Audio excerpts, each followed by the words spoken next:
Right. Okay. Heidi, we're good to go, I think, at 9:30.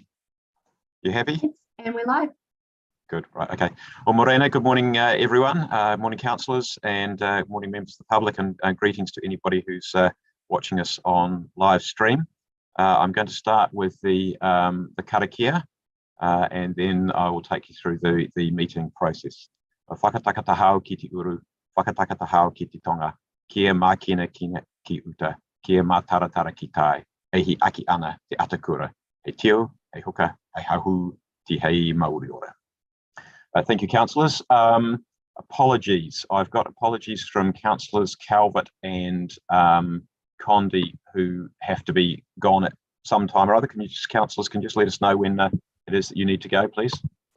Thanks, Mayor Foster. My plans have changed, so I no longer need to be an apology. Okay, well, we will take that one out then. Councillor Calvert, you need to leave at?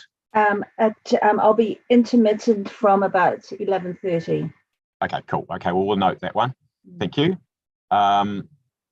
Now, Heidi, did we get hold of the Interfaith Council? Manjeet wasn't able to make it. Okay, no, that's fine. That was a slip up for this meeting, so we will rectify that next time round.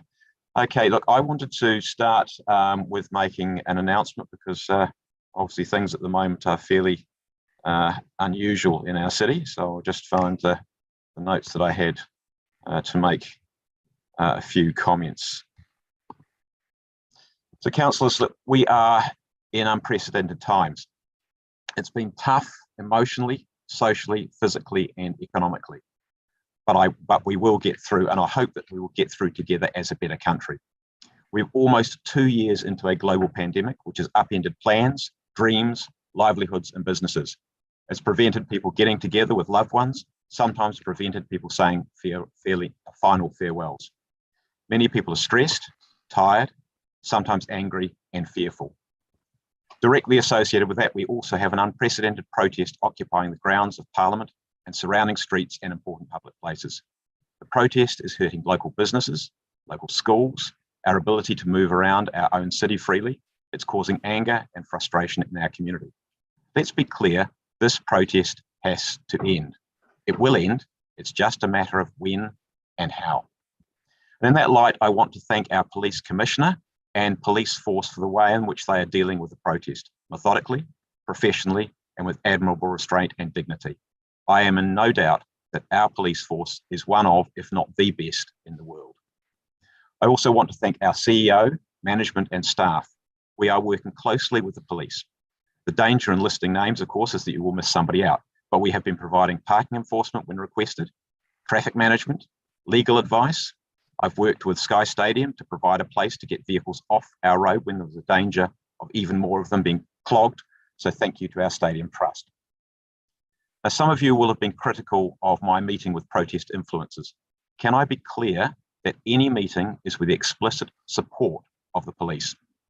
There are many significant figures who are encouraging dialogue. That includes iwi leaders. It includes former Prime Minister Jim Bolger, who said that dialogue is the only way to end the disruptive impasse in Wellington. And that an essential principle of democracy is that leaders listen to the people. It includes our Chief Human Rights Commissioner, Paul Hunt, saying that the government needs to do more to engage in a respectful dialogue if it is hoped to restore a feeling of safety and belonging. Look, we're all working together around the clock to try and resolve and end this protest as quickly as possible and as safely as possible, so that we can return this part of our city to Wellingtonians. But we're also conscious that this protest must be resolved in such a way that does not provoke further issues around New Zealand and that leaves our country and our people scarred. Make no mistake, there's been some vile behaviour from some protesters. The nature of the protest has also changed over time. But there are also many people who have lost jobs or are about to lose them: nurses, teachers, firefighters, army, and police. If we do not talk, if we do not listen, then we will not bring people back together. There is a real need for healing here, which is both national and local. Wellingtonians are emotional, frustrated, upset, and angry about what's happening to their city. There are also many people around our country who are feeling alienated. As a nation, as I said, the last 2 years have been very tough. We're not through that yet, but I believe there is light at the end of the Omicron tunnel. The more clearly that light shines, the better for all of us. A lot's been said about kindness, about a team of 5 million. Of course, Kiwis overseas would remind us that it's actually 5 plus 1 million. So many of us have used the unifying phrase, he waka, eke noa. We are all paddling this waka together. We need to make sure that we don't leave anyone behind. As I said, I believe there is light at the end of the tunnel. We will reclaim our city streets and places. We're discussing today a pandemic response package to help our struggling businesses to get through, to help preserve jobs and vitality in our city. We have many major projects progressing really well, as does the private sector around our city. There are big decisions being made by this council about future projects to set our city up for a great future, sustainable, creative, and inclusive. We will get through this protest, we will get through Omicron, and then we can celebrate, get our people back, and get our city that we all love really humming again. Thank you, councillors. I'll go back to the conflict of interest declarations. Are there any conflict of interest declarations? That's a thumbs up, Diane. Oh, I was just really a thumbs up to your speech, Andy. Sorry. Thank you. Thank you. Sorry, I was trying not Well to. said, Andy, well said. I'll take that. I'll take that. Thank you. Thank you very much. Okay, just sorry, I'm playing with 3 screens at once here. It's better than trying to do it all on one screen, but still got to make sure you think. Confirmation of the minutes. So the minutes of the meeting held 15th of December 2021 have been circulated. I will move those, seconded by, somebody put a hand up.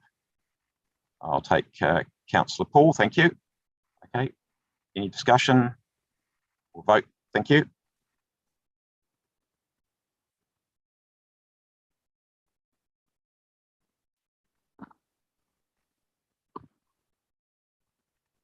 Councillor Rush.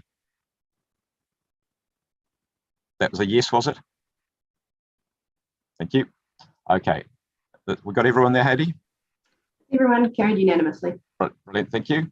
Okay, items not on the agenda. There is one item not on the agenda, and that is the report, item 2.8, the pandemic response plan, which was published one clear working day prior to the meeting. So this item must be voted on to include it in today's meeting. The item was late as it incorporated feedback from Monday's business summit with key sector groups, and it cannot be delayed due to the urgent nature of the impacts of COVID-19 on our CBD. So I'm going to move that we consider item 2.8, the pandemic response plan, as a major item not on the agenda of the 24th of February 2022 council meeting, and that is as per the relevant standing order. So would somebody like to second that, please? I see Councillor Calvert, thank you. Right, any debate? Okay, would you vote, please? I see Laurie's already started voting.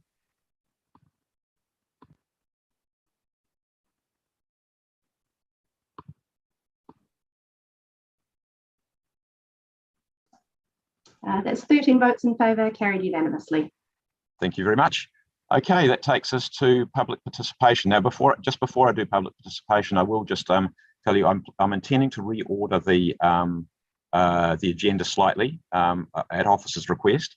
So what we're going to do is we'll do the 2 items which essentially combined are our pandemic response plan first. The reason for that is that they are the immediate reaction to the economic issues that we have. So it'll be item 2.8 first, then item 2.2, which is the update on parking hours. Then we will move to thinking about the economy going forward, the economic wellbeing strategy, and then we'll deal with the RM discussion document, and then the small item on Macro Road, a report from the Social, Cultural and Economic Committee, the Regional Leadership Committee, and then Let's Get Wellington Moving, and then the Forward Program and Action Tracker. Okay. Now it moves to moving to public participation. We have 3 public participants, all speaking to the item on Let's Get Wellington Moving.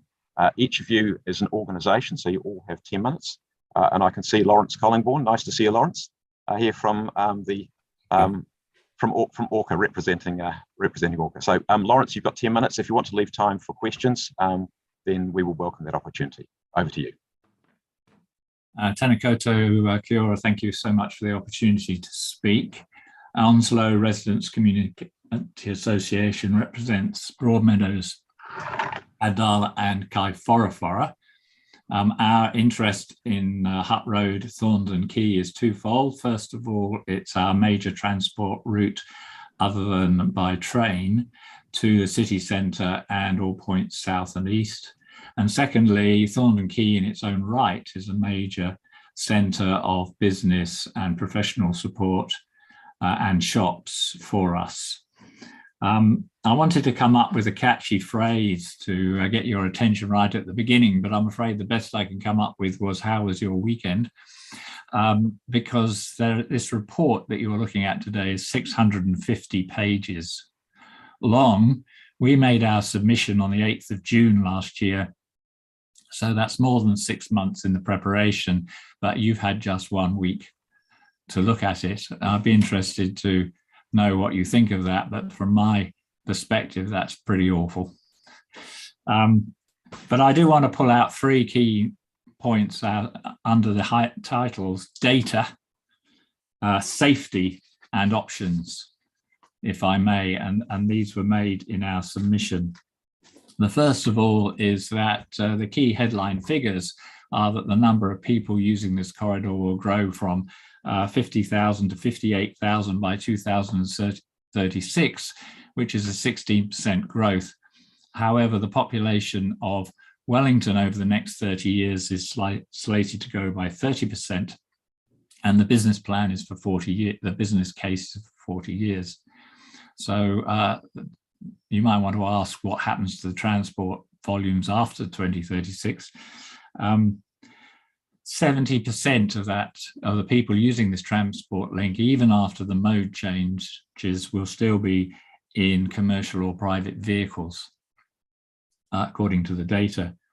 The thing that really stands out to me is, I believe, the analysis of the cost of the congestion that must arise when you reduce the number of lanes of traffic by half between Kaunihera Road and Tinakora Road is only $400,000 over the entire life of the business plan.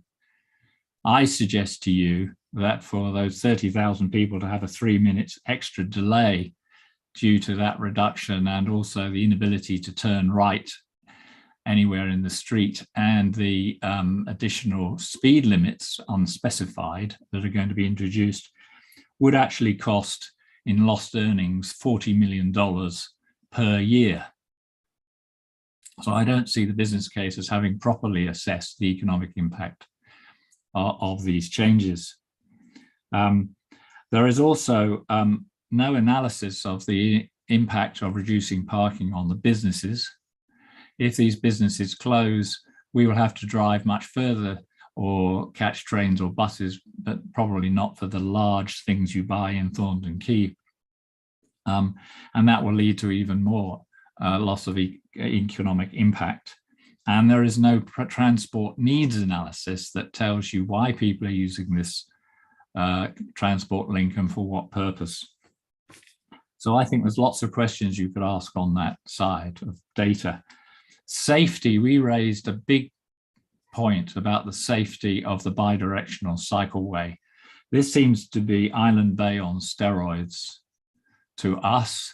It's a bidirectional cycleway with approach speeds of up to 80 kilometers an hour between cyclists. There are more than 30 exits on Thorndon Quay, while the one on Hutt Road to Kaunihera works very well. There are only 2 vehicle exits there, and then vehicles park across the cycleway, creating a hazard. We think that that hasn't been taken into account in this paper properly. And we also believe that that putting the cycleway inside the parking leads to the same problems as in Island Bay. It obscures the vehicles exiting from being able to see up and down the road. It creates 2 separate hazards for them to negotiate. While as the cycleway is integral with the road, then that safety hazard will disappear. Finally, I'd like to talk about options before I conclude. There's no information in the paper about what the speed limit reductions will be. that are being proposed. You may not have spotted those. And there's no information really about the right turn obstructions. That means that people will have to drive the wrong way down the road to start with, and nor are there any roundabouts for them to turn around and go back with, unless, but maybe there are some being added, actually thinking about it. But there are only about 2. The feedback was overwhelmingly in support of option 2, yet option 4 has been selected. The feedback was that the cycle lanes should be on either side and unidirectional, yet a bidirectional cycleway has been adopted. I put it to you as a cyclist that the removal of the angle parking has in fact solved most of the problems with Thorndon Quay already for a very cheap price, although it could be improved. My conclusion is a simple one, and I'm going to finish early. Defer, defer, defer. We've heard from our mayor what the times we're living in. The changes that have already been made have probably eliminated, made a lot of safety gains. There are safety disgains to be made by adding a bidirectional cycleway. And finally, I'll make my point again that we're building, looking at the past, for 20th century solutions to traffic problems. We are not thinking about 21st century solutions to traffic problems, which include waterproof bicycles called quadricycles. There's no space for those. I suggest that the council choose an option and get it costed that is simpler, cheaper, and more flexible to change as these emerging technologies come along. Thank you for your time.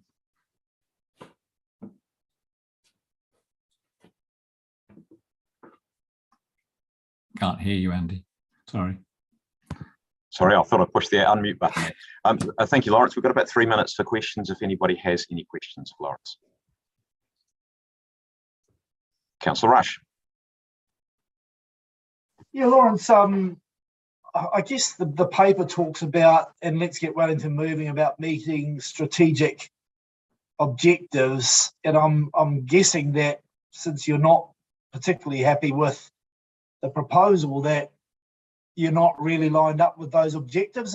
Would you want to talk through what do you think about the strategic objectives, the moving more people with less vehicles, saving the world from climate change, that sort of stuff? No, I'm not against the idea of doing that.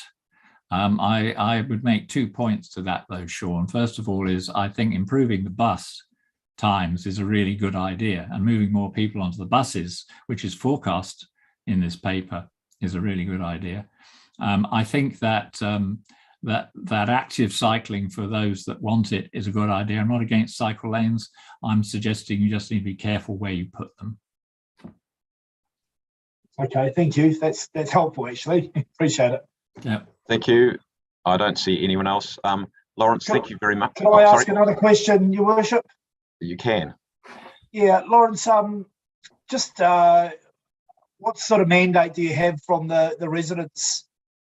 Did you do a survey of your members, or is this a committee decision to come along?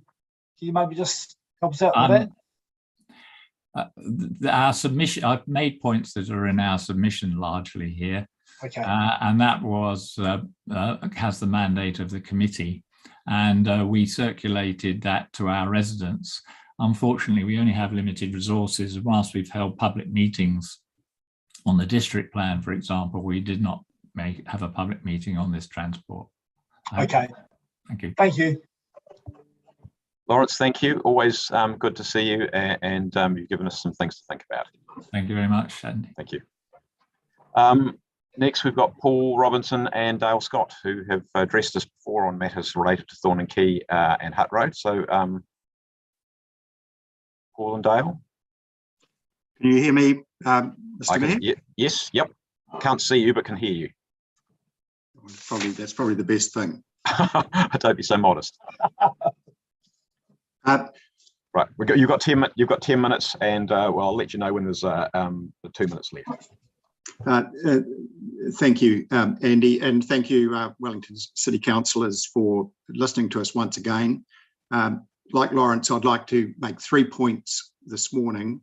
I want to refer to the previous time we presented to Wellington City Council our petition asking for an independent review of the parking changes in Thornton Quay that was rejected.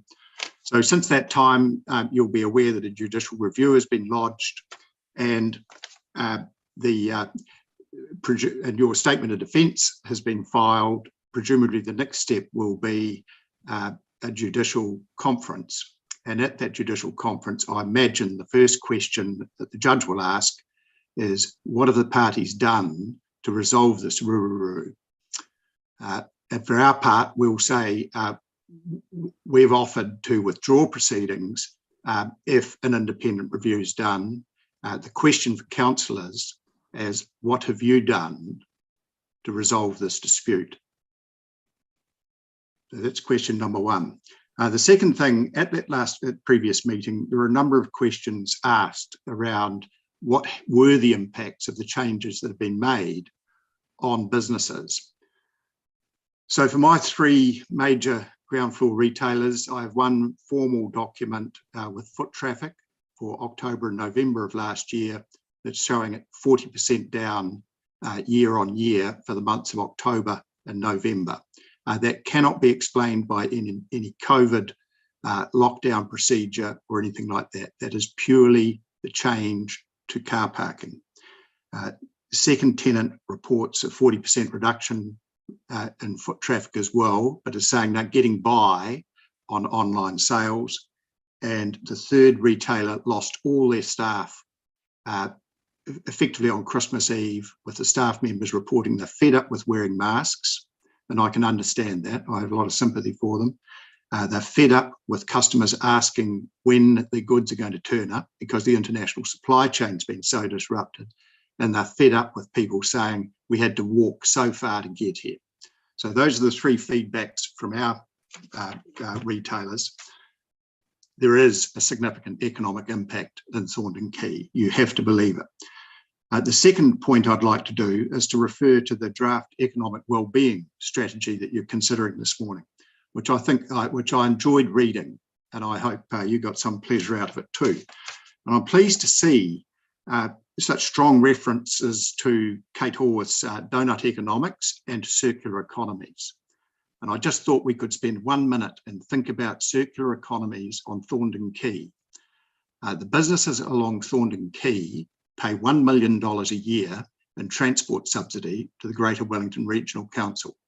They do so in the hope that lots and lots of people, of commuters, will catch public transport to work. If those people do that, there will be plenty of car parks for the shoppers to shop and for our businesses to afford to pay that $1 million subsidy. That's an example of a circular economy. That's what your draft wellbeing strategy is talking about. And yet, what we've actually done in reality is to wipe out probably one of the most beneficial circular economies the city has, which is support for public transport paid for effectively by car parks. The second thing, a circular economy, I'd like to refer to on Thornton Quay, if we're going to get into climate change, the big thing for the globe, the largest 90 gigaton opportunity, is reducing heating and cooling climate change effects. So that, for me as a property owner, that means getting rid of air conditioning units. That's a big thing. So in your wellbeing strategy that you'll consider later this morning, the question has to come up, how does a circular economy help us as business owners to actually reduce the use of air conditioning units? It's very, very difficult. And if you take away our economic base by taking away car parks, for instance, the circular economy breaks down. So I'll just make that's the second point I wish to make. And the third point, I think, is about cycleways in general. There seems to be a conversation going around town that says, can we get Wellington City Council to build A-grade cycleways, not C-grade cycleways? So driving down Cobham Drive now is an absolute pleasure to see an A-grade cycleway that has been constructed to the highest international standards. Driving down Island Bay or Thorndon Quay or anywhere else and seeing these, or Victoria Street, and seeing these dreadful C-grade cycleways being built is just a travesty. So my request to councillors is that when you're receiving a proposal to build cycleways from your officers, ask them to grade them into A grade, B grade and C grade cycleways, and let's focus on building A grade ones. So I know the Thorndon Quay Collective will support an A grade cycleway. It won't support a C grade cycleway. That's basically all I've got to say, Andy. I just hope that this concept of actually grading cycleways and setting a standard for them does strike some sort of a chord with the councillors. Thank you, Paul. I don't see any other hands up, but I will ask you a question. Oh, I can see a couple up now. I just wanted to ask a question. What does an A-grade cycleway look like in your mind on Thorndon Quay? The ultimate A-grade cycleway would be one that has total separation from the asphalt. And in fact, the A-grade one, as we've always advocated, would be down the rear of our buildings. That would create a dual, that would enhance the economic value of our buildings hugely. We'd be able to afford to pay far more rates. It would create an absolute separation between cyclists and buses and cars. What it requires is actually for the council to actually go and bang the table at Kiwi Rail and say, look, this is not just something that we'd like to do. This is something we have to do. To me, I see these lovely examples now in Beijing, their greenway, where they build these greenways across the railway yards, things like that. They're outstanding, and we just don't seem to be able to vision those things in this town. Thanks, Paul. I'll take Councillor Condi first, and then Councillor Rush. Thanks, Mayor Foster. Thanks, Paul, for joining us, and thanks for the time that we had to meet before Christmas. I really appreciated that. I'm going to take your questions about the judicial review as rhetorical, as I'm sure you know that we're not allowed to be commenting on that at this point. But I did have a question about the foot traffic that you raised, and we discussed this a bit at our chat. Because I was we were meeting with Retail NZ the other day, and I was asking about the relationship between foot traffic and revenue. And what they were saying is that revenue, while it's down, is often not down proportionally to foot traffic, because we're just seeing sort of slightly less people browsing and whatnot while we're in this environment where people don't necessarily feel super safe to be out and about. So do you have any information about how the relationship between foot traffic and revenue is going in your area? Yes, well, I think retailer number 3 for me probably typifies is that their resource is now getting poured into online retailing and away from the physical presence. So my guess is, Jenny, it's a really good question. My guess is that as the years go by, we will divide our retail tenancies down into smaller and smaller spaces as the importance of street front retailing gets diminished. Would be my guess. Councillor Rush. Hi, Paul. Is it too late to say Happy New Year? Well, I said it anyway.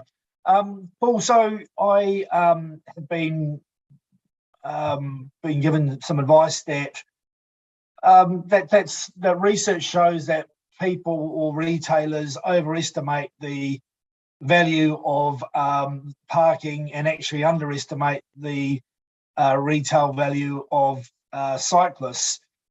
So I'm just wondering, have you got any insights? I mean, do you guys do any sort of research yourselves about how people who shop in Thorndon come to your shops and take stuff away? I mean, do you have any insights to help me with that? I can't provide a lot of stuff around that, to be honest, but perhaps one little signature thing. I'm not sure if this answers your question, Sean, but the iRide Cafe, the heart of cyclists in Thorndon Quay, has decided to close. So that to me is, I'm shaking my head like yours, Sean. I don't understand that. I would have thought that if Thorndon Quay was such a fantastic cycling place, that the iRide Cafe would be blossoming. Okay, thanks, Paul. I'm sad to hear that, by the way. Thank you very much, Paul. Again, you've given us some more food for thought. And that takes us to Emma Sutherland from the Wellington Dance and Performing Arts Academy, also on Hutt Road, Pōneke. So Emma, I did see you there before. Morning, everyone. Good morning. Hi, I'm Emma Sutherland from Wellington Dance Academy. I did have a PowerPoint. Oh, thank you, Hedy. Great. So last time I spoke to you, there was a group at the meeting headed by a doctor who suffered a spinal injury in a cycle accident on Hutt Road. He explained at the meeting the reason for the accident. He was swerving to avoid a child in the cycleway coming from the daycare centre. Today, I'm here to remind you that there are children on Thorndon Quay. Outside my dance studio, you're planning to put a double cycleway with the evening commuter cyclists zipping past as more than 600 kids make over 1,000 journeys per week. You're also planning to add a lane of traffic, a bus lane, at that exact after-school activity hour. So our dancers will have to navigate 3 lanes of traffic. And you're planning to slash our remaining parks by half again during this time, plus prevent any access by vehicles to one whole side of the street during those bus lane operation hours, encouraging parents to attempt ever more dangerous U-turns. Hazard upon hazard upon hazard. At the meeting to approve the move to parallel parking, there was some very emotional language used. Who, you asked, would represent Wellington City Council at a coroner's inquest into the death of a cyclist on Thorndon Quay due to ankle parking? So I'm just here today to ask that same question on the record. Who will represent the council when a child trying to get to ballet or home from daycare is hit by a flying cyclist or a bus? This design is unsafe and unfit for a busy community like Thorndon Quay. Paul referenced A-grade cycleways. He said this would be C-grade. I'm inclined to think this is D-grade for dangerous. Hedy, if you could just move to the next couple of slides. Oh, this is just a picture of us trying to deal with parking on Thorndon Quay on a normal Saturday morning at the moment. This was actually we've got a construction site just down the road. Hedy, if you could move to the next one. So my questions are, how do young people and children safely cross a double cycleway during evening commuter hours? And my second question, thank you, Hedy. How do children and young people cross these lanes of traffic after school when the pedestrian crossings are 600 metres in either direction? And thank you. My submission included a few ideas if this thing goes ahead. A new pedestrian crossing, some kind of safe drop-off zone, which is clearly marked for cyclists and has responsibilities for them towards children. And really, I implore you not to implement the proposed 4 to 6 bus lane. Your data and my conversations with some of your consultation people suggest that it is not needed at the moment. It's the morning that is the issue. There has been no social or economic study done of the parking. You're asking us what the parking impact is. I think you need to do a social and economic impact study before you halve the parking again and significantly change access to that side of the street. Thank you. Thank you, Emma. Councillors, are there any questions for Emma? Councillor Condi.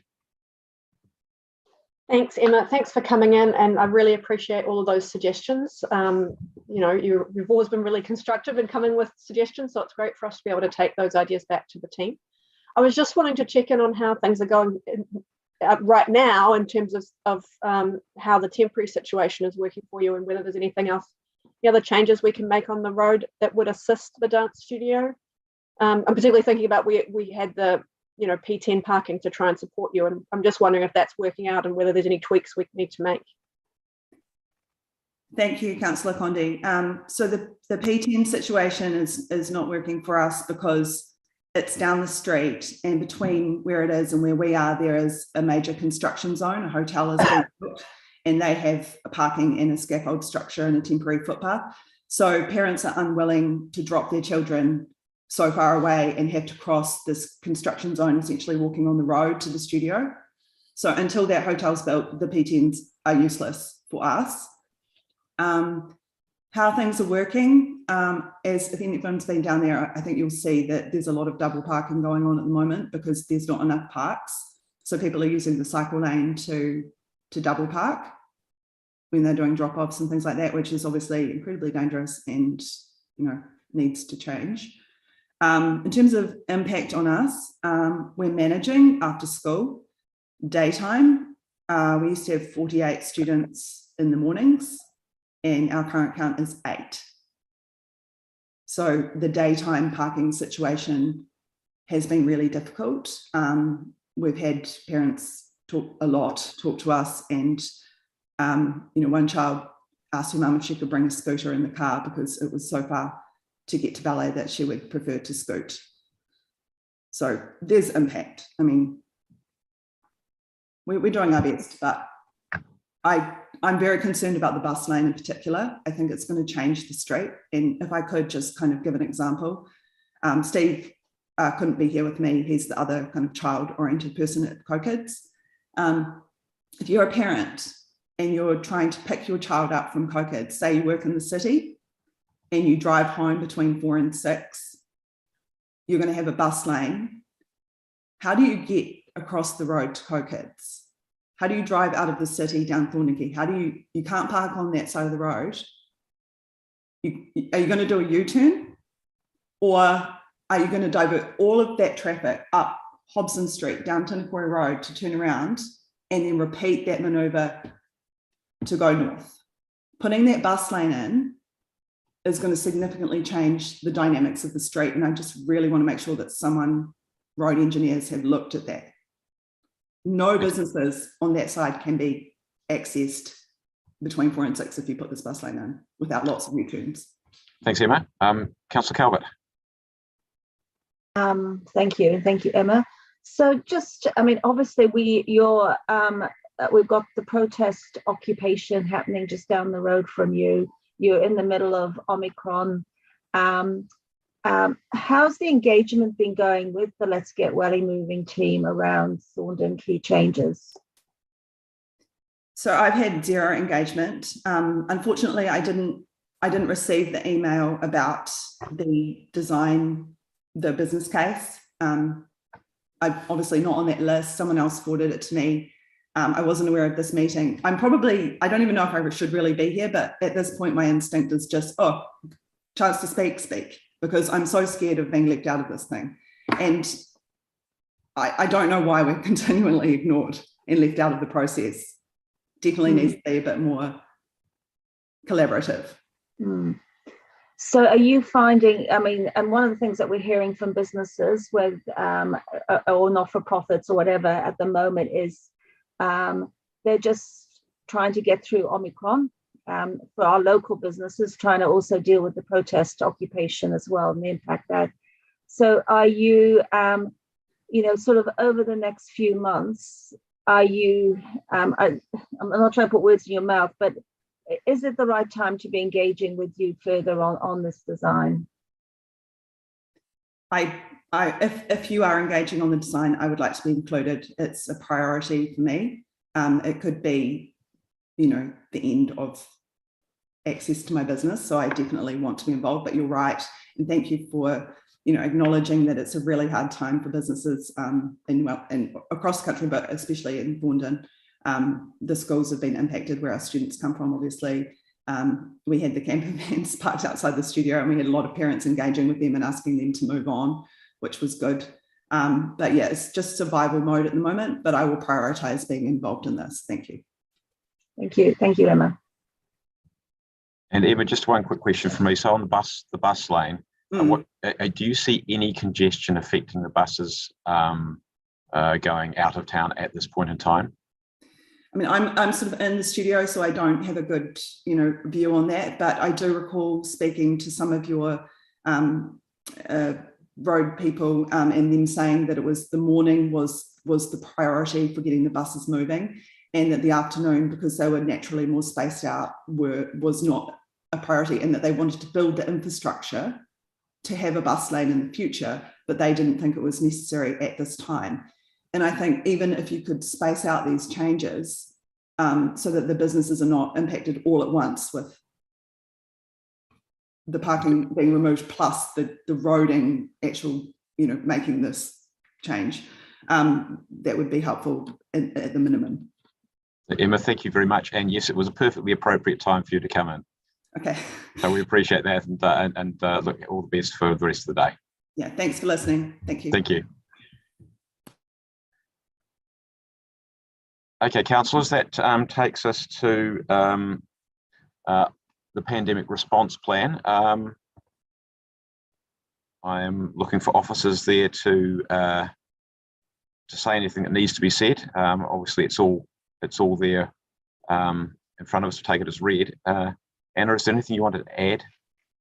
Yeah, I just think, thank you, Chair. I think it's absolutely no secret that many businesses are struggling, and I think Wellington and the CBD has been particularly hard hit with large public sector and the protests and the significant amount of people that's working from home, which is really impacting commercial activity.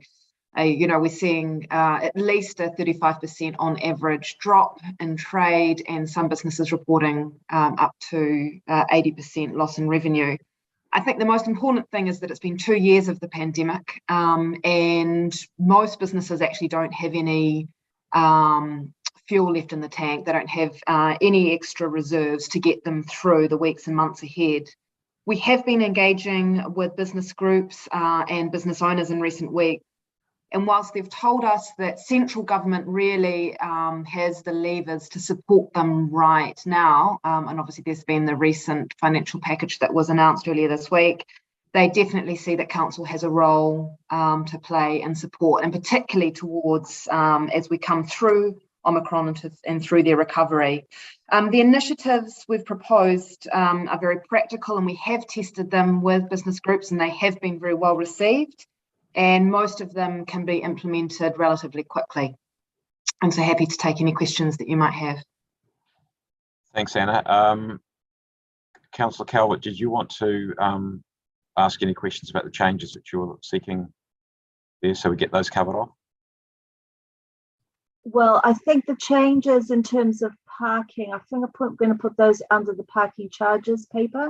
I mean, they could go under here. It's really Anna, you're aware of the proposals that Councillor Calvert's wanted to raise? Yes. Okay. Yes. Which paper would you see them better going under? I think they're best under the parking paper that Kevin can talk to. Okay, cool, that's fine. Okay, so no other questions, Councillor Calvert? On this one? Okay, cool. Councillor Rush. Thank you, Your Worship. Anna, just reading the introduction, we talk about the $6.4 billion package. Now, that's the same number that was quoted, I think, 2017, 2018. Obviously. Councillor Rush, are you speaking to the pandemic response plan? Sorry, are we talking about Thorn and Key? No. No, the pandemic response plan. Oh, my apologies. Yeah, as soon as you said 6.4 billion, I was going, hang on a moment, I don't think that's, I think we're in the wrong place. As you were, Anna. Okay. Would be helpful. It would be helpful. Yeah, we'd all like 6.4 billion. Sorry. Any other questions of Anna? Doesn't look like it. So you're off the hook on that one. Thanks, Anna. Through you, Mayor, I'm just wondering also, given there's another amendment to come, whether you wish to give the council a minute or two to read the email that Stephen MacArthur has sent this morning. Well, in fact, in the last few minutes. Councillors, I'm aware that some of you don't like us sort of asking or having questions asked about an amendment which hasn't been moved yet. Councillors, are you happy for that to be done? I expect Councillor Fitzsimons. Do you wish to comment on that? Look, I think the CEO's suggestion of time for people to read the email is a sensible one, and I wonder I don't want to put words in your mouth, Mayor Foster, but I wonder. I think I know what you're going to suggest. Morning tea. That's what I thought you were going to suggest that. Yeah. Look, that's what we'll do. We'll take a break for morning tea. I'll make it slightly longer just to allow people to have some reading time as well as go and get a cuppa or whatever. So should we say we'll make it 20 minutes and come back at 25 to? Okay. Thank you all.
Paddy, are you there?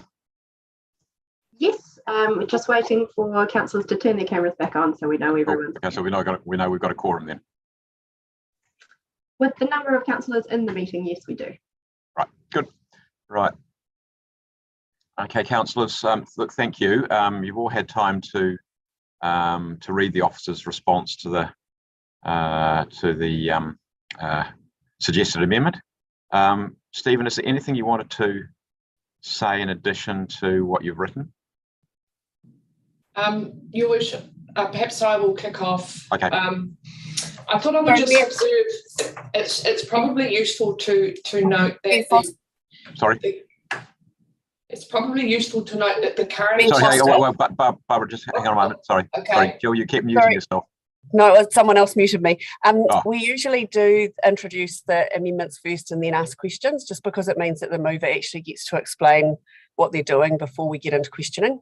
Yeah, look, I was conscious of that, which is why I asked the question first up of Councillor Fitzsimons as to whether you wanted to. So you prefer to do it that way? Okay. So look, that's what we'll do. So Barbara, that means we will definitely have questions, but we will do that when we get to that point. Yeah. Yes, and Your Worship, I was really going to make a general comment about the report, but I can await. Oh, like you're very welcome to make a general comment about the report. That's fine, because that constitutes part of the introduction to the report. All right. Well, I was just going to say it's probably worth noting that the package proposed in the report today totals around $2.3 million as support for retail and hospitality. And we can certainly talk further about adding to that when you come to discuss the amendment. Right, thank you. Councillor Matthews, you've got a hand up. Is that in respect of the substantive as it is at the moment? Yep, okay. I'm sorry, I did have a question, which I didn't get in before the break. And so I'm not sure who is best to answer this. But my question is there any evidence, or what evidence are we going on the basis that cheaper car parking actually provides benefits to retail and hospitality? So I'm interested in any officer who's got anything to support that, because I just think there is a difference between the more direct and indirect forms of support. So I just want to get some evidence if there is any. Thanks, Councillor Matthews. Anna.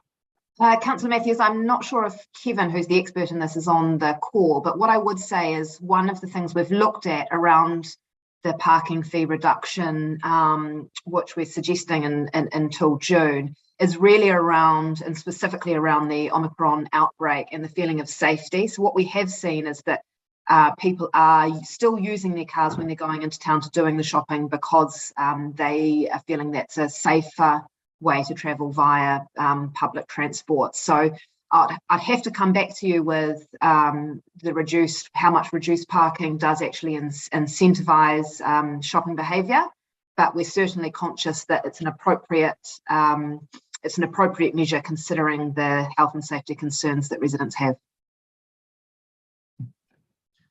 Councillor Foon, again, this is of the substantive. Yep, thank you.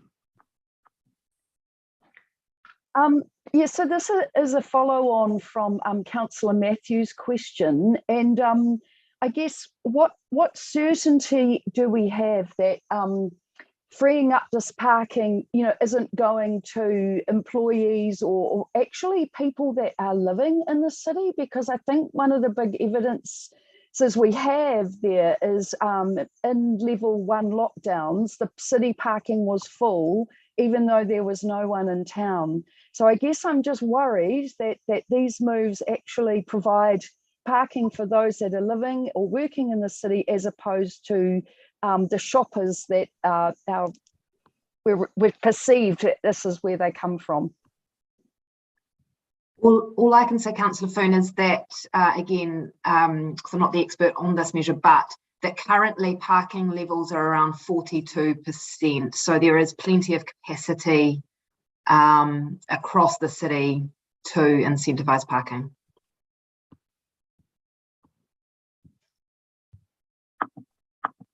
Thank you. Right. Well, I'll introduce the paper, and I think Councillor Calvert is going to second the paper, and then we'll go to Councillor Fitzsimons for the amendment. But I want to start by saying thank you very much to officers for the speed with which this has been pulled together. It does show that we can be nimble as a council, and I think it's really, really good. Where we started from, originally I raised the issue, which was the 8 to 10 p.m.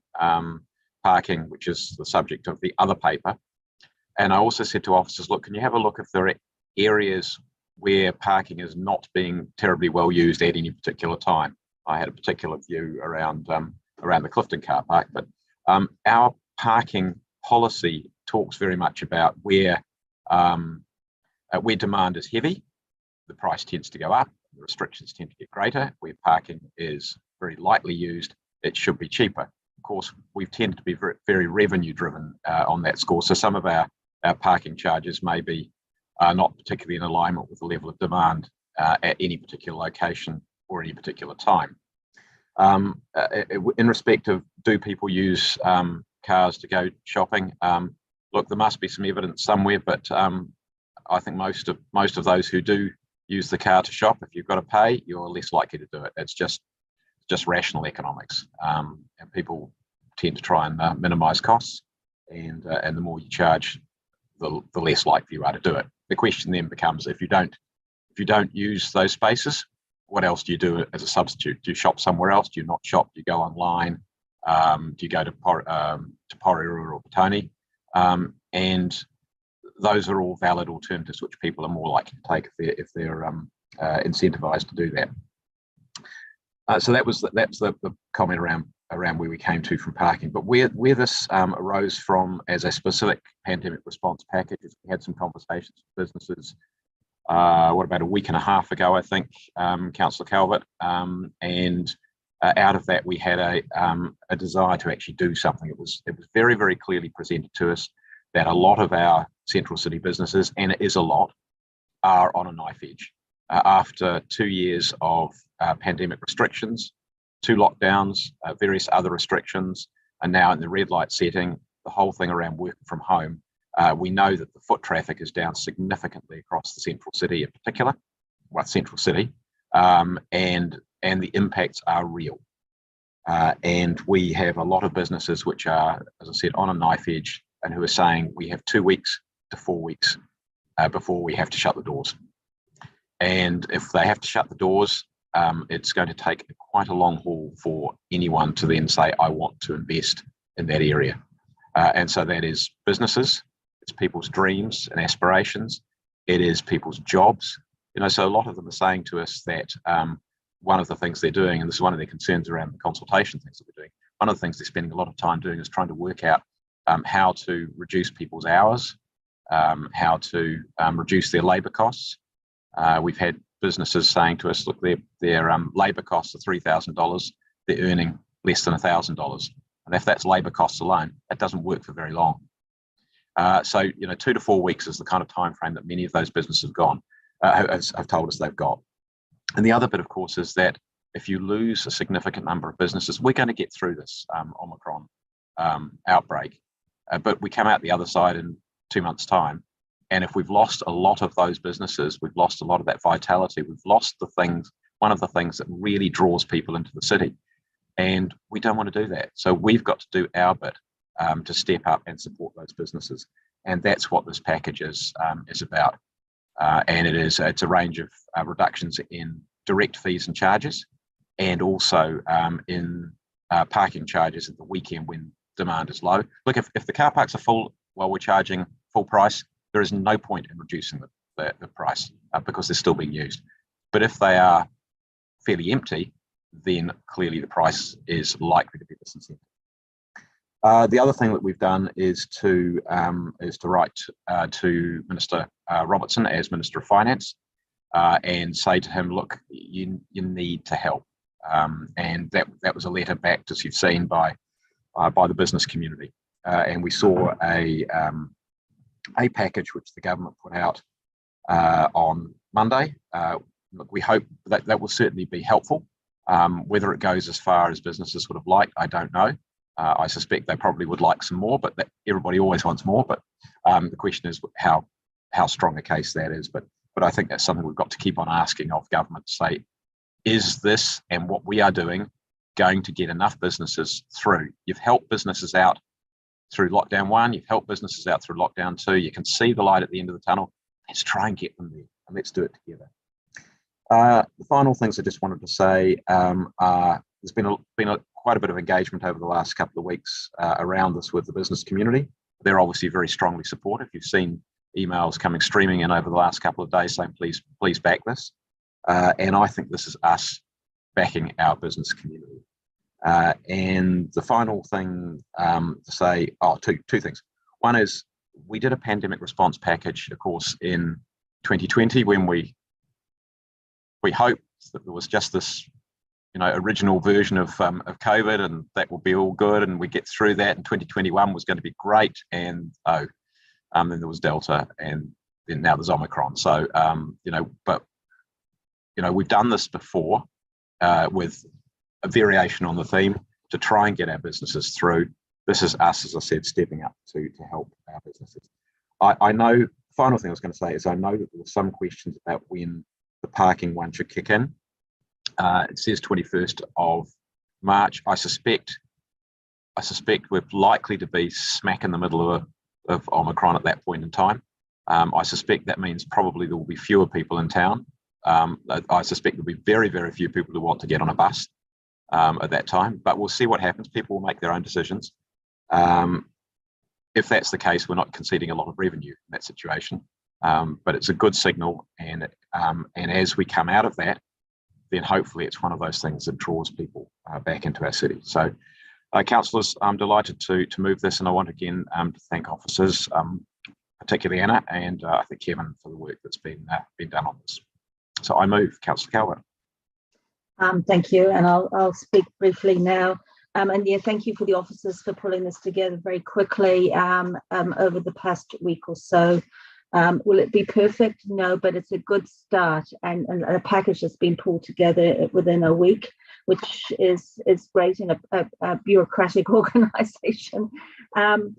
And I think we heard from a lot of the businesses, especially hospitality and retail, the other day, because as they said, they're at their pointy end of this COVID environment at the moment. There was a package released by government, but they have to have a 40% drop on their income or their takings over January. And January is a pretty tough month for them. So it's starting at a very low end. And so they really are wanting to know, is the city going to back them? And I think this package is in part is a way of saying, we're going to back you because we need you to be here when we come out of Omicron, that we haven't lost a significant part of our infrastructure, because it's really difficult building back that infrastructure. We know not all businesses will survive this. I mean, that is the nature of it. But if there's some support that we can give over the next few months, then we certainly need to be looking at this. And as we heard, a lot of people in our arts are working in the hospitality and retail sectors to support the arts or to support their involvement in the arts. So what we do here is going to have a flow-on effect. And it's not just about the actual businesses, because as these are involving people, workers, and the last thing they want to do is to have their hours cut when they've still got their rent commitments to make or mortgage commitments to make, and still put food on the table. So again, we need to show that we are supporting them. And so this really is about what the people, the Wellingtonians, and making sure that we are doing what we can to support. And it's not just about parking, it is about some of the hospitality fees as well, which will go some way. And there may be other opportunities that we have, but this is what we've got right here at the moment. So I will be supporting these. Thank you. Thank you, Councillor Calvert. Councillor Fitzsimons, do you want to move? So we'll get you to move. I know Councillor Day is seconding, but I think if you move, and then we can ask questions of the officers. Thank you, Mayor Foster, and I want to signal that I might need that discretionary minute. I just want to start by acknowledging the work of business leaders and advocating for their respective sectors, particularly Paul Resimanu, Simon Arcus, Holly Cotter, John Allen, and many others. It's not an easy time to be a business advocate. They are facing scary uncertainty with jobs and livelihoods on the line. And I want to acknowledge the comments that you just made, Mayor Foster. They were very sobering comments about lives and dreams and jobs being on the line. I also want to acknowledge our officers for the work that they've done here and for the agile way they provided comprehensive advice to councillors and to Councillor Day and I last night and this morning. I accept that the 2022 pandemic response plan as presented will make a difference. But as business leaders have so graciously said to me, it will not solve the problem facing Wellington businesses. They need a game changer. They need a solution that is commensurate to the problem that we are facing as a city. In the lead up to this amendment, Councillor Day rang me many, many times and was frustrated about seeing a problem developing in our city and not being able to come up with or be part of a bold solution that would make a real difference. And this is why we've tried to come up with a pathway to actually solve the problems facing businesses in partnership with government and in partnership with business, because the old approaches of events funds and small grants, changes to parking charges and fee charges, while important, are not enough. These will not keep Wellington businesses operating in the current context. We need much more. We make no apology for this being big and bold. It needs to be. We accept that it's not the role of council to prop up businesses, particularly indefinitely, and particularly those who would otherwise fail. That is the nature of the market. But Wellington businesses, thanks to the protests and thanks to COVID-19, are in crisis now. We can act, so we should. I just want to be very clear and acknowledge that officers don't support many aspects, and you've got a very clearly laid out email, and they will go into more details, I'm sure. And I was clear with them, don't hold back, tell us all the problems. In my view, they are being responsibly cautious and doing their job as officers, but the problem is large and the solution needs to be too. So just to touch on the core aspects of the amendment in that on the screen now, the first one really is just acknowledging the disruption to businesses in the immediate vicinity of the ongoing protest, as well as the wider impacts across the CBD, compounding the effects on trading conditions that were already under strain from COVID-19. Number 9 really talks about the need for urgency and the need that the council will continue to advocate towards government. We can't do this alone. We need ongoing help and support from government, and there's already been strong advocacy by the Mayor and others in this area. Number 10 is the crux of it really. It's an agreement in principle that the council establish an emergency recovery fund aimed at keeping Wellington businesses open and operating. And I really ask councillors, I know some of you have said, oh, I'll support this and then see how. Councillor, I'll give you an extra minute. Thank you so much.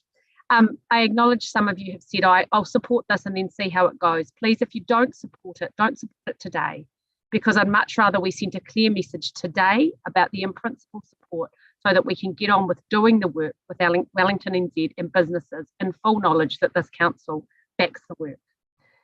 The rest of it really talks about the need for criteria for the fund being developed by business. And I see Councillor Calvert's just sent round a list of groups that she thinks should be involved. I'm very happy that those should be the peak bodies in Wellington that should be engaged with us if it goes through.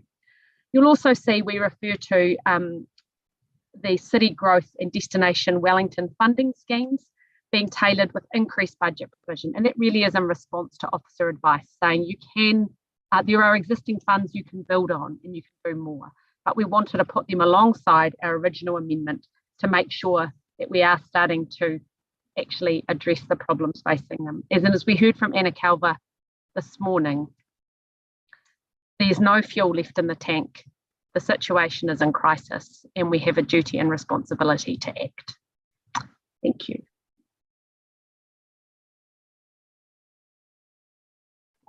Thank you, Councillor Fitzsimons. No, so other questions of, can we, it's one of these awkward things of trying to do both with both the screen there and the recommendations. Okay, councillors, are there questions of officers? Because I would just first ask the general one of, if you can highlight any things which you have concerns about or have real concerns about, and also any processes we might need to go through for some of those, the aspects of the amendment. Yes, through you, Mayor. I'm conscious that we have given some advice via email to councillors, but members of the public listening to this debate will not be aware of that advice. So I think it's worth highlighting some of the points we've made. So I would start by saying, as we've said, we certainly understand the scale of the problem for the city. And we also understand that the council wishes to explore ways in which it can provide relief, particularly to retail and hospitality businesses. What we're saying is we also need to think about how we do that within the role of local government, within the levels of affordability that you set for the city and within the law. And so therefore our advice is that there are some constraints on us as a local authority in the way we contribute to a solution for this situation.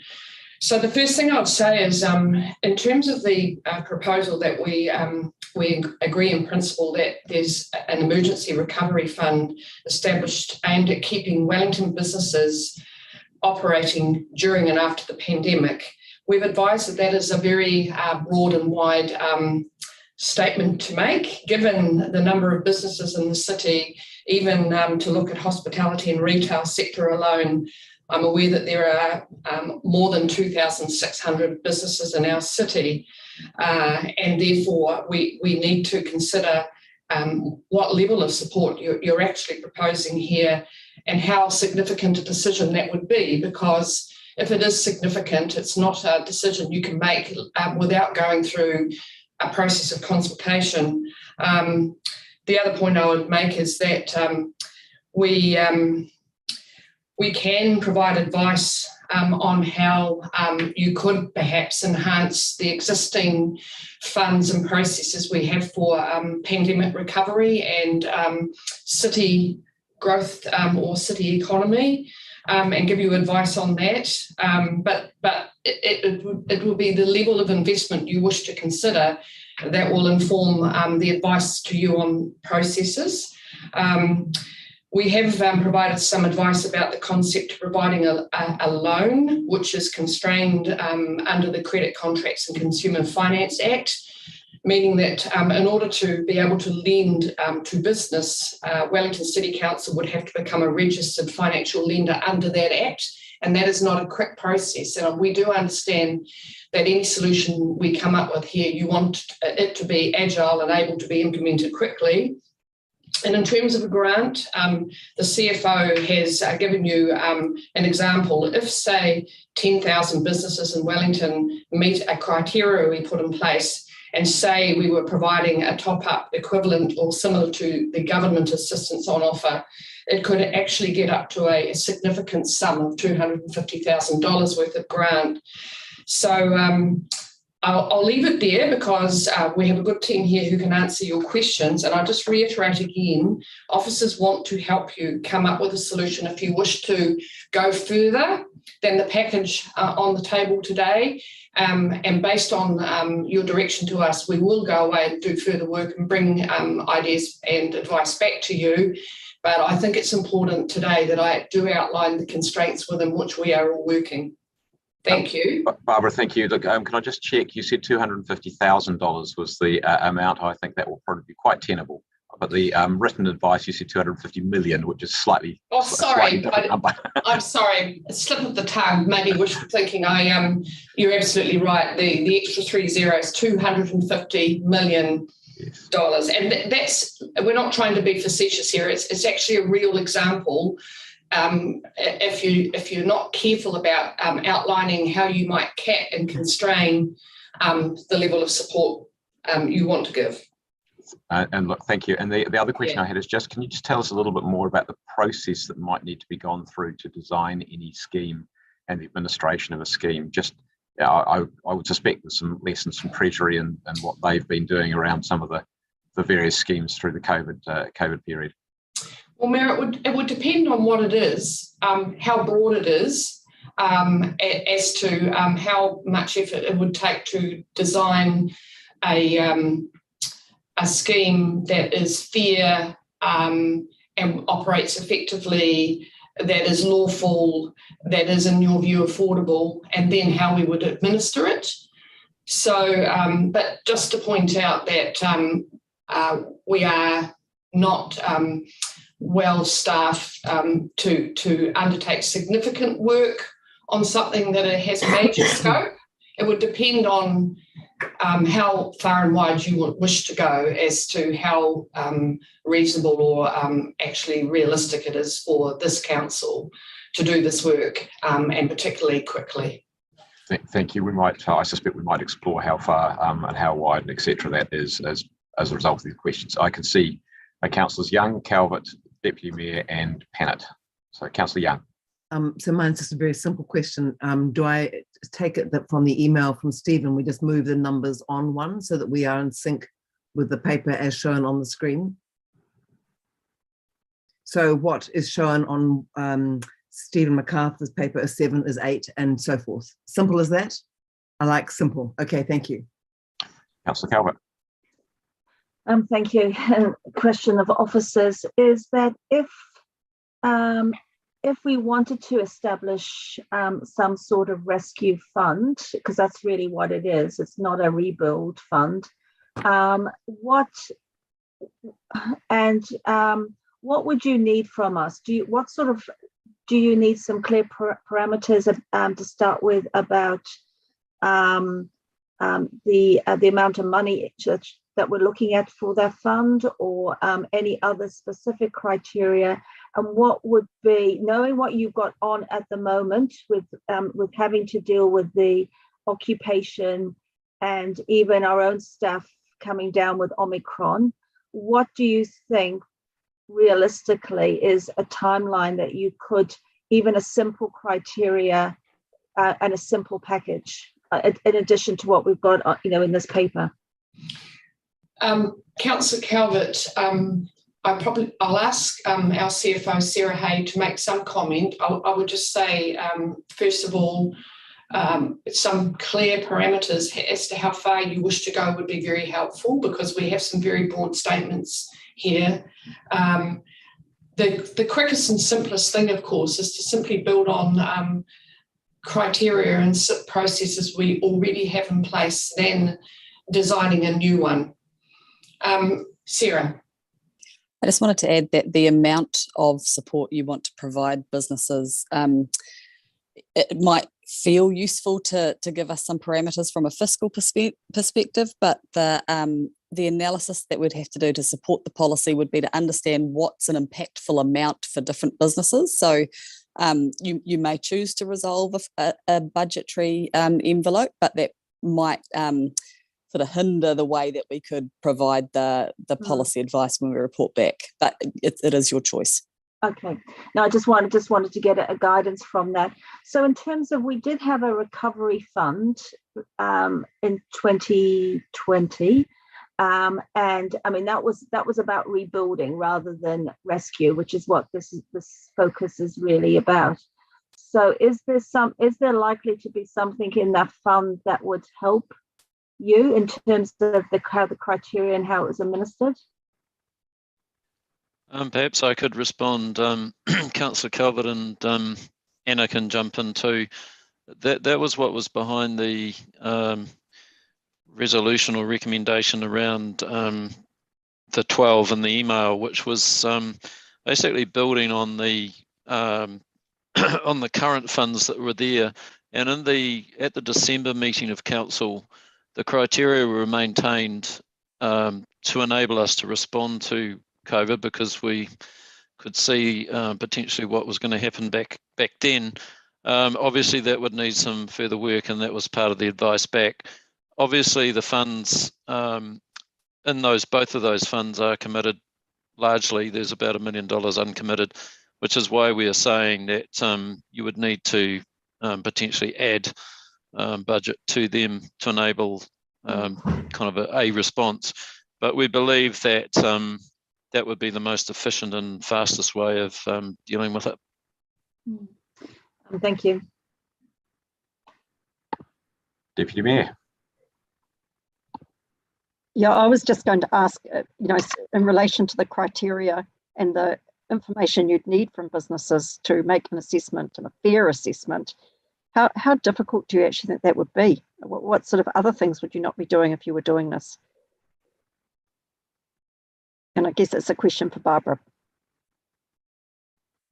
I see Sarah Hay, our CFO, wants to make some comment on that, and I think it would be good to hear from Sarah on the question of what we would need from businesses in order to conduct a prudent and transparent process that meets the scrutiny of an auditor. In terms of, yes, of course, we are, in terms of workload, I mean, the simpler we make this, the easier it will be for us to quickly pivot, the word of the time, to quickly pivot and put in place something. And really, it would depend on how far you wanted to go as to what kind of advice we give you about caution. Sarah? So I'll just add to that, Barbara, that between now and 30 June, our resources are extremely busy landing the annual plan process, the long-term plan amendment, working through the audit requirements of that, adding a new element to that at this late stage will add additional strain on those resources. So I think what we'll be looking for is a pathway to an easily administrable and deliverable policy solution. Yeah, otherwise you're putting your BAU at risk, and we would need to resource up. Yeah. Councillor Hannett. Thank you for your answers. Sorry, Sarah, can you just remind me, the government, what support have they given to businesses in this latest round? Anna, you might just need to verify that. I think it's around the 25 grand cap, isn't it? Yeah, it's a cap of $24,000 per business, but it's so a cap of that. But what they are telling us, Councillor Pannett, is while it's useful, it's not going far enough. So it's in effect, it doesn't cover much of their wage costs, which is their biggest concern. So in other words, they would want the wage subsidy back. Yeah, but Treasury are reluctant to put that back in place. So what they're at the moment, the payment that's in place is the COVID resurgence payment, and that currently is the tool that is preferable versus wage subsidy, because I guess it's more limited it's more limited and more focused on the fact that kind of community outbreak versus longer term lockdown support.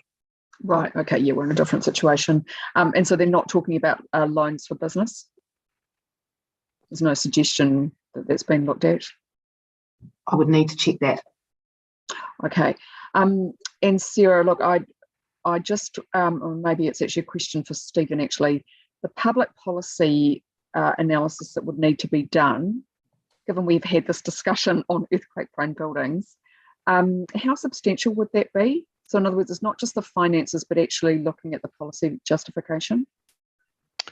I think, we've given some kind of initial thoughts on, particularly around the loans scheme and grant scheme, and Barbara talked about the limitations in terms, or the constraints in terms of what we would need to do. So I think those policy considerations are reasonably significant. I mean, that's not an area that we have treated before, and I think we would absolutely need to marshal up all of the advice so that you understood the implications and the risks associated with doing that. Just the last question around precedent, given this won't be this is not the first crisis and it won't be the last one. Would that mean then, if we did something now, that next time there was a crisis, we'd have to do the same thing? I don't think that would be the case, in the sense that if this was, quite targeted and specific to, two sectors of the business community that we know are undergoing strain. But, there will be people that point to council's intervention and therefore, try and use that as an argument. But, it would just depend in terms of how you resolved it as to whether that did set a precedent. Okay, thank you. Deputy Mayor and Councillor Calvert, I'm assuming that you have those hands are old hands, so if you could take those ones down, it'd be great. Councillor Conda, you had a question? Oh, you finished. Okay, right. Okay, look, so officers, can I just finish off question-wise then? Just say, so your advice on this, if I can sort of encapsulate it all, is yes, there's a big issue. Yes, it's a lot of work to put something together if it's going to have a material impact. And the bit that I'm not quite clear on is how far could we go before we trigger some need for, how far could we go in the current year, budget-wise, before there's some issue that we would have procedurally, and how would it fit with any annual plan, but which of course will then be some months down the path, which probably wouldn't do the job anyway. But so it's really, I suppose, what can we do in this year that doesn't cause us with some problem, either policy-wise or financial-wise, in terms of the the need to engage, because it becomes significant.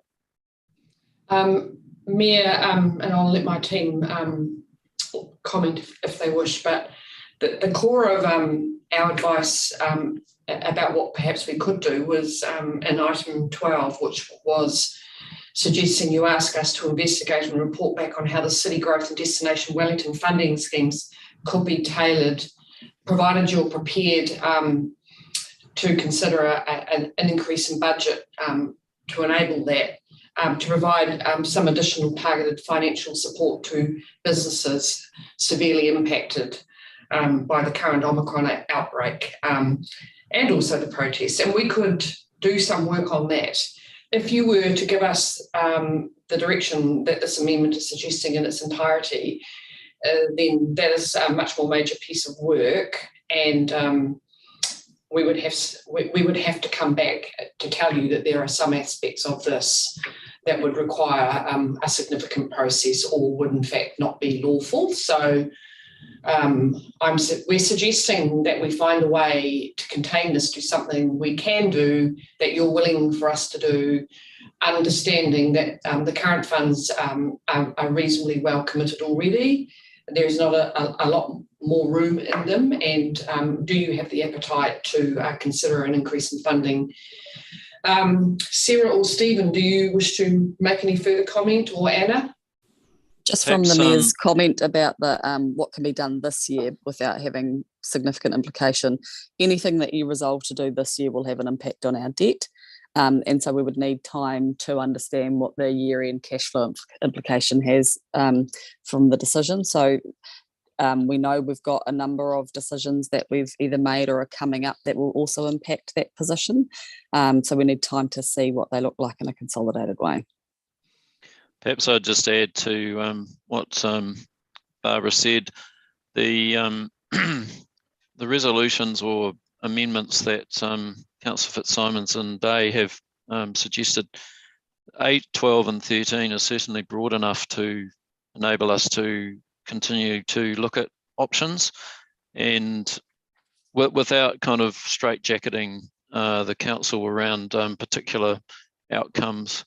So we've been reasonably clear with Councillor Fitzsimons and Day that those are the three that we support, and would provide a pathway forward and continue the dialogue, particularly with our business sector and Wellington NZ, and to in effect advocate with central government, because we see their key role really in supporting businesses to the tune of significant support. So perhaps that might be helpful.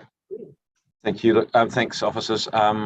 Just before I go to Councillor Young, can I just say I think I'll take this as the last question, and then I'm going to ask a question of Councillor Fitzsimons as to how she wants to handle this, given the officer advice. And I am conscious we have many other papers on the agenda, and this is an amendment, not substantive as well. So just like to bear that in mind in terms of the timing of getting through. Councillor Young. Sorry, it's just clarification of Stephen because of this difference in numbers. Can you just clarify which numbers and which version of numbers you support? Or would it be helpful just to say, give us the first 4 words so we make sure we've got the right ones, we know which one's which? Sure. The numbers that I was referring to was in the email that I sent out this morning. So 8 on my piece of paper is agree that the council, in conjunction with Wellington NZ, etc. 12 was agree that officers also urgently, so it would be urgently investigate, etc. And note the report back will include advice on the range of options. So those were the 3. Thank you. Thank you. Councillor Fitzsimons, you've heard the advice. I don't know how councillors are going to feel about the amendments having got the advice, but I'm asking you if you wanted to proceed with all of them or you wish to truncate them. I'm happy to proceed with all of them. I think the comments from the Chief Financial Officer that there are ways that we can make them administratively efficient are right. I accept that officers don't support all of them, but I also want to just pick up on what our Chief Executive, Barbara McKerrow, said, which is that in terms of containing them, this is really just an in-principle decision and then further works to be done. So I'm confident that business leaders, council officers in Wellington NZ can come up with something appropriate, as we so often do when we're faced with challenging circumstances and legal obstacles. So yeah, I'd like to press ahead. Thank you. Councillor Day, you wish to speak? Yes, can you hear me? Cool, I'm going to keep talking then. So yeah, thank you. And I'd like to just begin by acknowledging staff and the business community for the amazing mahi you've done to pull this together really quickly and in response to particularly where we're at with the economic strategy. So I want to thank Baz particularly for sort of picking up on this and saying, yeah, if we're talking about the economic strategy, we should be having a conversation about right now, because that's really where businesses' minds are, which makes complete sense. So I just want to acknowledge sort of the first thing that I've heard sort of today around it's not council's role necessarily to do this. I think we just have to acknowledge that we're in really quite significant unprecedented times, and it's really not time for local government to just do business as usual. And we acknowledged that in 2020 when we set up the original response plan. I think that at the moment, if we have massive business failure, actually all Wellingtonians suffer. We really appreciate the services and the facilities and the places that we can go in Wellington City. And if they're all gone, we all suffer and we all have a bit of a stink time. So I think it's important that we do take this opportunity seriously. I just want to make sure that we're in no doubt that we are deciding today on this public policy and whether there's value in it, and that businesses are telling us that there is. Aotearoa has been hit hard, but as we've seen, Wellington in recent times has been in particular a particularly dire situation, and particularly for our businesses in and around the central business district. We saw the media release yesterday from .love's data, which is showing spending across Aotearoa in Wellington and Queenstown are unfortunately leading the way in the most terrible statistics around spending. And that's really hard for Wellingtonians to see and to think about, and for our businesses to see that and to be grappling with what to do next. And so last night I had a chat with Pōrete Manu following the conversations we had on Monday. And his first response to this suggestion of maybe we should step up a little bit more was a response that made me think we absolutely must do that. He said, any help would make such a difference, and it would be greatly appreciated, and it would send a really good signal to businesses. It's basically saying we've got your back.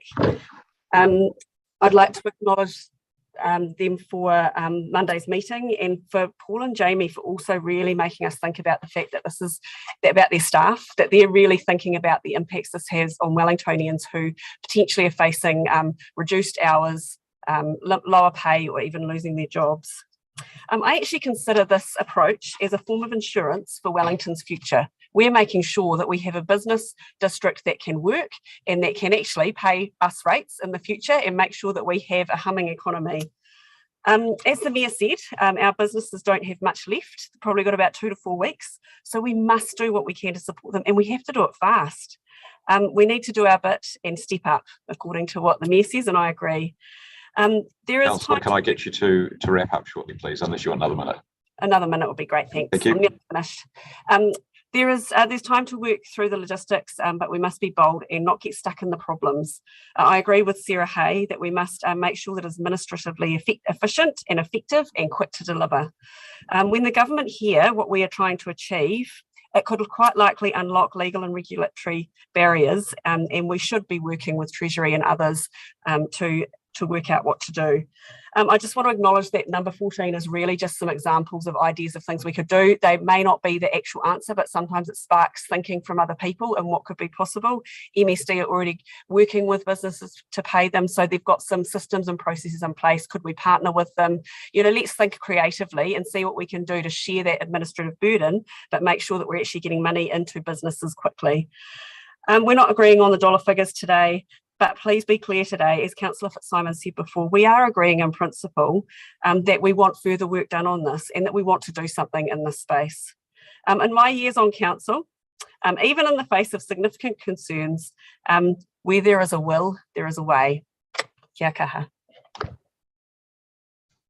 Thanks, Councillor Day. I've got Councillor Condie and Councillor Paul. Councillor Condie. I think Councillor Paul was actually first. Did you want to go? Okay, Councillor Paul, that's fine.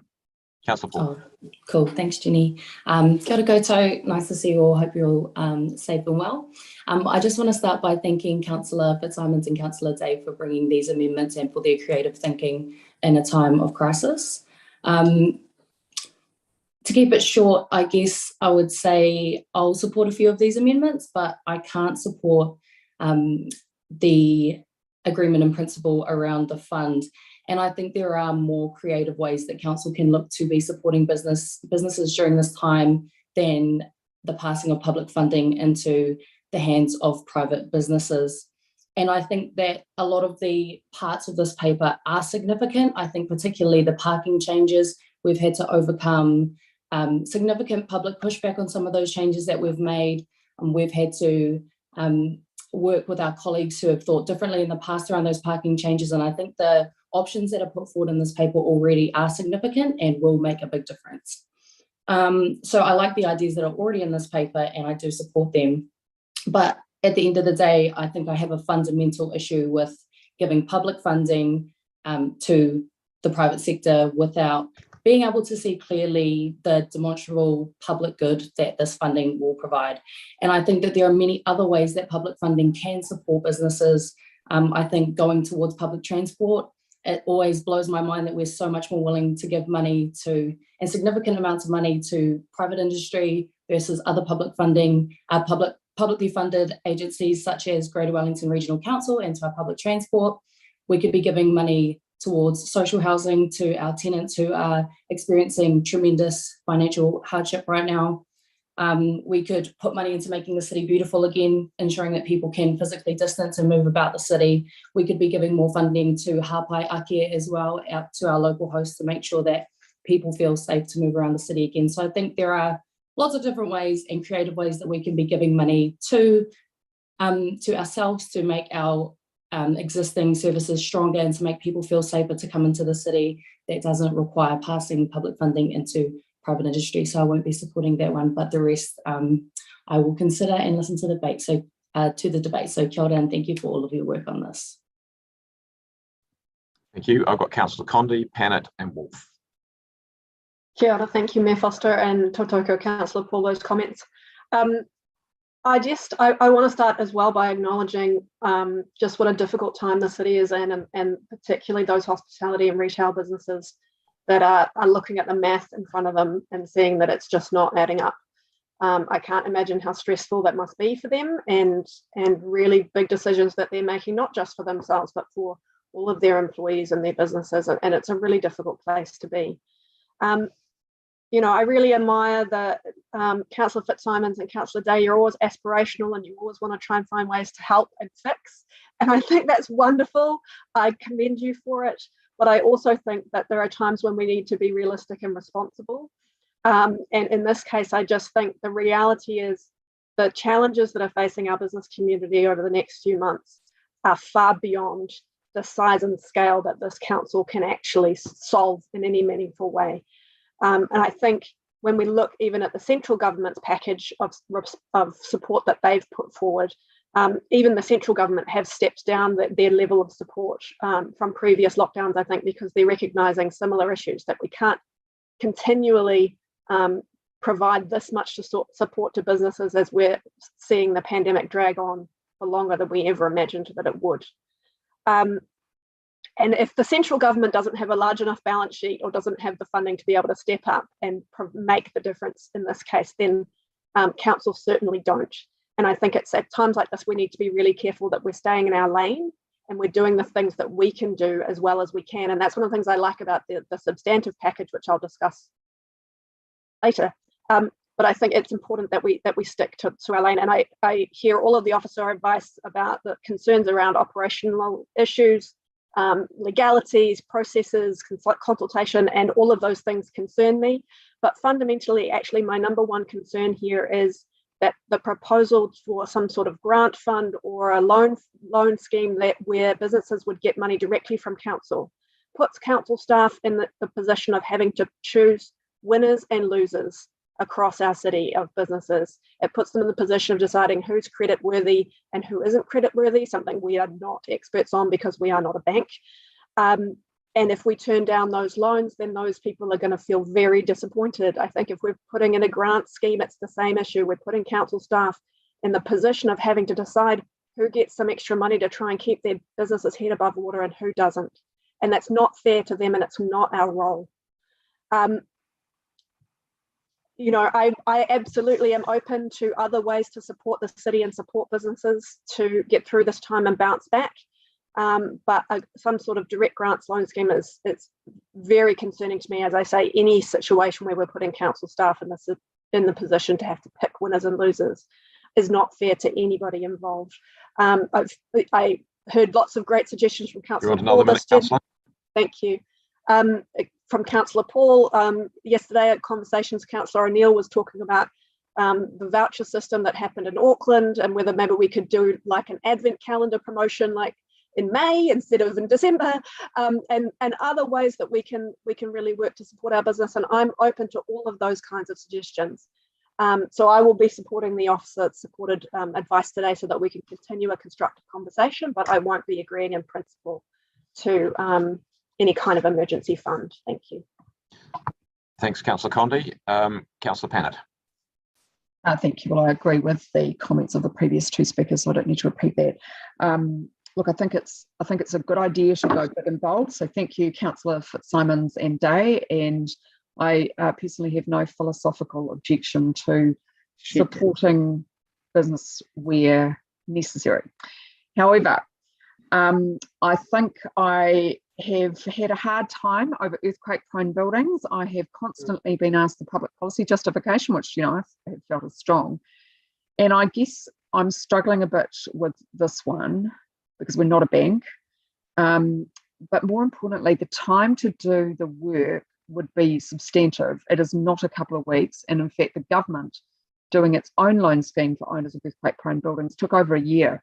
I mean, like it is a very, very intensive piece of work. And we just, I guess from an organisational point of view, my view is that we need to be concentrating on the things that we do well, which is, you know, managing public space and sorting out infrastructure as much as possible, acknowledging there's some issues there that we need to work through, but nevertheless, that is our specialty.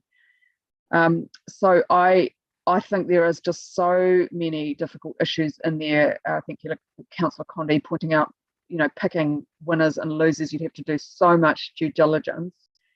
And really, we don't have the resources to be a bank to do that rigorous approach.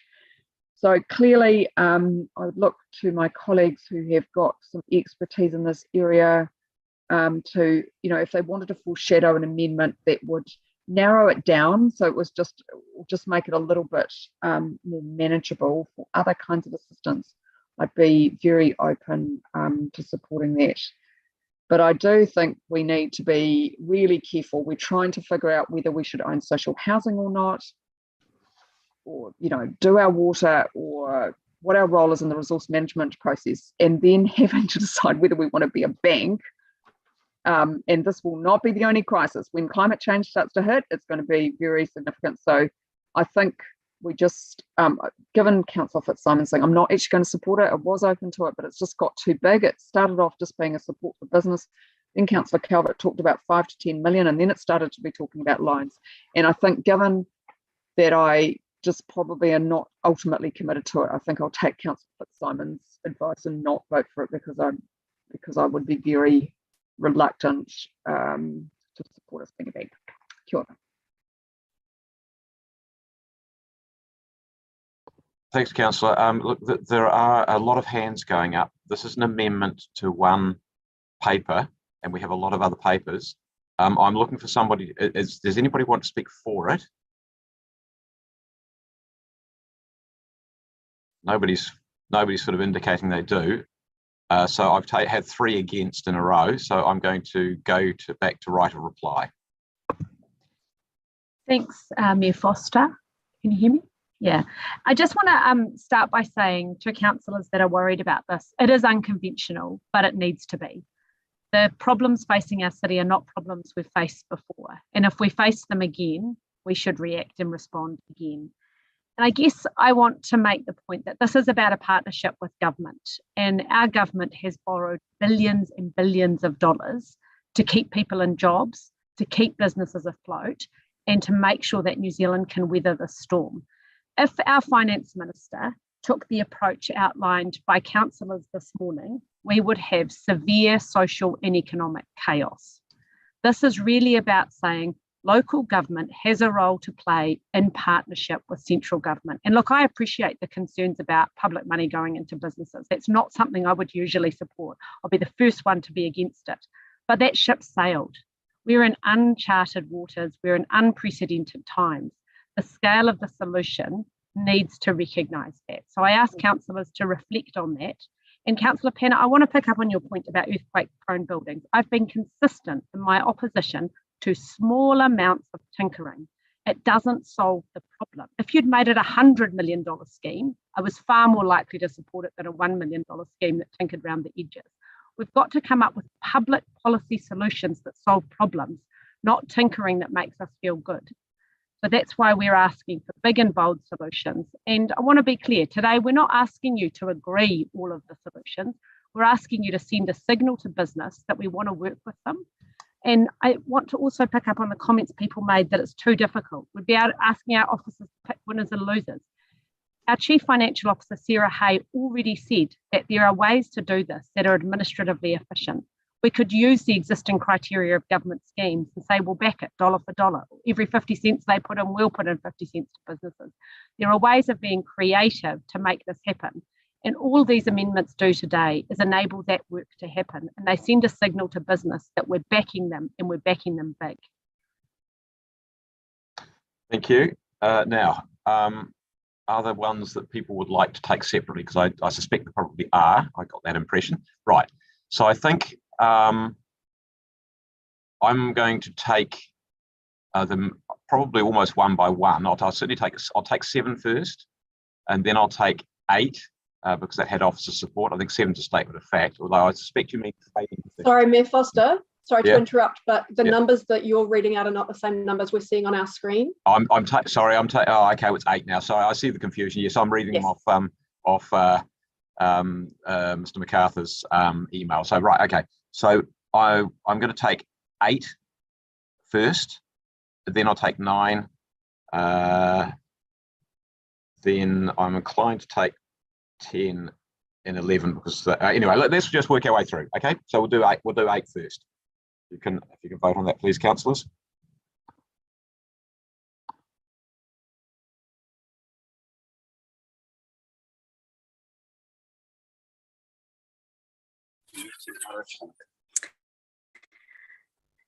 I can't see the votes there, Heidi. So you tell me when we've got. Yes, so that's 14 votes in favour. That is carried unanimously. Okay, cool. Number 9.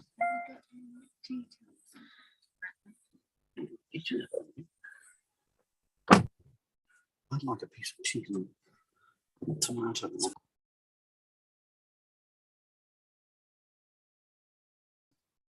Just waiting on a vote from Councillor Calvert.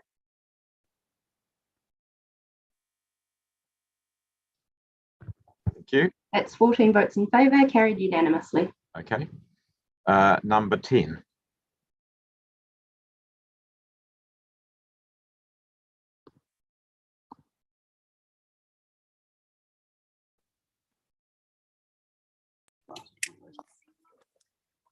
Mayor?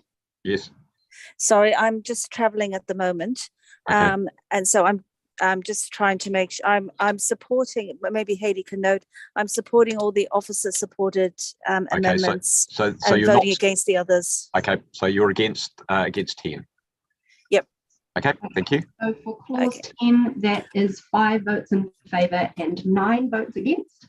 Those in favour, Councillor Day, Councillor Fitzsimons, Councillor Matthews, O'Neill and Councillor Wolf. Thank you. Number 11, which is agree the need for relief is urgent. You could probably attach it to whichever one you like. So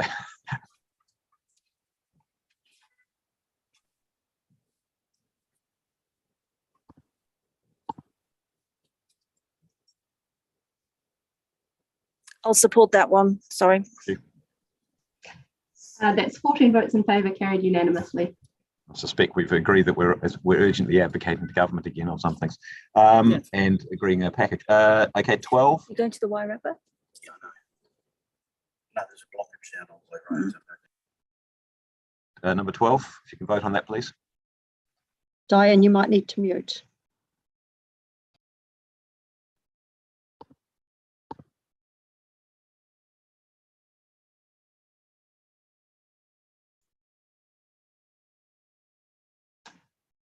So that is 5 votes in favour, 9 votes against, so that has lost.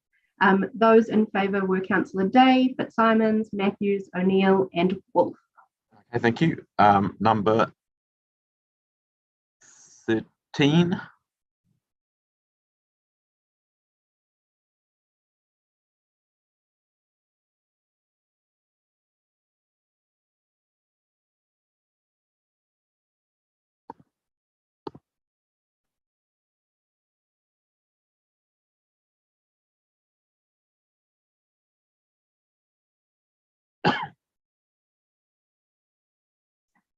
Councillor Calvert, you in favour of this one? This is one of the ones that the officers had no issue with.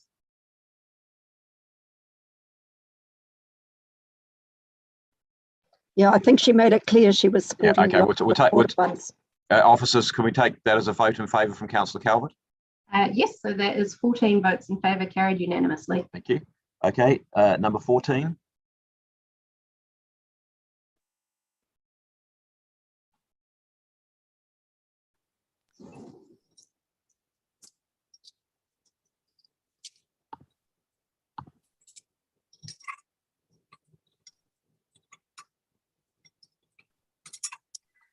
Just voting on Councillor Fu.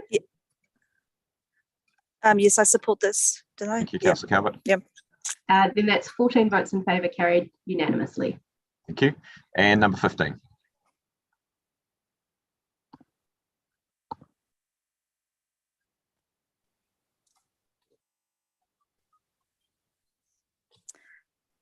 I don't support these. Thank you.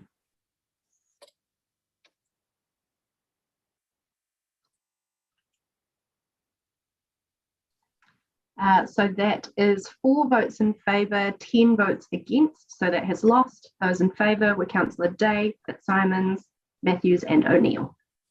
Thank you. Okay, well, that takes us back to the substantive, which will obviously be amended with the inclusion of those parts which were passed. Right. So who else wishes to speak on the substantive? I'm not going to encourage people if nobody else. Oh, okay, just got in there, Councillor Condi. Otherwise, I was going to go write a reply, and then Councillor Matthews. I was looking for my button, and then no, I can understand that. I had hopes. Right. Yeah. So I have Councillor Condi, Councillor Matthews, Councillor Rush. Thank you. And Councillor Wolf. Thanks. I just want to very briefly thank staff for all of these suggestions. I think that a lot of the ones around, discounts to allow people to continue trading and particularly outdoor dining and those sorts of things are really great initiatives that I wholeheartedly support. I'm probably conflicted the most about the one about parking and reducing charges for weekend parking. No one will be too surprised about that. I maintain that in normal times, the evidence is that parking bounces back quickly after increases in charging, and that in fact it's not a significant issue in terms of affecting business revenues in normal times. But I'm also willing to acknowledge that right now is not normal times. It's actually a pretty scary time for a lot of us, and people aren't going to want to be using the bus. And I do want people to feel like they can come into the city and be safe and safely visit our hospitality and retail businesses. So because this is a short-term relief, it's only for a short period of time of 3 months, I'm willing to support it to encourage customers safely back into the city. But I just wanted to raise my general philosophical issues around that in general. But I think for a very short period of time to support our businesses, this is something that we can do. Okay, thank you. Thanks, Councillor Condi. Councillor Matthews. Kia ora koutou. I want to thank officers for their work on this. Thank the business community for engaging with us this actively on what is needed. And similarly to Councillor Condi, I do have concerns about the precedent set by reducing parking fees. I do think if there's not as many people in the city, it's less to do with what our parking costs and more to do with people taking measures to keep themselves safe during this time and not wanting to interact with the public.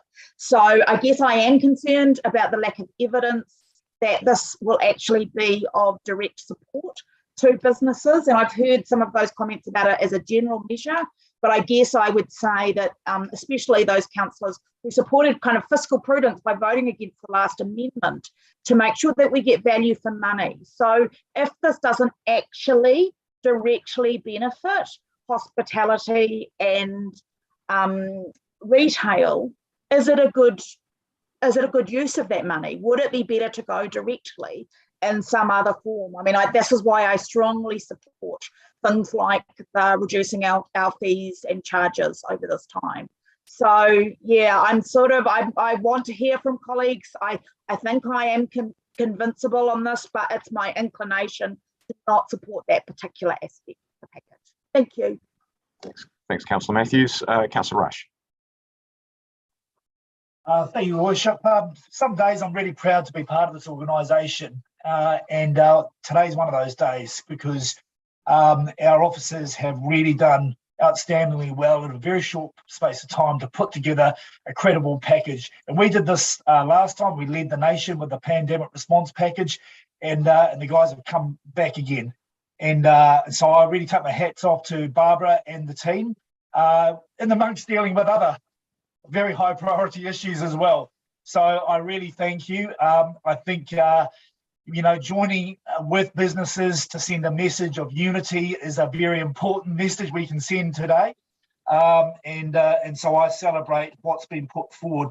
I also voted against free car parking after doing some research and coming to the conclusion that indeed it didn't do much at all to encourage more retail. That was during the lockdown where essential workers were using the parks.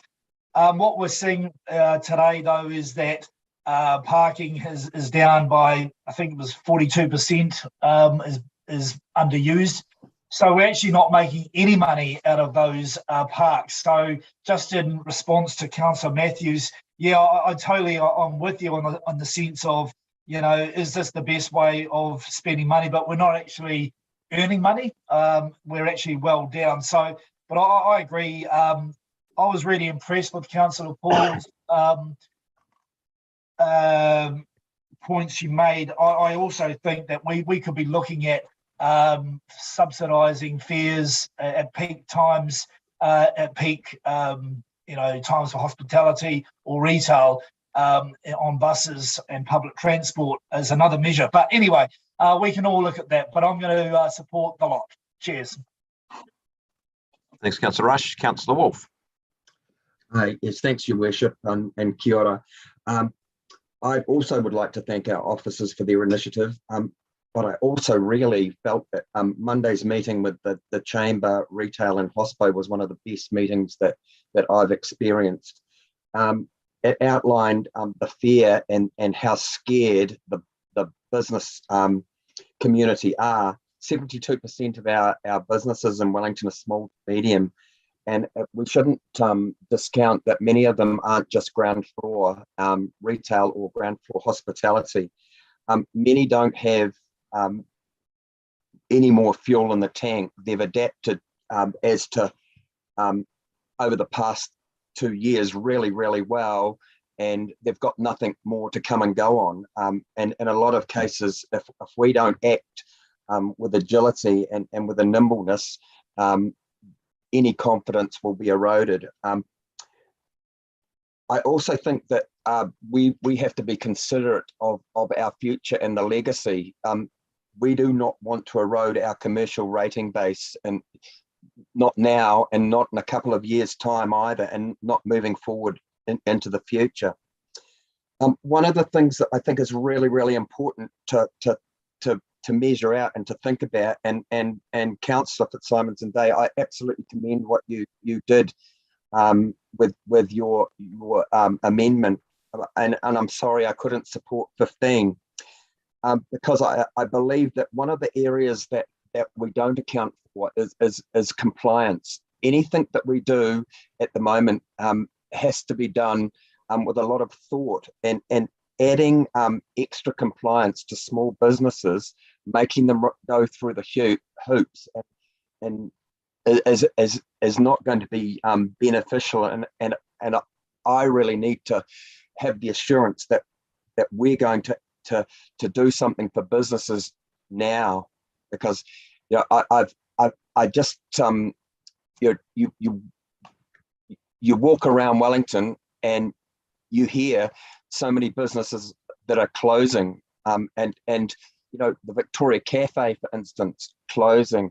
A number of other food and beverages outlets are closing, but it's not just those areas. It's some of the smaller businesses that do not have a voice. So I'm supporting this package wholeheartedly, and I also think that there was a comment made earlier about staying to a lane. Sometimes when you move forward, you've got to leave your lane. And I think that's quite important to understand as well. And in this situation, we just have to show our business Councillor, I'll give you another minute.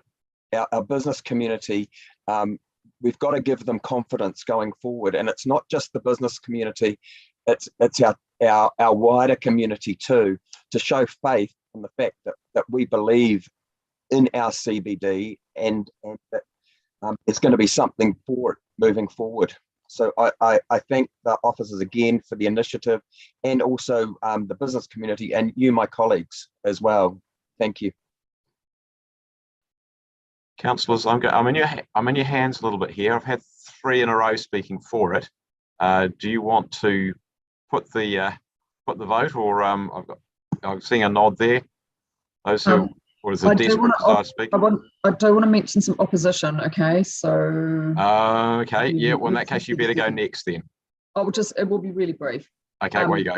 Okay, well, thank you, Mayor Foster. Look, just really quickly, I strongly support Councillor Matthews' comments. I think that's useful. I get frustrated when every time there's an emergency, free or cheap car parking is the solution. Councillor Paul and I will be bringing in an alternative, so that's helpful. Look, Mayor Foster, I don't want to waste time of the council. I'm not going to move an amendment, but I just do particularly want to say that I am opposed to the ongoing initiative around the 3-hour parking. I understand the justification, but really I want us to get to that transition period. So the temporary ones are possibly less problematic from my point of view, but the ongoing one is a bit tricky. So I just wanted to state that just so my colleagues are clear. Kia ora. Thanks, Councillor Pannett. Councillor Deputy Mayor Free, Councillor Young, Councillor Foon, Councillor O'Neill, are you desperate to speak, or? I'll be very brief, honestly. I've got a shake of head from Councillor Young. Thank you. Yeah. Councillor Foon and Councillor O'Neill. Is that a desperate yes? No, good. Thank you. Right. Okay, right. Well, that shortens it up a little bit. Anyway, Deputy Mayor.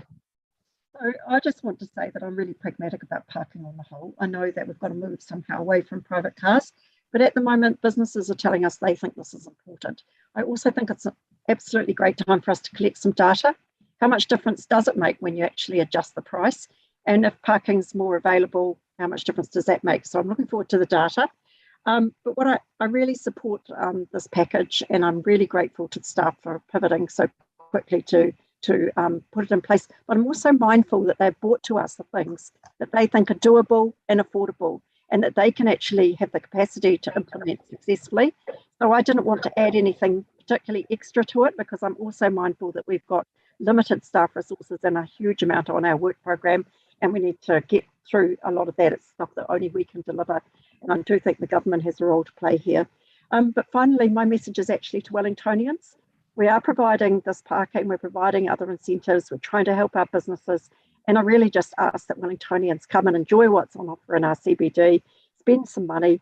We'll try and make it vibrant as we can in these circumstances, and you can play your part too in helping support our businesses. Thank you, Councillor Deputy Mayor. That's very well put.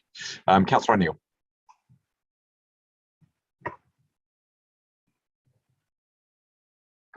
You're on mute. Thank you. Kia ora all. I just briefly wanted to speak to, I guess, the way that cities have responded to the economic crises around the Omicron variant, and outline that I still, as I've discussed with some of my colleagues yesterday, do not believe that giving immediate relief through discounted parking is a responsible way to go. We passed a significant Te Atakura package not that long ago, and it is a strategic priority of this council that we are objectively trying to decrease our climate emissions. And unfortunately, I see that discounted parking or messing with our parking policy, even after all of this work and consultation, is a lazy response of council. There are way better ways that we can provide relief to businesses if we think a little bit more innovatively. We know that prior to the peak of Omicron, it is not responsible to draw more people into our central city because of the transference of this virus. So what we can do pre-Omicron peak is provide immediate relief to businesses in the forms of rates rebates. We could give them discounts in terms of our own consenting fees. And then on the, we could give a discount in terms of like their water charges or the development contributions for certain businesses. And then past the peak, we want to be consumer focused. That's good economic policy in order to drive people back into the city and regenerate it past the Omicron peak. We also have under this that we can understand, I guess we can have a voucher system, like Councillor Condi mentioned a little bit earlier, but similar to the Wellington advent calendar, but do like an Omicron advent calendar, and make sure that those are, zero contact, it's pick up or drop off, or it's like Uber Eats, and we can encourage people to get on their bikes and have a whole campaign around regenerating the central city, but doing it in a responsible way. We could do things like completely scrapping the fees for businesses to apply for outdoor dining areas and those innovating streets kind of things like that. So I guess I am really excited about the way that this, the innovation that we are thinking of in terms of the amendments and the substantive. And I would like to thank Councillor Calvert for organising the hui on Monday morning because, Monday afternoon, because that genuinely was really valuable for me to understand, I guess, the pressures that were on us and the pressures that were on the city around rolling around this. And lastly, I'd just like to thank Councillor Fitzsimons, Councillor Day, and to reflect, I guess, when we were going through the first lockdown, those councillors that supported Te Putoa Build Back Better, and I think that's what we should be doing today. But however, and sticking with my principles and sticking with the strategic priorities of the council, I would not be supporting discounted parking, and I think we can be more innovative in that space. Thank you. Thank you. Councillor Young, I see you have rethought. Well, just incredibly briefly, so I would just like to say this is an example, to use Councillor Condi's expression, of council staying in its lane. And, this is about getting people, the parking is about getting people back into the city. And I certainly know people who don't come into the city for things in the evening because they're not sure if they can get a park, but also because of the costs. So I would like to thank the officers for all the work that they have put into this. And I would like to thank all the people who have emailed us. And I'd like to make special note of the New Zealand Symphony Orchestra and Orchestra Wellington, because I've never played a double bass, I've never played a harp, and I've never played a cello. But the thought of lumping one of those on a bus or even a bicycle is quite beyond my comprehension. And I think we have to bear in mind that we claim to be the arts capital of New Zealand, and we have to make sure we look after our performers as well as the people who attend the conferences. I think it is beholden upon us all to go shopping in Wellington, to go out for dinner, out for lunch. It was good to see the mayor and his family out for dinner last night, and our chief financial officer and me, but we weren't together.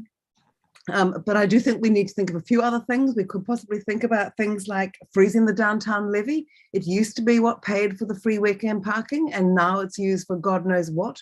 This is not about, Councillor Paul talked about we shouldn't be using public money to subsidise private enterprise, but in fact, private enterprise is a major funder of our public projects because of things like the downtown levy, because of our usurious commercial rates, etc. So I will be supporting these in full. Thanks, Councillor Young. So just quickly in right of reply, there's a couple of things I did want to say. First of all, I want to reiterate what everybody has said is I want to say thank you to all our officers who have worked very fast on this. I raised it with them, barely 10 days ago, 12 days ago, something like that. I raised it with you at the Mayor and Councillor only session. I think I might have had ELT at that session as well. You said you wanted to proceed with some initiatives, and officers have moved with great speed to put the paper together. So, so thank you, officers, for that. Thanks, all of you, also for the discussion. I think it's been a good one.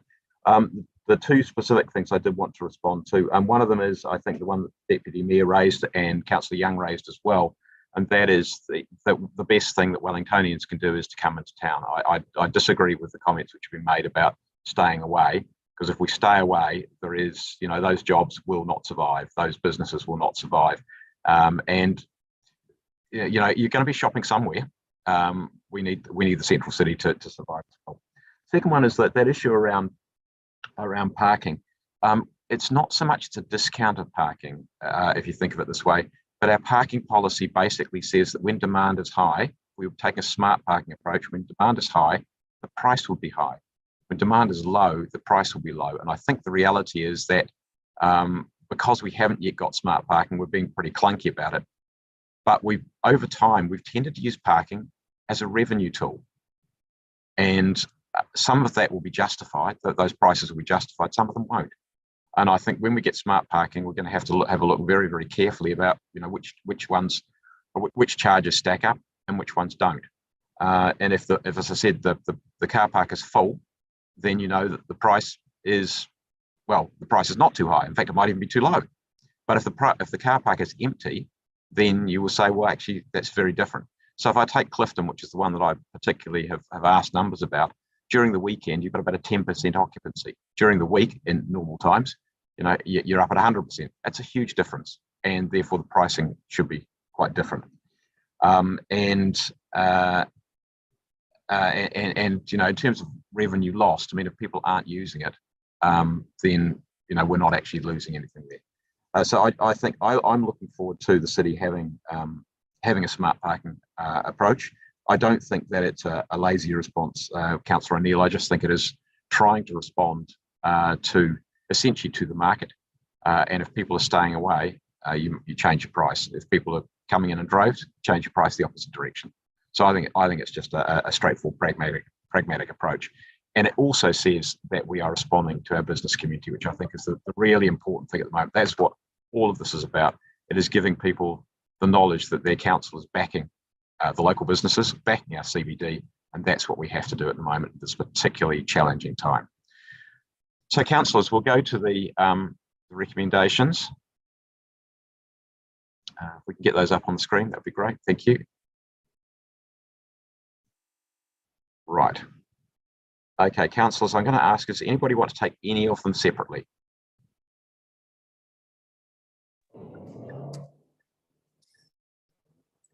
I'm not hearing anything. Yep. I'll be voting for them all in case I lose connection. Okay, thank you, Councillor Calvert. Right, okay. I don't hear anybody wanting to take anything separately, and given that we haven't separated any of the initiatives within the package, it's up to you to decide whether to vote for or against it. Okay. Sorry, I'm going to put the lot. Okay, councillors. Yeah, just remember, Mayor Foster. That's why I made the speech that some of us might not. I understand that exactly, but now I'm interested in the vote. Okay, so let's vote.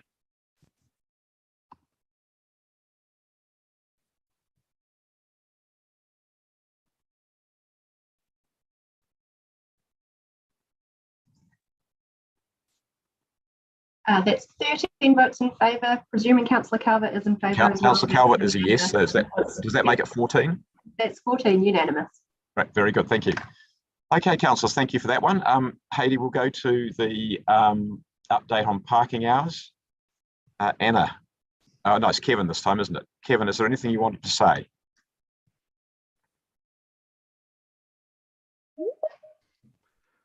Morning, councillors. Probably the paper speaks for itself. I probably would just mention, just to reiterate the conversation we've been having this morning around the pandemic and its ongoing impact on business and hospitality sectors. And under that sort of criteria, this paper is proposing that we reverse a previous council resolution to extend time limits for on-street parking to 4 hours between 6 p.m. and 10 p.m. on a Friday and Saturday night, and charging for on-street parking through to 10 p.m. on a Friday and Saturday night.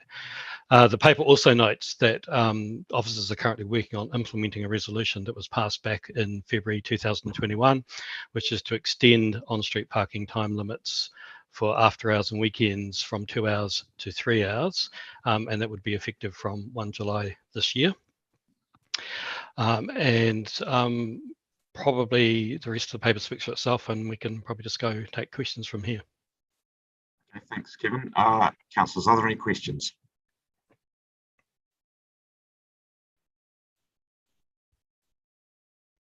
can't see any. Mayor Foster, yep.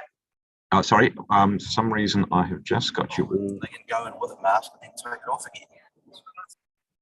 Okay, away you go, Councillor Condi. My question's kind of very straightforward, Kevin, but I just want to be absolutely sure that I've got my head around this. So with the 3-hour limit, if I was to come in and park my car at 5 p.m, I would be able to pay for 3 hours until 8 p.m, after which it would be free, and I could probably leave my car there and continue to park there for like a 4th or a 5th hour if I was going out for dinner after a show or something. Is that correct? Correct. Thank you. That's all I needed. Councillor Pennant. Thank you.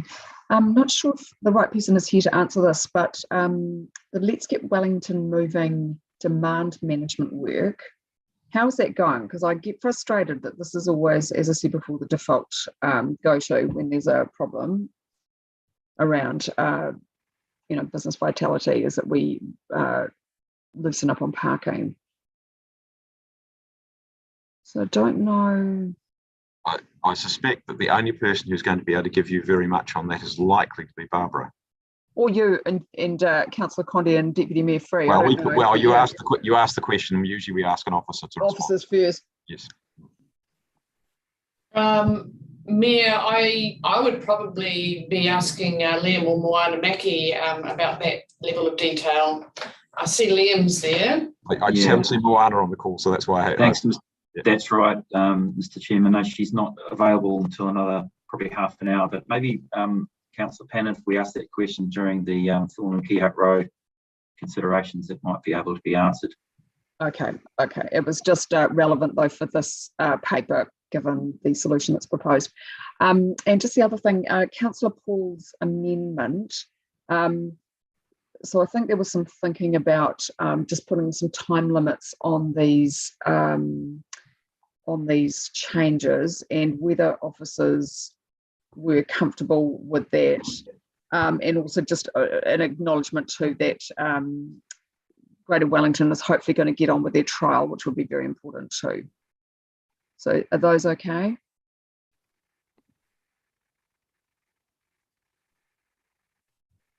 I'm not aware of what Councillor amendments are. Sorry, just they were sent through on email, so you won't have had a chance to see. So just basically, and I don't know, Kevin, if you got them, just basically that there would be a limit to these changes for when we go back to the orange settings, so that they are limited because of the COVID response, but not permanent.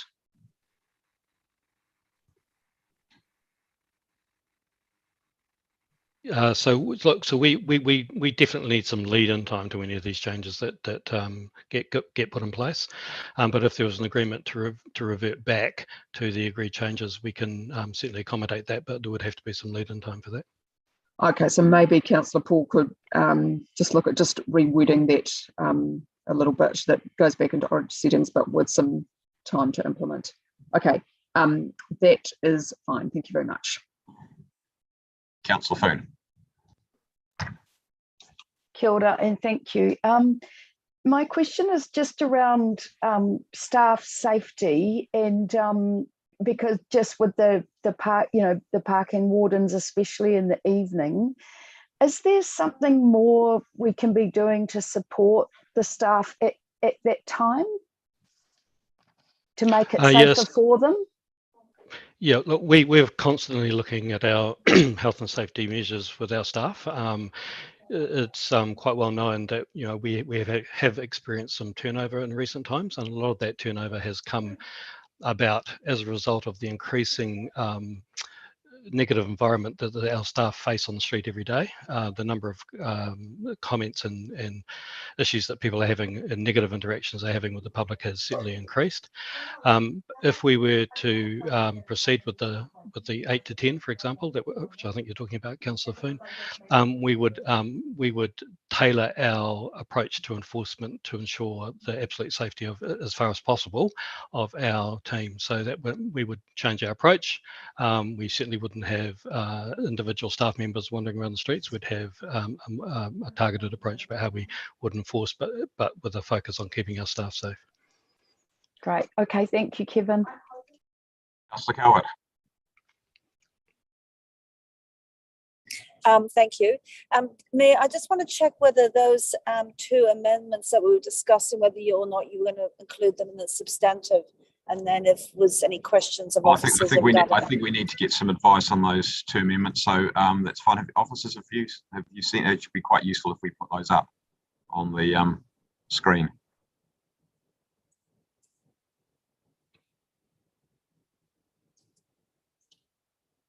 Okay, so that is. Councillor Calvert probably can't see them. That is the agree to temporarily cease city centre parking charges in the hours of 6 to 8 p.m.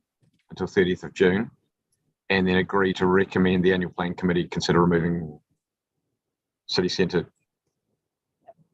I can see them. Yep. Just looking at that, I'm a bit confused as to why we've got two separate bits there.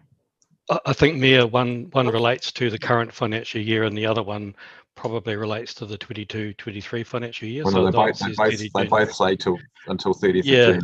I suspect number 2 was meant to say 23. Yeah, sorry, it was. Yeah. Okay, well, that makes a difference.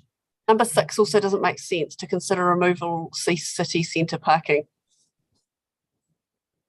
I suspect that means we'll just use cease, I suspect is probably the wording. Right.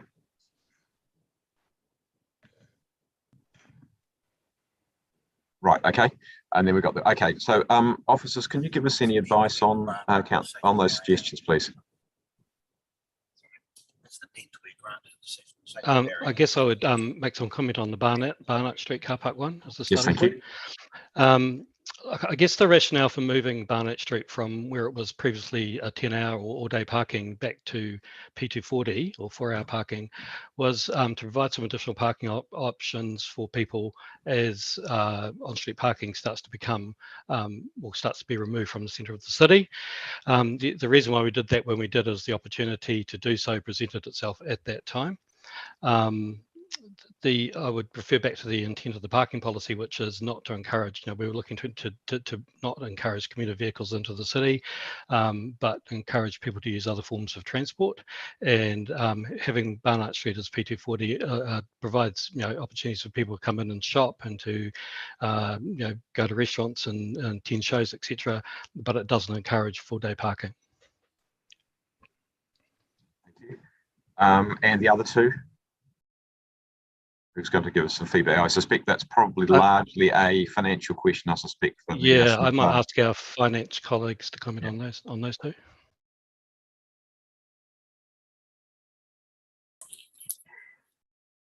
I can comment on that through you, Mayor Foster. I guess the impact of those two recommendations, the impact on the current year will obviously impact our loss in revenue and an increase in our debt position, which our CFO mentioned earlier. There are a number of decisions made and being made that will impact that, and we would need some time to come back and really analyse all of those varying cash flow changes. And recommendation 6, again, as the recommendation states, will be considered as part of the annual plan. Okay, thank you. So Councillor Foon, Calvert, Councillor Foon, Calvert, Young, and Condi. Mine's a hangover, sorry. Okay, Councillor Young. Sorry, thank you. So just very briefly, I really just want to speak about Barnett Street because... sorry, hang on, are you asking questions? Sorry. Oh, sorry. Questions at the moment. All right. No, then silence me. Okay, right, fair enough. Well, you can come back and put your hand up when we finish the questions. Okay, Councillor Condi. So you.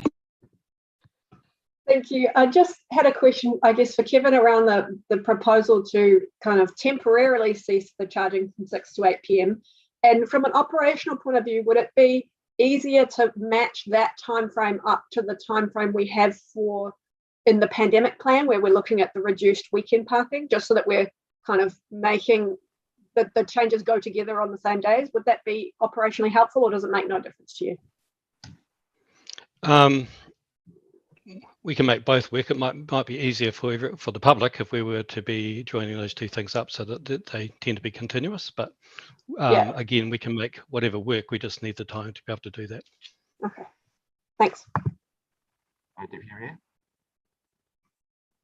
Yes, I just wanted to ask the amendments in red, or the motions in red, recommendations in red. Are you moving those? Is someone moving those with the paper? It's just not quite clear to me. I talked to Councillor Cowell, but I wasn't 100% sure of exactly the nature of of all of the bits. I had a flavour of some of them. I thought I would do that whether I supported them or not, just to save having yet another amendment. Oh, okay, thank you. Did you have another question? No. Okay. I've got two questions. The first one of them is I'm interested in what we're seeing in terms of the level of demand, and I know that it's an absolute nightmare trying to have any consistent pattern with demand with all the COVID restrictions. But what sort of level of demand are we seeing across the city, Kevin, in that 6 to 8 p.m. time? That's the first question. So up until recently, our overall occupancy was starting to head back up. And obviously, as we've headed into the red traffic light system and we're at red, it is starting to drop again. We're averaging probably around or just below 50%. That's at that time. Throughout the day. I'm specifically interested in what, if you have any data on what it's like between 6 and 8. I don't have data in front of me right now in terms of what it's like between 6 and 8, but our parking is at the moment is reasonably empty. It's in certain parts of the city, and other parts of the city it is it can be quite busy throughout that time. Okay, thanks. And look, the other one is the Barnett Street one, and that's the issue which was raised earlier in the meeting was about I think Councillor Young raised it, the likes of symphony orchestra, etc. And I can remember getting some submissions at the time we made the changes from people involved in supporting events and entertainment, etc. Not there's probably too much of that work happening, unfortunately, at the moment. But have you had any thought about whether that there is some sort of a need around that to support the events area, but it might be a subset of the space? In other words, that there's some sort of happy medium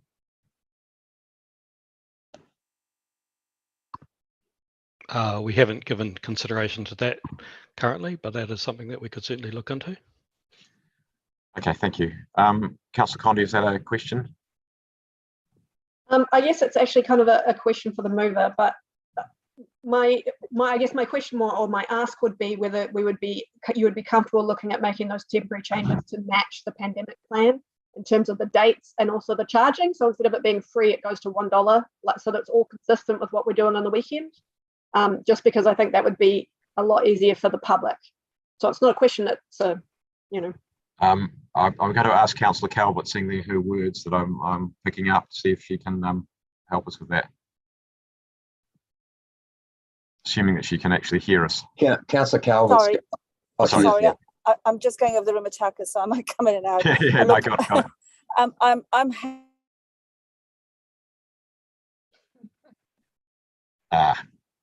happy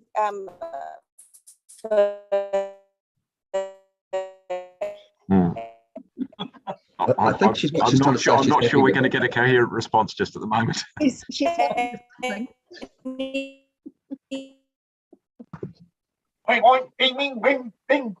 Councillor Rush. that will help. $1 an hour gets people over the line with this, or adjusting about. Okay, I think that was a yes, Councillor Condi. Sorry. Just to reiterate, yes, I'll go with $1. Yeah. An hour. Right. Okay. Officers, can we adjust if that helps councillors, and they can still obviously vote whichever they won't choose to vote, but if that helps, can we accommodate that into the red part of the proposed substantive? Councillor Foon, is that a question? You've got hand up. Yes, and do give, because it may be a roundabout way of asking what the Mayor just has on Barnett Street. Just, is it worth pulling that back a bit? And this may be, if actually, do officers support 7, and what would officers recommend in this situation regarding Barnett Street, considering that the occupancy has been low? I guess we'd go back to the rationale for why we moved it from 10-hour to P240, which is to align with the objectives of the parking policy.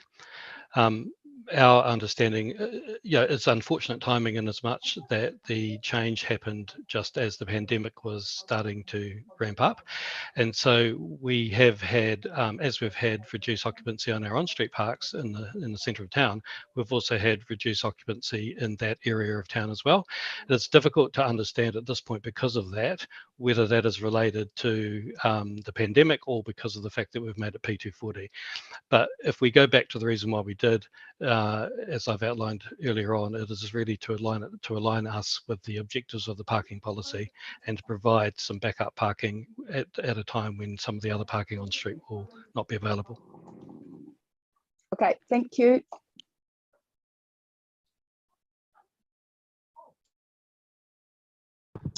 That looks like it's all the questions. So I'm going to move the paper with the proposed additions from Councillor Calvert, and I will take things separately if people want to do that. I will always take them separately. Look, first of all, I want to thank officers for the work that's been done in putting this paper together as well. Where did it come from? And essentially, it came from that we obviously had some challenges around staffing late at night. I think one of the issues that if it's raised as an amendment, Councillor Paul, is the ability to be able to just flick a switch. And Mr. Black has obviously quite clearly said that you can't do that. Is the issue around getting the staffing arrangements to actually support a change back to charging at that period of time. May take a little while because obviously there was some reluctance from staff to operate at that time. So that was the first part of that. The second part of it is obviously we've got concerns at the moment, particularly around the hospitality sector, which so the late night stuff is helpful to the hospitality sector. It's not the whole answer. We've obviously just passed a paper which assists. And in terms of the earlier charging regime, I will listen to the debate as to how we deal with that. I guess the challenge that we've got is that we should be making decisions around charging in a smart way. We haven't yet got the smart technology. We were hoping that we would have that towards at the end of this financial year, beginning of next financial year. When we have a smart charging arrangement, then we will be able to charge appropriate to the demand in any given area. So if I think about the 8 to 10 time, I would suspect that the demand is going to be relatively high around the Courtenay Place end of the city, but is going to be lower at the northern end of the city. But we need that kind of data to be able to support that. At the moment, we don't have that smart parking data, and I look forward to the day that we do. And the same is true of the 6 to 8 p.m. With that, I'm just going to move it. And Councillor Calvert was going to second, but I'm reluctant to take Councillor Calvert as a thank you. I'll take Councillor Young because Councillor Calvert, I suspect, will drop in and out. Councillor Young, seconding. Yeah, so just very briefly, I do support these. I mean, I know, I think with the exception of Councillor Pannett, most of us use our council car park very happily. And I'm very lucky because I live just not far from Courtenay Place. But I think it is possibly hard for those, especially the younger you are, to realise how important driving to events is for older people, even though apparently the most popular bus in Wellington is the one that goes from Oriental Bay to near Civic Square when the NZSO is playing. So putting that, of course, it's free because they're all nearly all Gold Card members. But I would just like to remind you the Barnett Street thing is a real issue. I mean, I did some Googling to find out exactly how big is a double base. They're 1.8 meters high.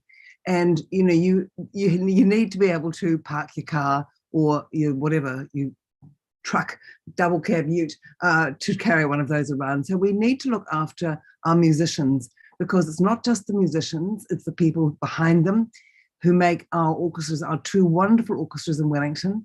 And it's the composers. We've got people like Gareth Farr. They rely on the NZSO to play their music. It's a whole ecosystem. We have to be able to look after our musicians, and having a place where they can park their cars when they have really often quite valuable instruments they're transporting. A cello, by the way, is 1.5 meters high. These are big, big boys or girls. So I would just say the Barnett Street thing, it's not that I want commuters to park there. It's I want to look after our musicians, our artists, the people who help make our city hum. And that will be even more so when we have the National School of Music or National Music Centre, whatever it's called, in Civic Square. We have to think of the heart of our city. So it's not just about commuters. I mean, I have very little sympathy for commuters because, of course, I represent Lambton Ward. But I do think we have to think more than just ourselves when it comes to parking and our own. We might have ingrained philosophical issues. I mean, I have a few, which some are more interesting than others. But we have to put it aside and think what is good for our city, especially at this very difficult time. But Barnett Street, I beg you, we've got to be able to look after our musicians. I've been trying to find out how many players there are in the NZSO, but I haven't been able to find it in the annual report, and they're not answering text messages. Anyway, I am very happy to second this. Thank you, Councillor Young. Councillor Pennant. Thank you, Mayor Foster. So look, I am just going to move an amendment around, oh, sorry. Can you hear me? Yes. Sorry, right, sorry, apologies for that. Look, Councillor Paul and I have been in discussion. I am just going to slightly change the amendment that we were talking about, just given the previous discussion. So just basically to, I know we don't want to note, but I think it is important in this case, just given that we are talking about parking, that the Regional Council will be looking at their public transport trials when orange alert level settings come into play, hopefully as soon as possible. It's very disappointing that it had to be postponed. And just to ask officers for advice on how we can support it. Now that may be financial, but it may also just be something like marketing. So it's kept broad so that we can look at all options, and just that it is important that we keep talking about the alternatives to private vehicle use. So if I guess I am very frustrated that we just continue to talk about reducing parking costs like that is the only solution when there are other solutions, many, which is why I'm very interested in the Let's Get Wellington Moving work, that doing the travel demand management, which needs to be quite finely grained, you know, whether it's parents picking up kids after school or musicians lugging instruments, there needs to be tailored solutions for each one. So hopefully it's a reasonably small one that will not require a lot of work, and hopefully is being done anyway, given the trial is going ahead. Kia ora. Thanks, Councillor Pennant. Are there any questions of officers around that amendment? I don't see any. Councillor Paul, did you wish to speak? Don't have to. Sorry, there's a really loud postie van that's just pulled up, so I'm really sorry about that noise in the background. Okay. A question for the mover. Where did the orange alert level amendment disappear to?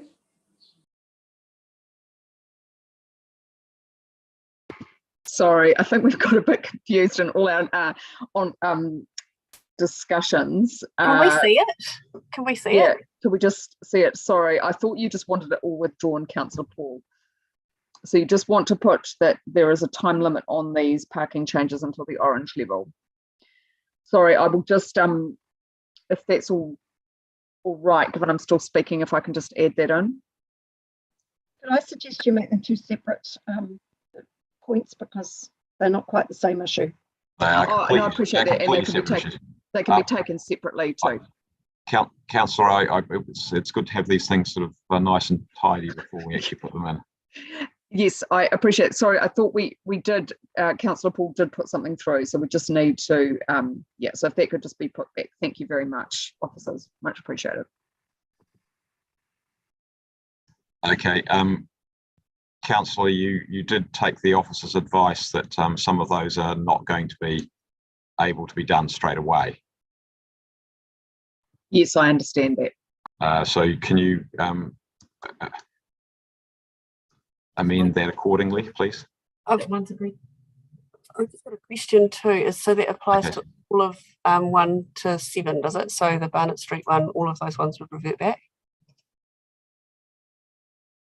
Sorry, so the amendment as originally drafted was just relating to 2, 3 and 4, just because the amendments weren't being taken into consideration. So you might need to say that in that, because otherwise it will be very confusing for the Barnett Street one if we're going to... Yeah, so 5 and 6 are obviously time bound. Can I just... Given it's 12:30, I was just wondering if maybe we could take a lunch break and let the councillors sort this out over lunch. And I will sort it out. Councillors, I'm not wanting to take the lunch break just at the moment, if I can avoid doing that. So, Councillor, what I'm going to do is I'm going to go back to the substantive and ask you to go and do some sorting out, essentially offline, and try and work out something that actually works in practical terms as well. Yes. Okay. Well, hopefully that's. So we're on the substantive at the moment, Councillor Day. Kia ora koutou. So this is a really challenging conversation to be having right now, because it does feel like we've just had a conversation about the strain that our businesses are under and saying it's a really difficult time and that we need to do some things to support them. And then we have to make a decision here, which sort of feels a bit like an awkward time to be potentially doing it, not doing it, and for the businesses to, I guess, get a little bit confused, and for the members of the public to get confused as well. I think probably I just want to respond to Councillor Pennett's last comment about, we need to have tailored solutions, and I kind of feel like some of this is actually trying to do that, and that the Barnett Street car park, if it hasn't been working as it is, then we probably should be trying something else, and actually the orchestra doesn't necessarily have that many options. We need to be sorting our creative industry and the people there who are working on, fairly limited number of events at the moment. It's pretty tight for people, and I think if we can do something that does help, then we should be. And it's really not clear that this is the sort of thing that actually makes a significant difference to some of the other kind of big things that people might want to attach it to, around things like climate change. This car park, Barnett Street car park particularly, is sort of a bit of an awkward location, and I do sometimes wonder if that's why it doesn't get the same uptake when it's got the shorter hours. And I think with regards to changing the hours that we had originally put forward previously, it was in a different time. COVID, what we didn't quite realise COVID was going to have quite the impact that it has, and the fact that we can't get enforcement for those later hours sort of means that we need to be a bit pragmatic and sensible about what we're doing. Otherwise it sends a really confusing message, and I do think that what I do hear in the community is that people, when they come out, now that costs are going up for people, we do need to make sure that we're kind of balancing that. And it would be easy to say that you could make those changes if public transport was something that people felt really drawn to, and at the moment they don't, and it's going to take time. And they also will be saying, well, does it have good frequency, is it affordable, and all those sorts of things. So we've kind of got the perfect storm of things not necessarily lining up in a way that makes it easy to sort of, I guess, pile on more challenging parking costs to people. So at this stage, I'm probably likely to support most of what's being put forward. And thank you to the staff who have worked through this. It is very complicated. We're trying to do quite a few things all at once and achieve quite a few things. So it's hard to find that balance. Thank you. Thanks, Councillor Convey. Thank you. There's a lot of pieces to this, so I'm going to kind of quickly go through each one. I just wanted to start with on the delay to the 8 to 10 p.m. parking. I think this is a sensible approach, given that we have had significant changes in the environment since that decision was made, and that as we are coming closer to actually having technology for the smart parking and the demand-based pricing, which, as you said, Mayor Foster, I'm deeply looking forward to. I think it will really be a game changer for how we can manage these issues in the future. When it comes to Barnett Street, I I actually think that the logic for switching it to 4-hour parking remains. I think the idea that it provides, you know, some turnover parking, but a slightly longer stay so that people can go in and, you know, pop along to Courtney Place and other businesses around there, I think continues. And until, you know, it's really hard to know with COVID the way it is at the moment, you know, how that's gonna bounce back essentially in the next little while. Personally, I think I would like to give it longer to run to see how it works. I'm not sure we've actually given it a fair trial before we immediately go to turning it back. That said, Councillor Young, I think your points are excellent, and if we're having issues particularly with important institutions in our city like the NZSO, then I would really like, if Barnett Street after this vote continues to be 4-hour parking, I'd really like to be able to get together with them and perhaps with officers like Kevin Black to see if we can find a specific solution for those groups rather than making a change that might affect all commuters. So yes, so happy to kind of work on that as an additional issue to try and see if we could solve that. In terms of the changes that are being proposed, the temporary changes to evening parking, I'd just like to note that I think it needs to be updated to say it will start on the 21st of March to the 26th of June to match the dates that we have in the other paper. So Heidi, if you're on the ball there, if you could pop that in. I again am reluctant to support this, but am willing to support it, but given the very unusual times that we find ourselves in.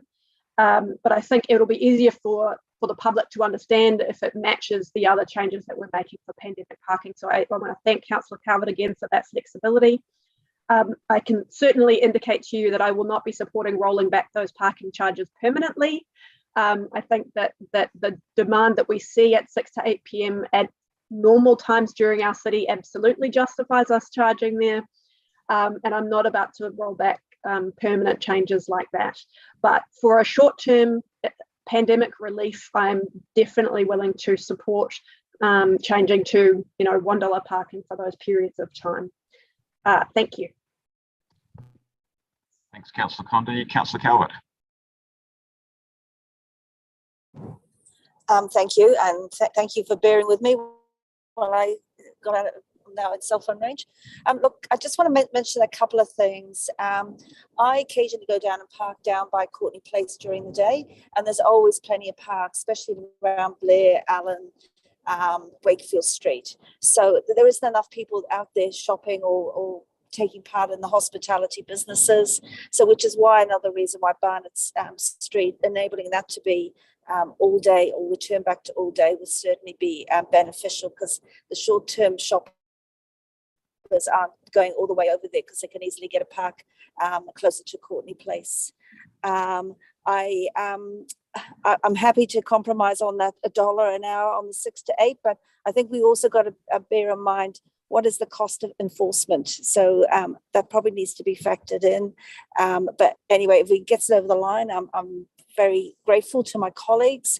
And I know a lot of people, especially in the northern suburbs or north of the city centre, often now I'm hearing stories where people will go out to Jackson Street in the evenings because they don't have to pay for any parking, but they want to go for a meal, they want to go to the movies. So I think having free or reduced cost parking 6 to 8 is certainly going to encourage more people to come back into the city in the evening and use our hospitality places.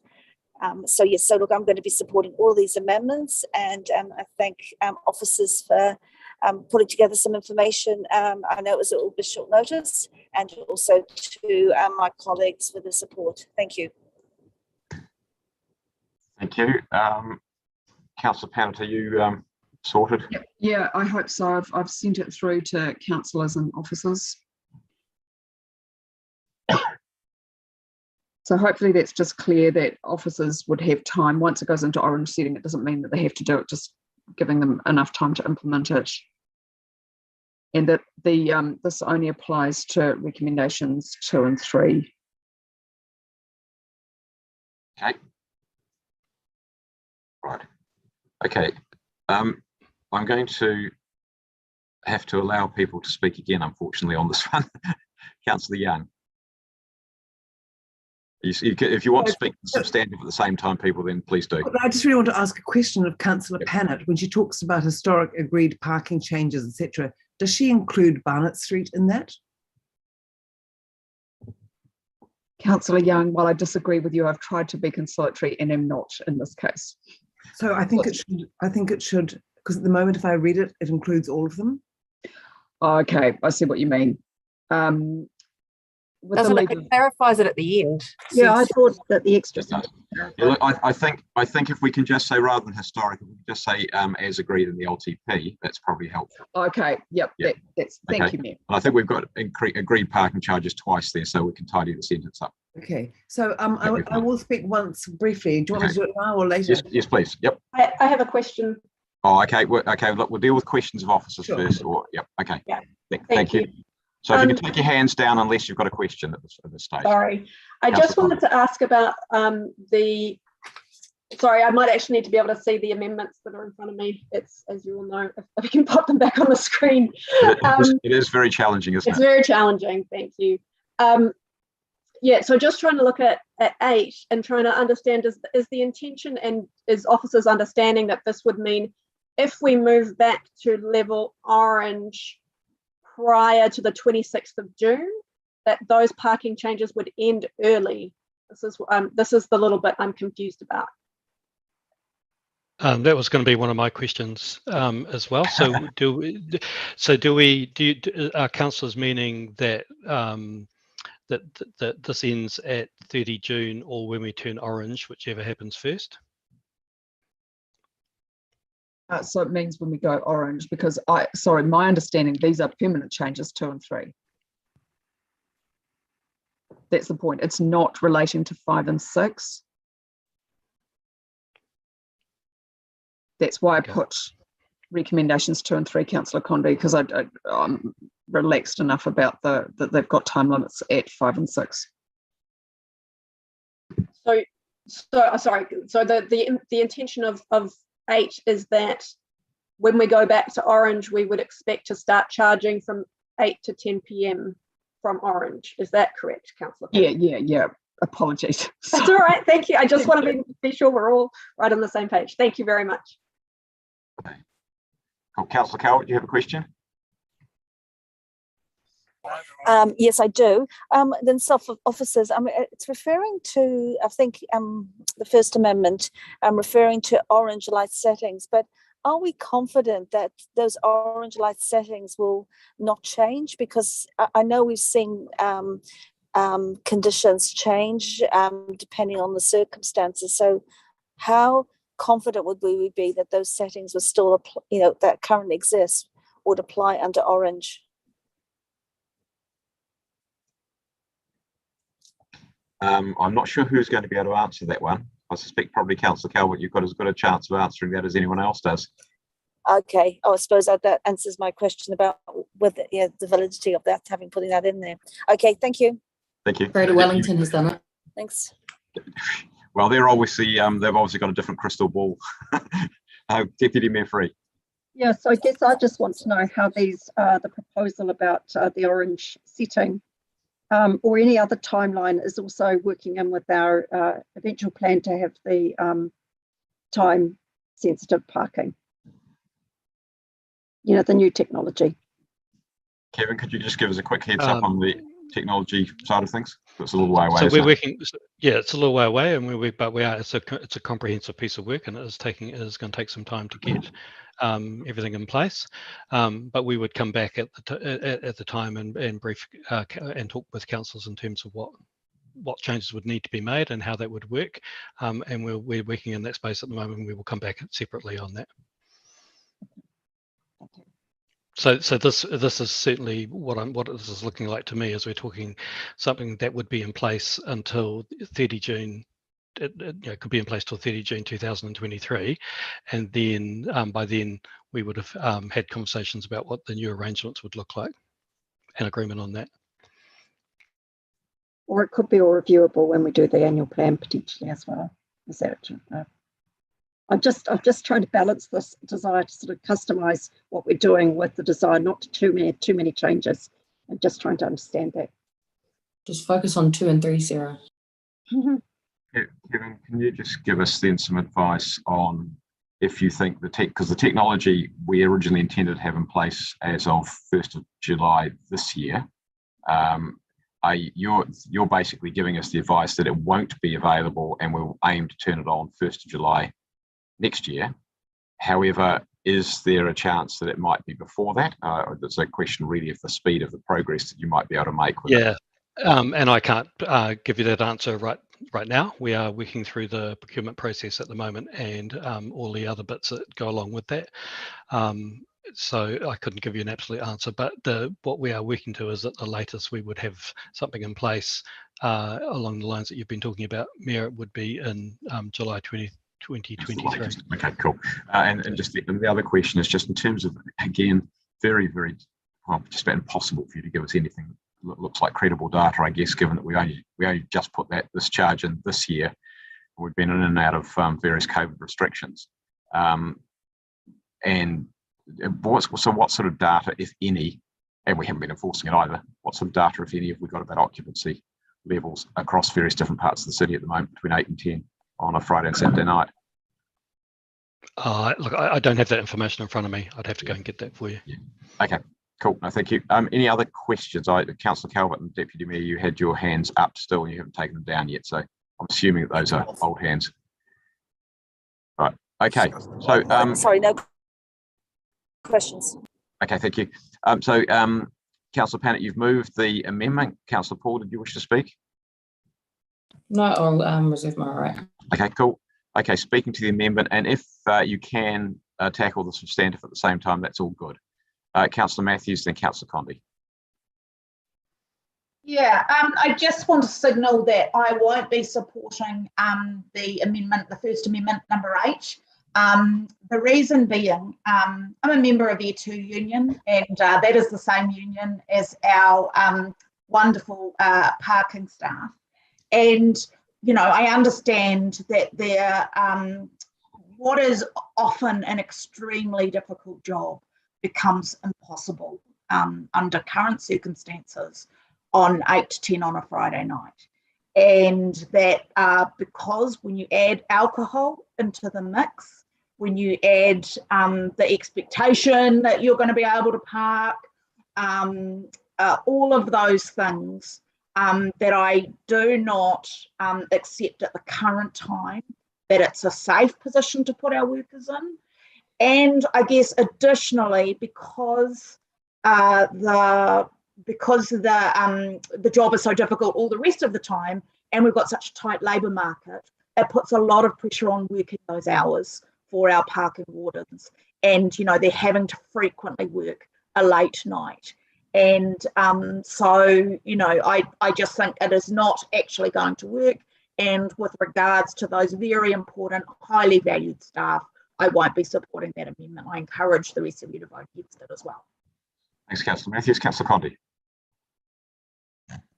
Thank you, Councillor Matthews, and I would like to tautoko what you said in acknowledging those health and safety issues. That's something certainly that comes up a lot in water risk as well, so thanks for raising those. I also want to raise that I guess my concern is I'm not interested in, to use the technical term, I think we're faffing around a lot with parking right now, and I don't want to do any more faffing around with parking before we move to the new demand-based technology, if we can help it. I think it's already quite confusing for the public. And so while I understand the intention of what you're trying to do here, and I actually definitely support it, I actually think that the best thing we can do is just hold fire on this until the new demand-based technology comes up, because, you know, we're just proposing a whole bunch of temporary changes to parking, which is great. It's going to provide pandemic support, but it's also going to add to confusion, public confusion. And I'm concerned adding, you know, late night parking charges again at Orange will do the same thing. So, but very excited and super happy about supporting our good mates over at Greater Wellington to see what we can do to help public transport. So glad that you brought that to the table. If I could give it 2 ticks, I would. Thanks, Councillor Young. So just very briefly, because I've just found out some information, so this is really just to inform you, there are approximately, well, at peak 90 players in the NZSO. Many of them do not live on public transport routes, so they have to rely on their car. And quite a few of them are older, so they get a bit concerned because they're often leaving quite late at night. But the other thing I'd just like to point out to my left-wing colleagues that the players all belong to the E2 union too. So I'm sure you want to support your union mates. And finally, it is always good to be in agreement with Councillor Condi. We don't always agree, but the other thing we have in common is we go to the same hairdresser. I'm not quite sure what that had to do with me parking there, Councillor Young, but never mind. Deputy Mayor. I actually think Councillor Condi's made a really good point, and it was sort of the basis of my question. I think we need to keep it simple. And for that reason, I'm not going to be voting for the first of these amendments, but I'm very happy to support the second. Thank you. And look, I'm going to just chip in as well, because my rationale behind originally going for these things, the safety and labour shortage issues that Councillor Matthews has brought up are exactly right, because obviously we've had a difficulty filling or getting people to work at that time, and just chopping and changing there is not going to be easy from a labour perspective either. But Councillor Condi, you're 100% right, and that's why I was comfortable when the officers actually extended this, because at the moment we've said we want to go to 8 to 10, and we haven't got particularly great data supporting 8 to 10 across the city as a whole. I bet you it's okay for Courtney Place end, which is probably the biggest problem area in terms of the health and safety bit as well. But the rest of the city, I suspect, is not going to be brilliant in terms of occupancy levels. But to then go from that and say we'll do that for a short time, then we'll impose the charges, and then we'll go to a demand-based arrangement. I just, as you said, it feels far too much like faffing around. So I'm comfortable leaving it as it is in the substantive and voting against that part of the amendment. Councillor Pannett, right of reply. Thank you, and apologies again that was so messy. We did start planning last night, so we'll get more organised next time. Look, thank you, colleagues, for your support on the public transport trial. Really appreciated. The point around faffing around, councillors, we have to respond, because there has been so much faffing around on Pōneke. There's been so many changes made. It's like actually we're going to have a table with what we've done and what we haven't. So I guess Councillor Paul and I were wanting to make sure that we didn't embed sorry, Councillor Paul wants to speak to you. I have a problem there. Councillor Paul, I needed you to be a bit earlier there, because I did say I was going to write a reply. But she had Wi-Fi issues. She was frozen, so she had to go out. Okay, well, we'll pause that. My Wi-Fi. Oh dear, that's not very good. But no, Tam, it's terrible. Sorry, that's the Councillor Paul, you are really no, that's not working. Can you go inside? Yeah. And you can turn off your video. That helps sometimes. I'll give you just a moment. Is it nearly lunchtime? Yes, I know. We'll take this one, and then we'll clear this paper up, and then we'll lunchtime. Can you guys not hear me and see me right now? Yeah, now we can. Yep, away you go. On a different device. Oh, okay. Oh, okay. Am I clear? Yes. Oh, okay. Okay, cool. So sorry about that. That's consequences of having 6 flatmates all working from home. Okay, just really quickly then. I guess just in response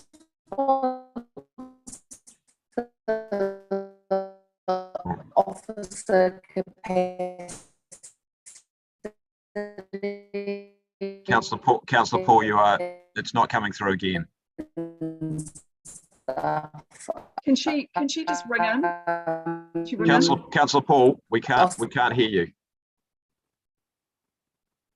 Right, do you want to try? Well, we'll give it one more go. See if you can have another go. Different device again by the looks of it.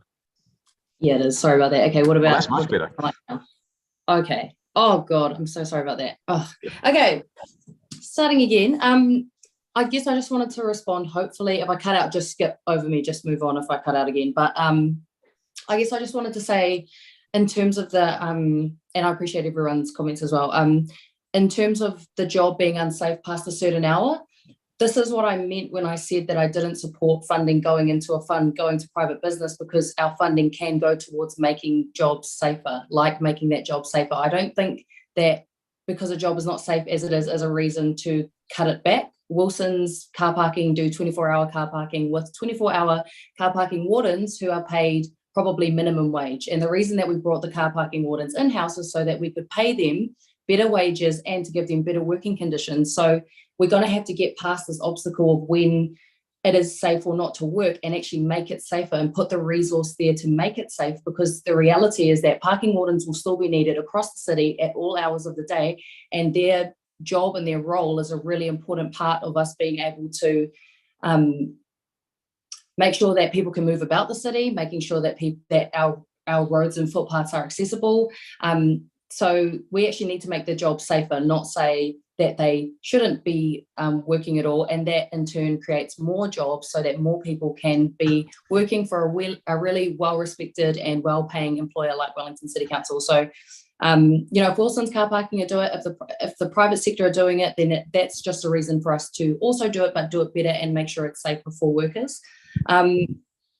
The only thing I'd say is that in regards to the confusion that the public might feel in terms of these changes, I think the public are really good at adapting to different kind of public policy settings. They've adapted really well at moving from levels 1 to 4 to red, yellow, green, red, orange, green, and those have significant impacts on people's individual daily choices, such as wearing a mask, being in different groups of people. We all know the settings. So I don't know. I think the public are a bit smarter and will be able to adapt and be nimble until we get the demand-based pricing stuff. But I guess the big thing for Councillor Pennant and I was that we felt that the changes we've made to parking have been hard won, and it does feel that making these decisions and putting an indefinite time frame around them is rolling back hard-won changes that we've made in the name of climate change and in the name of Te Atakura and the name of Māori partnerships to be able to fund that critical and important work. And we don't want that to be indefinite kind of changes to those hard-won parking changes. So I think that is me. But yeah, I guess the big thing I'm saying in regards to the parking wardens is that if we can make it safer, we should make it safer, and that we should be able to provide that service as long as possible if we can. But because it is not safe as it is, it's not a reason to not do it. It's a reason for us to actually make it safer for them as their employers. So yeah, and it's also great about the public transport trials. And I'm looking forward to those as well, coming back under alert level orange, and hopefully those who are able to take up public transport make the most of those trials as well, and show that we can offer carrots as well as sticks. Thank you. Councillor Fitzsimons, I see you put your hand up, but I had called Councillor Pennant for the right of reply, and the only reason we stopped the right of reply was because Councillor Paul had the difficulties with the Wi-Fi. Is it desperate?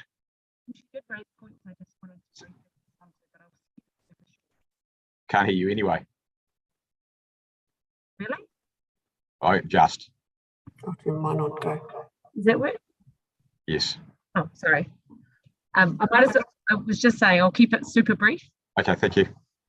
But look, I just wanted to acknowledge what Councillor Matthews said, and I know that she sensitively and carefully worked through this issue with Etu Union, with the organiser of the workers, and took a lot of care in understanding their point of view, and also considering whether there were practical ways that they could make it safer.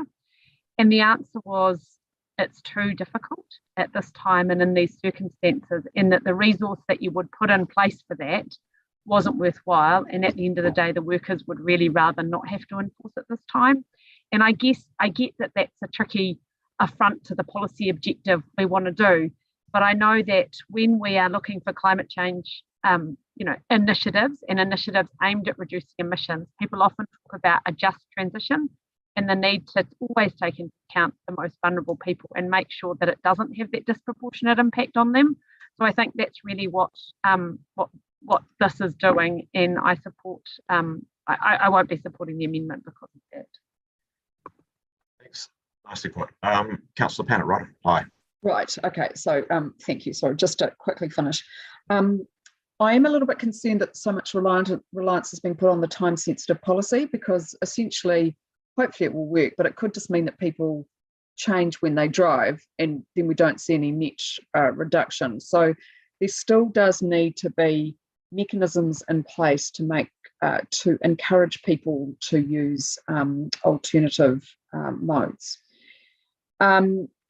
Councillor Matthews, look, I appreciate that you've gone and done some work there. I would just make the point that if we were to follow that logic, though, we wouldn't have parking wardens, because we know that this is a group of people that are assaulted.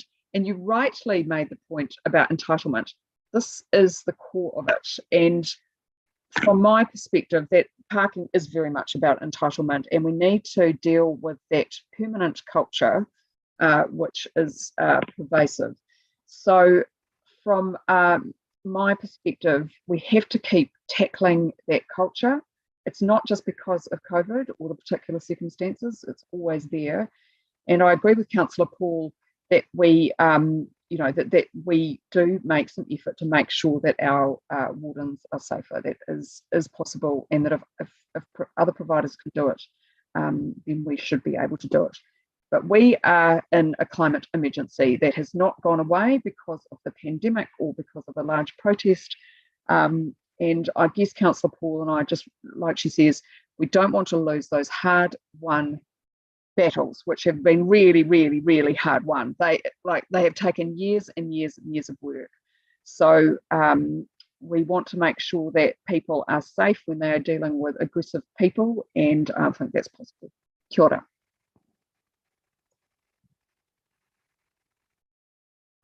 Thank you, Councillor Pannett. Okay, what we'll do is go to the vote on the amendments, and then I hope that we won't have any more debate on the substantive, and I will waive my right of reply in that case if we do that, and then we'll get this one out of the way and then have lunch.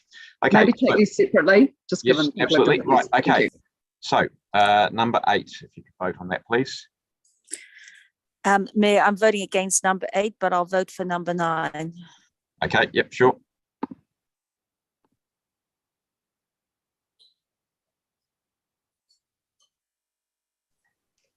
So that is 4 votes in favour, 10 votes against. Those in favour, Councillor Fern, Councillor Pannett and Councillor Paul. That's 3 votes in favour. Sorry, 3 votes in favour, yes, Yeah, sorry. I was going to say, okay, I couldn't see your 4th one. Okay, cool. Number 9.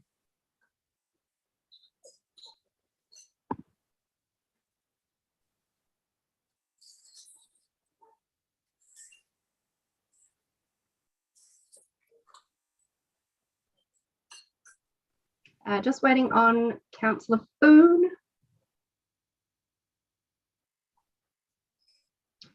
So that is 12 votes in favour and 1 against, the 1 against being Mayor Foster. Thank you. Okay, right. So we will go back to the substantive. Is there anybody who desperately needs to speak on the substantive? I don't see anyone. So councillors, thank you for the debate. And I just thank you also for those who are being pragmatic too. I will put all of them together. No, I need to take. Okay, no. Okay, well, hang on, just hold your horses then. 7 separately, right. I think. So but I need the screen back up to be able to. We've got the screen back up and we'll take them as right. So anybody want to take any particular one separately? So we want 7 separately. I want 6 and 7 separately, please. Separately together, or I'll take them. I'll take them separately, each one. Anybody else? Anything else? Can I want to vote against 2 and 3. Okay, right. Well, I will deal with the others. So 1, 4, 5, and 9. Got that? 1, 4, 5, and 9, which nobody's asked to be taken separately. Okay. Oh, I think 5. You want to take? Sorry, let's take 5. Right. Okay. I will take 1. I'll start with 1 and 4 then. Right. 1 and 4, which didn't have any argument. Mayor, I'll be voting for every single one of these recommendations. Cool. Thanks, Councillor Calvert. Thank you.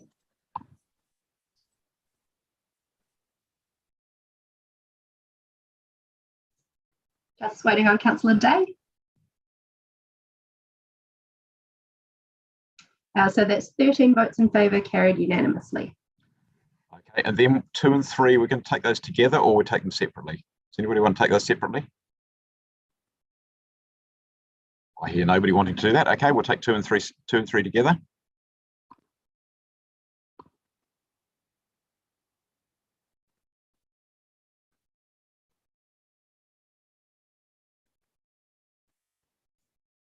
That's 11 votes in favour, 2 against. Those against, Councillor Pannett and Councillor Paul. Okay, now I think we wanted all these ones separately, so we'll take 5.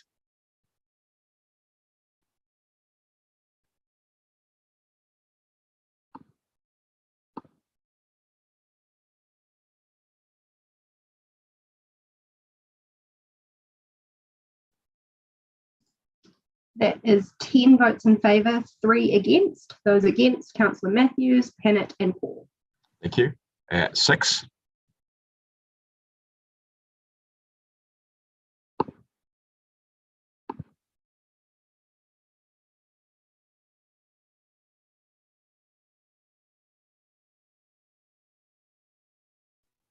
Just waiting on Councillor Day. So that's 8 votes in favour, 5 against. Those against, Councillors Condi, Boone, Matthews, Pennant and Paul. And 7.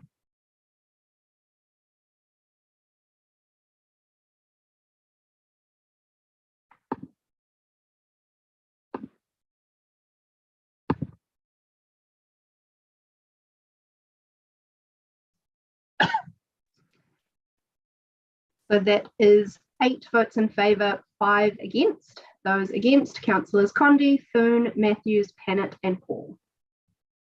Thank you. And 9.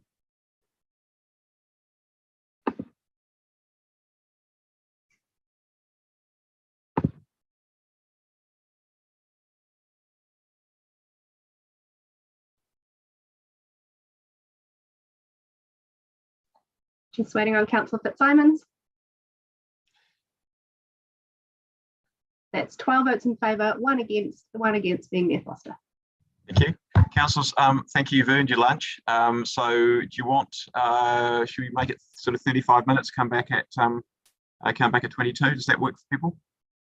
Is that long enough? Cool. Okay. We'll come back at 22.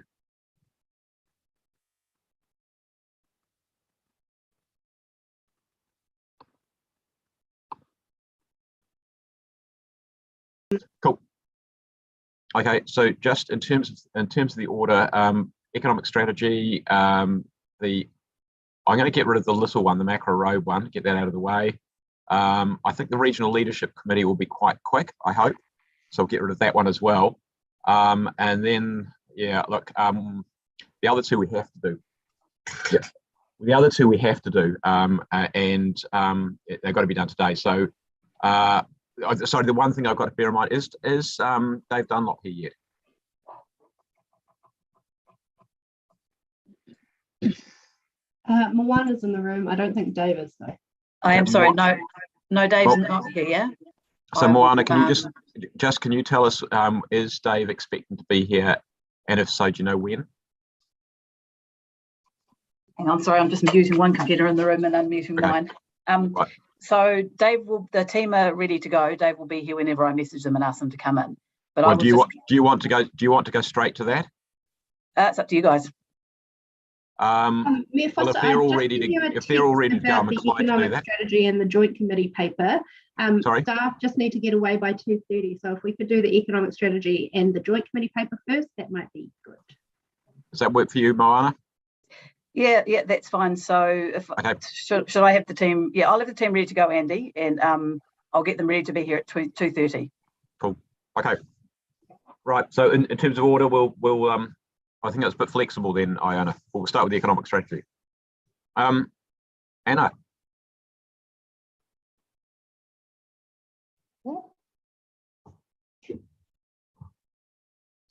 Good, councillors. So this paper presents the draft economic wellbeing strategy and requests approval for public consultation. We've provided you with detailed briefings last week, as well as a workshop later last year. So I won't go into the details of the strategy itself. I just wanted to note that Wellington does have a strong economy with strengths in technology, banking, public sector, as well as creativity and innovation across multiple sectors. We have some immediate challenges, such as the pandemic, but we also have some longer term challenges, which is why we're making the move to economic wellbeing. Over the last 2 years, we've undertaken detailed engagement with a variety of business sectors, networks and individual businesses, as well as community advocacy groups and employees such as students and young professionals. This engagement has enabled us to build a draft and continue to iterate to get to this point now. There are a diversity of views out there, but it's really clear that businesses are here because they want to be, because of the lifestyle that Wellington offers. This is not just a strategy, it's coupled with an action plan to make the strategy real. The actions have come directly from the engagement, and there are a lot of them. The next steps in this process are to go out for formal consultation. To some, it might seem like this is a difficult time to be consulting, and to others, it's absolutely the right time. Businesses are looking for hope right now, and we believe this is the right time to go out, given the amount of input we've had from businesses already and the need for them to see that Council understands and has a plan for a long-term recovery of the economy. We're also not consulting on the pandemic response plan, so this will give the businesses an opportunity to tell us about any ideas they have for any immediate actions that we can take in the next 6 months to 2 years. What we want to do is stagger the consultation so that businesses have time to digest the pandemic response plan before we go. So we'd leave it for about 2 weeks and then do a slightly longer consultation period to give the businesses a chance to engage in their own time. Thank you. Thanks, Karen. Look, I'm not really keen to take lots of questions on this. We've had workshops, etc., and I'm just thinking we are not going to get through if we start going down that rabbit hole. Is anybody desperate for anything? Otherwise, I saw lots of nods of going, we're going to go for it. Okay, good. Right. Okay, well, look, Karen, that you're off the hook in terms of questions. We did. So for the members of the public who are watching, that's not because people aren't interested, but we did have a good workshop a couple of weeks ago, and there's been a fair bit of involvement on the way through. Councillor Day, I presume you're putting your hand up for seconding. Cool. Okay, good. Look, I just want to say I'm absolutely delighted to be at this stage. This has been a long time coming. I think we originally kicked this off as a significant piece of work when we were we were in the middle of COVID-1, if you like, in 2020. We've had an enormous amount of engagement with the business sector in various different ways over the last almost 2 years, and got a lot of really, really good feedback. What I really hope is that the businesses can see themselves in this. There's been and some of the ideas which they've got, they can see those ideas in there. I think as we go through the engagement, I'm hoping that we'll be continuing to engage with businesses on some of the initiatives which are in the action plan or obliquely could be in the action plan, and hopefully some of those will start to get more and more refined as we go. What I did want to do is to say a big thanks to all the officers who've been involved in putting this together. Excuse me. Involved in putting this together, because actually it's been a bit of a number of changes in our officer team who've been actually doing the work. So Karen, thank you very much for your work. Anna Calver, Baz Kaufman, and before that we had Erica kicked the work off going way back before she changed roles. Excuse me. There's been a lot of toing and froing in terms of the structure of the document. And also the focus areas of the document. We've taken the approach that it's an economic well-being strategy rather than just an economic strategy. There was at one stage it felt like there was too much well-being and too little economics. So hopefully we've got the balance about right now. It's got a bit more pointy in it, and the action plan is really, really important in it as well. I also wanted to thank Councillor Calvert, she was the economic portfolio leader when we started this process and has remained closely interested in it right the way through. It'd be fair to say that the document has had a significant amount of suggested changes and amendments and rewrites, particularly from yours truly, and I think a couple of other people might have put their oar in as well, but I hope that's made it a better document and a better strategy. I think I'm not going to go through in detail what's in it because you can all read that. But there's a couple of things I did want to focus on. One of them is those key outcomes that we're looking at. I think they're very, very strong. Sustainable business and career pathways, circular economy, particularly thinking of you there, Laurie. The business-friendly city, and I think we had some comment earlier in debate about the importance of being. I think it was Councillor Wolf raised the issues around making sure we are responsive to business and we're much more business friendly as an organisation when people are applying for consents and those sort of things. Centre for Creativity and Digital Innovation. Councillor Calvert and I were part of a Walking on Clouds tour, which actually didn't walk anywhere on whichever day it was earlier this week. We had to stay in one place because of COVID, but that was showcasing some of our digital tech companies.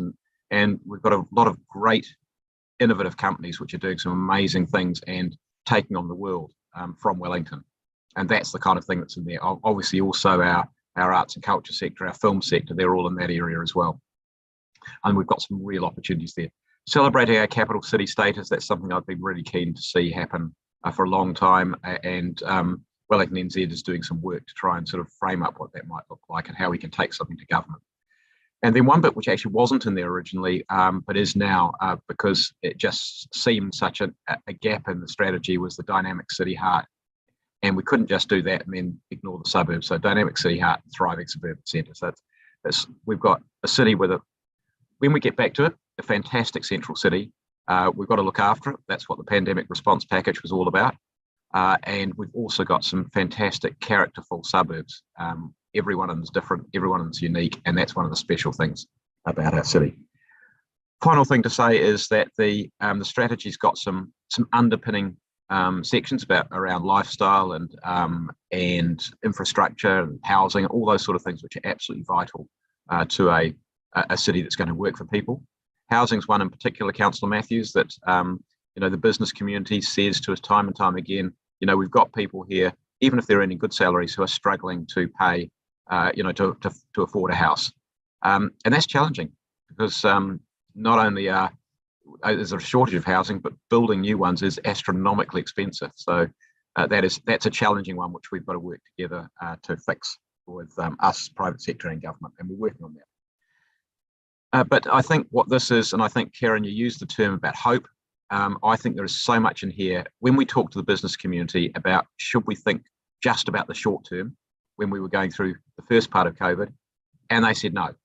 They said the short term is important, but we also want you to be thinking about setting up the city for 5, 10, 20, 30 years and beyond. So that was their view. We've got to think about the medium and the long term too, and that's what I think the strategy absolutely does. So earlier today, we've done the immediate response to the issues around traffic light red settings and protests and businesses which are struggling. But this is much more. It's about going forward and what is going to do, I think, put our city in a really, really great space. So I hope that this, by the time we get through, this is something that businesses will contribute to significantly more and will really feel that they own the strategy, that it is a co-developed strategy. So delighted to be here. And again, thank you to everybody for the work that's gone in to getting it to this stage. And I'm going to pass over to Councillor Day, who's going to second. Kia ora. Thank you very much. That was a very thorough introduction, so I don't feel I need to speak for too long because I know we've still got quite a few papers to come. But I do just want to begin by acknowledging Baz, Kieran and Anna for the work that they've done on this strategy. Particularly want to acknowledge Kieran for the extensive work that she's done meeting with many people and organisations around Wellington. And I know that the Mayor and councillors have also done that, but Kieran has got down into the detail with people and really worked hard to listen. And you can see that comes through in the plan and the way that has come together. And I really want to acknowledge that this is a community plan. It's been built by our business community, by the people who live in Wellington and work here and know what the city needs going forward. I also want to acknowledge that there's step change in the way that we talk about our economy in this strategy. It's really great to see the wellbeing approach, and particularly I think I really like that on page 15 of the document, but 31 of our papers, where it talks about the city livability. And that this is so important to have a thriving economy. We need to have a livable city. And I love the fact that it says our people are proud to be unique and spirited while enjoying the opportunities the city provides. And I think that captures the fact that we have a really vibrant city and very diverse, as it also acknowledges lower down that that's something that the city is really well known for. And I hope that that continues to go forward. I'm really looking forward to hearing the feedback from the community. And want to acknowledge the work that Baz and Kieran and Anna are doing to help us have this conversation in a way that's safe and comfortable for businesses in a time when it is really stressful, and to I guess allow the current conversation to exist, but also at the same time, as Mayor Foster says, to try and really think ahead and see, where are we heading? What do we want the city to be doing in the next 10 years? So yeah, I really welcome the feedback, and thank you everyone for your work. Thank you, Councillor Day. I don't see anybody else with a hand up. Oh, Councillor Foon. And Councillor O'Neill. Oh, I don't want to encourage too many. There you go, Councillor Foon. I think you, Mayor, and Councillor Day have introduced the paper very well, so thank you.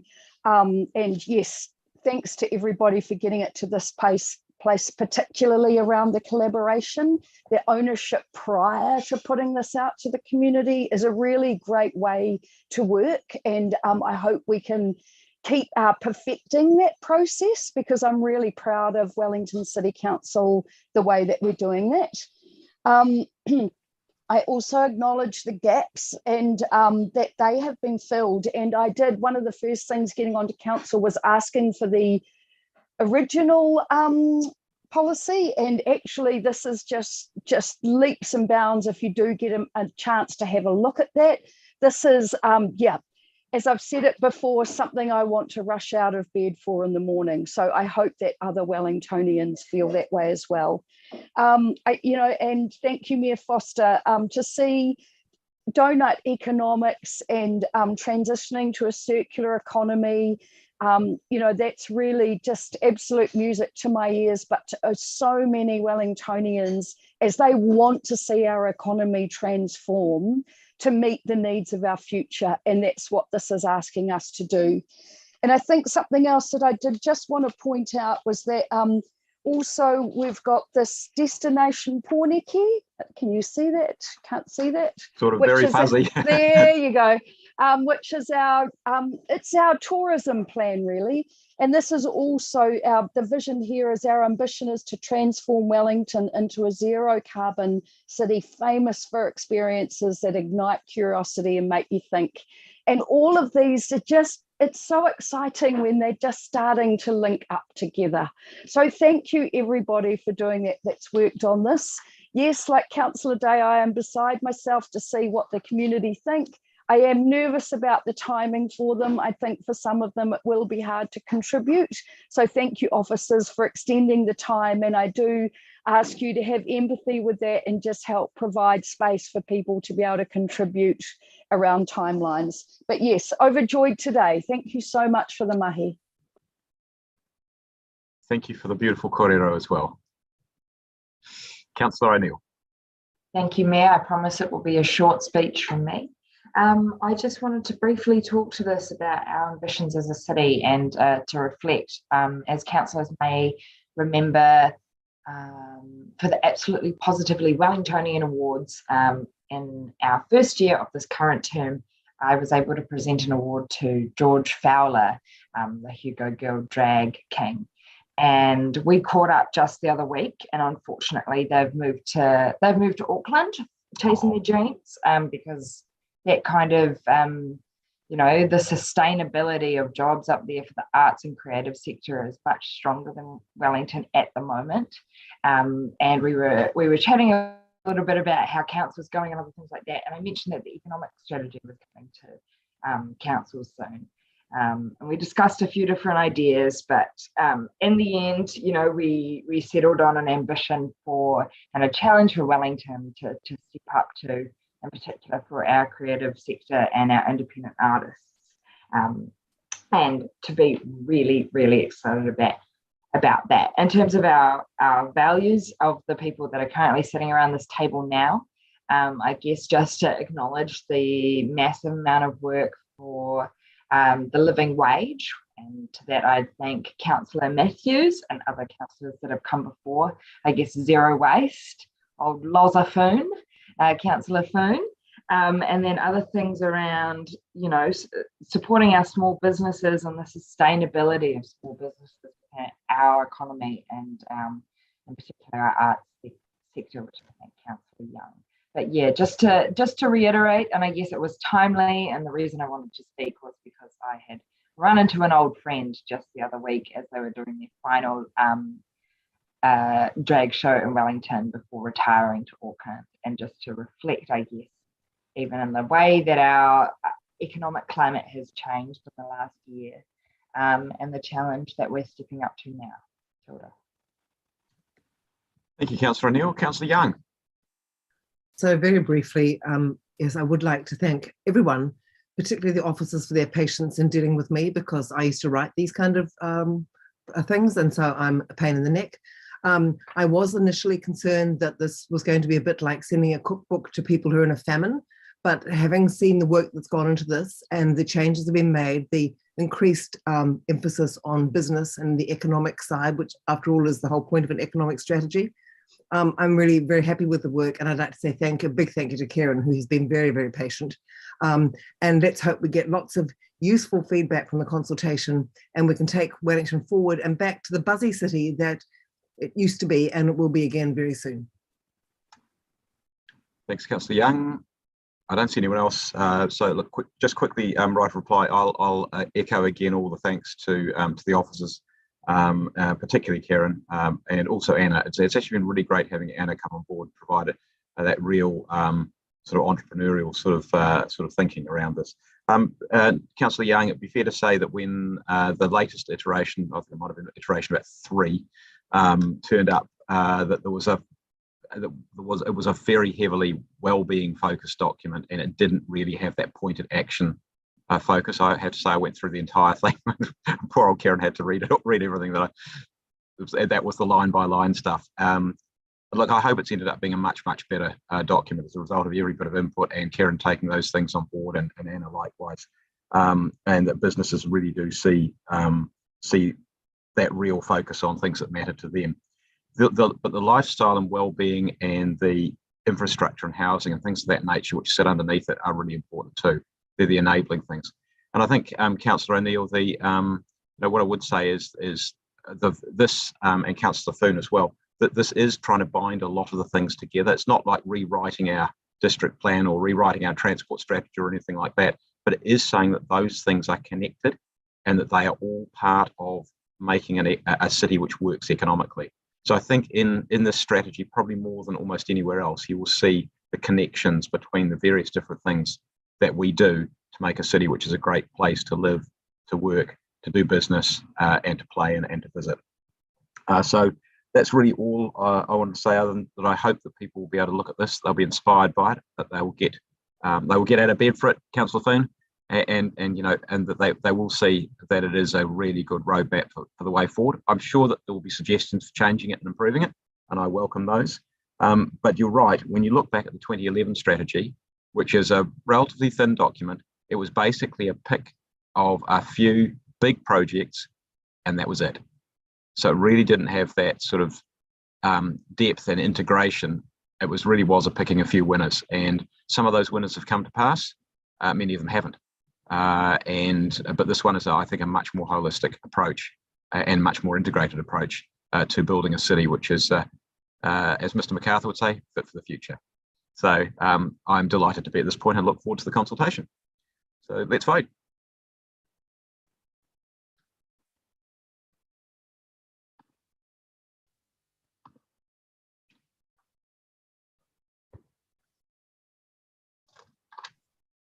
That's 13 votes in favour, carried unanimously. Beautiful, thank you. Now, where did we, from an officer point of view, which one did we decide we needed to do next? With officers who needed to get away by 2:30? The joint committee paper, please.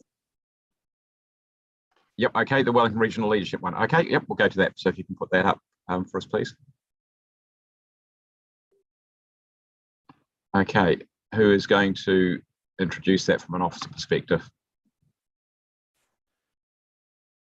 Look, perhaps I can. These changes are largely administrative to catch up on a few things that have been happening within that committee. It's all pretty well set out in the report. They are administrative changes, so I think the best course of action is just to approve them. Okay.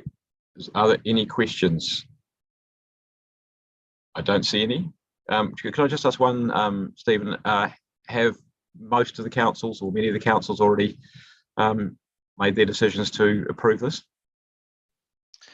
Perhaps Karen could answer that. I'm not exactly sure about who has, but it's not particularly meaningful, but it's always quite useful to know that. No. Yeah, I'm pretty sure we're the last. Are we? Yeah. We better get on with it then. Okay, right. Who would like to? Well, I suppose I should probably move it, given I'm on the committee. Seconded by the Deputy Mayor. Right, I'm not going to say anything. Does Deputy Mayor, do you wish to say anything? Does anybody else? I see nobody. Right, well, let's vote then.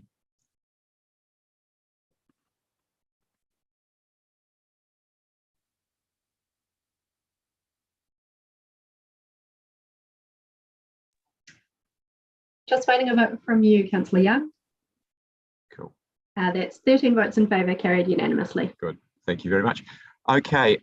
Does that, if we can get rid of, can we deal with item 3.1, because I think that'll take us even less time than this one. And Moana, can you get David and team online, so we'll deal with the Thorn and Key Hut Road? Yep, I've just emailed that. Okay, brilliant. Thank you. Okay, so can we go to item 3.1, please? If you can bring that up, Heidi. Thank you. Right. Okay. It's come from committee, so I don't imagine there'll be any questions. Well, there shouldn't be. So who would like to move this? I think your committee, Councillor Day. So would you like to move it? I move it. Okay, thank you. Seconded by Councillor Matthews. Thank you. Does anybody wish to debate anything? Okay, let's vote.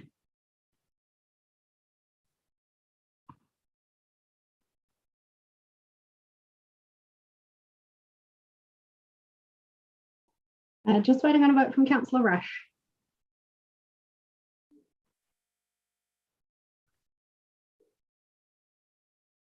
That's 13 votes in favour, carried unanimously. Thank you. Okay, we'll go to the Hut Road Thorn and Key paper. And I know that there will be an introduction for this one. Have you got that team arrived yet, Moana? Yep, I can just see that they're on board. So let me just quickly introduce the team who are going to be presenting to you today. We've got Program Director Dave Dunlop, who you all know very well. We've got Hannah Hyde, who's the Project Manager for Thorn and Key Hut Road, and Gunter Wild, who's the Acting 3-Year Delivery Director. We also have with us today from Becca, Andy and Marcus. Andy is the Technical Director for Transport Planning, and Marcus is the Technical Director for Road Safety. So I'll hand over to Dave Dunlop. He's just joining, won't be a sec.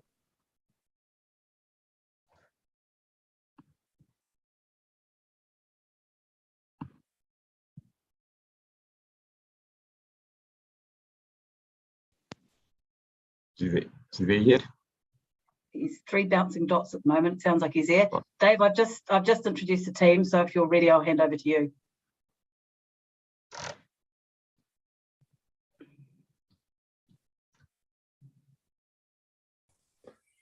There he is. Yeah, I'm coming. Sorry, it's just getting warmed up. Excellent. Welcome. Kia ora, everyone. Hope you're all well. I hope the meeting's been going well. So thanks a lot for having us today, and thanks for hearing this item. So firstly, I'd just like to say that this business case that's before you has already been endorsed by the Let's Get Wellington Moving board, with obvious representation from all 3 partners. Really, the process in terms of approving this is for the detailed design to commence. And in doing that detailed design, it really now enables us to get on and work with the local community, the businesses, which I think is a really important point. I mean, I know you've been obviously hearing about the impacts of COVID and the struggles that the businesses are having. So really, it's key that we actually work closely with them. And when I say work with them, it's about making sure we do it in a timely fashion with them, and bearing in mind their different needs and their challenges that they're working through at the moment. So, and we have been doing that on the Golden Mile, and that has been really successful. So we're obviously weighing that up against all the wider feedback we've been getting from the wider engagement about getting on and doing stuff and getting things done faster. So obviously both those things are, we've got a challenge there, but it's really important that we totally acknowledge the importance of actually having to work with the business community and get on with these things. I'd also like to probably point you towards the fact that Progress Wellington did ask us to actually slow down or speed up MRT and slow down all these other projects. But all these other projects are critical components to the wider plan that we're trying to deliver. And this one in particular is important because it's one of those projects, and there's not that many that feed to the north and provide connection to the north and the wider Wellington system.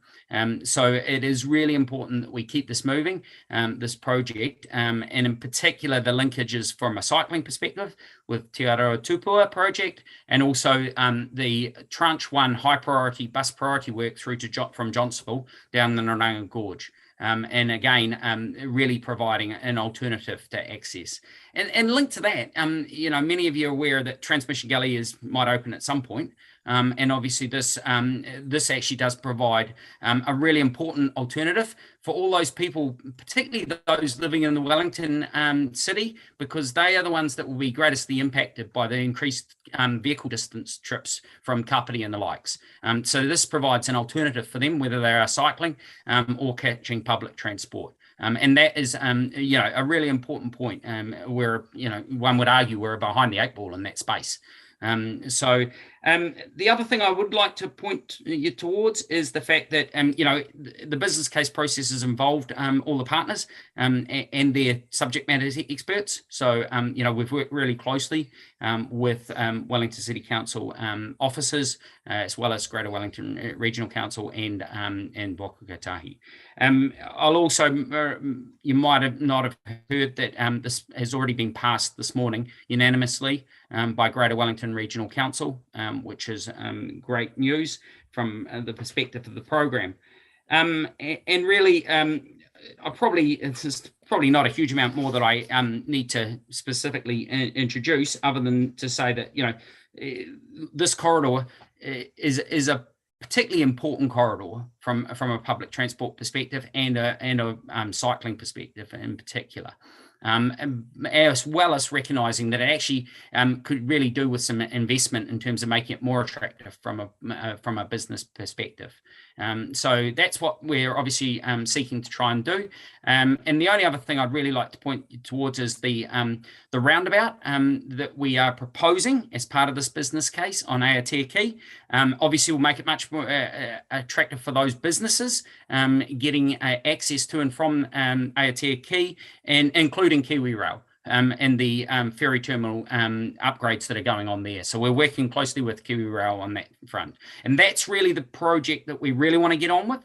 So as you will have picked up in the paper, you know, we're not about to start construction and have the poor businesses dealing with the effects of construction. What we are talking about is the only construction project we're looking at this year is the actual Aotearoa and getting on and meeting that need for Kiwi Rail and the IREX project. So that's a bit of a summary. Hopefully everything else is self-explanatory, but we obviously have got some other experts, including Hannah and a number of other specialists on the call that can answer specific questions. Thank you. Thank you, Dave. I've got questions from the Deputy Mayor and then Councillor Condi. And then I'm going to put some questions in, which sounds dodgily like all of the people on the GRG. All right, Councillor Young, thank you for saving us. David, thank you very much. And I was so impressed actually at the amount of work that's been done. It's been a while since I had to get it printed out, I confess. But I mean, it's this thick, but it's something I think I'll go back to and have a look at a lot more detail over time. And when I've got time to properly digest it, it was useful that it did have a really good summary at the front. But thank you, it's a really good piece of work. But my question actually is, we had a submitter this morning from the business community who did say that while she sort of could see the reason for the morning bus lane, she was less convinced about the rationale for the 4 to 6 p.m. clearway for the buses. And I just wonder if you can explain, or someone on your team can explain, why the decision has been made to have bus lanes on both sides. Yeah, I mean, I could explain, but at a really high level, I mean, this is about a future of more PT demand and more PT usage on this corridor. And, you know, as you can see, there's a 40% increase in demand projected on this corridor. So obviously what we're trying to do is accommodate that. But I'll hand over to Hannah. She might want to talk about more detail specifically on that. hopefully Anna's there. Oh, yeah, there she is. I am here. Yeah, so what we're saying is that we need to make sure that the infrastructure is in place for bus lanes in both directions. But during the detailed design phase, we're actually going to look at the precise timings for when those bus lanes should be operational. So we're not saying that they will necessarily both be operational at the moment, but we do need to design a future-proof for them. Good stuff.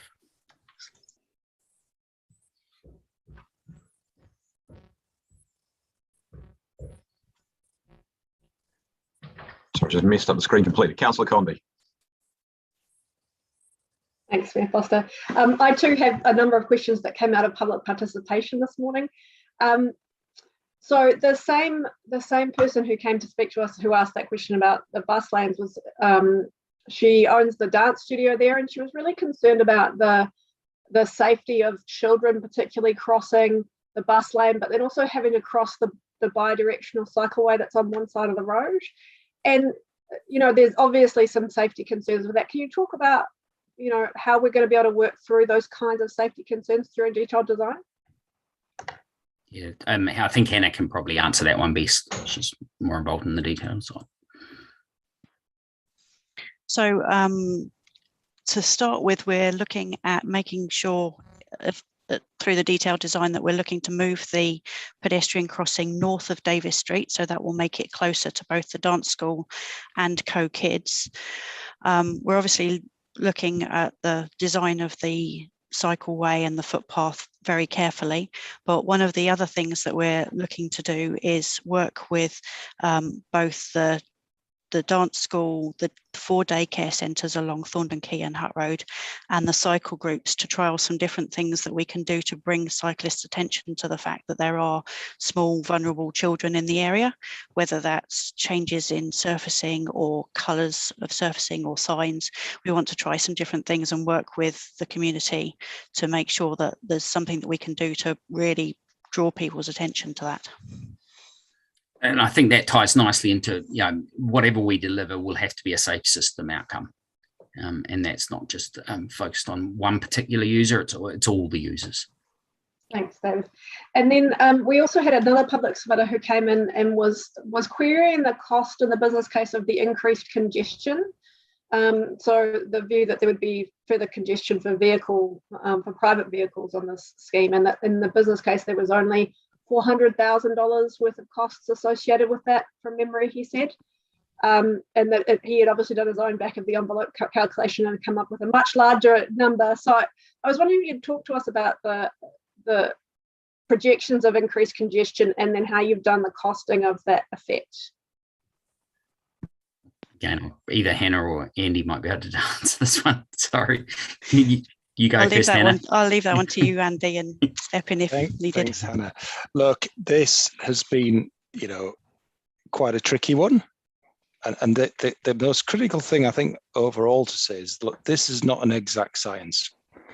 You can put 10 specialists, you can put 10 lay people in a room, and they'll all have a different answer and a different perspective. But what we've done, and I think this is the critical thing, is we've considered a range of impacts under a range of circumstances. So, you know, and I suppose that in simple terms, the range is, well, let's assume that all the traffic that's currently using Thorndon Quay Hutt Road stays there. What's the effect of that? And then the other extreme is, let's assume that you know, all that traffic diverts onto the state highway. What's the effect of that? So we've kind of looked at all these different scenarios, and we've done some forecasting to give us a feel for which of these different scenarios is the most likely. And we've landed on, as I say, a range of impacts. It's not an exact science. I'll say that again. And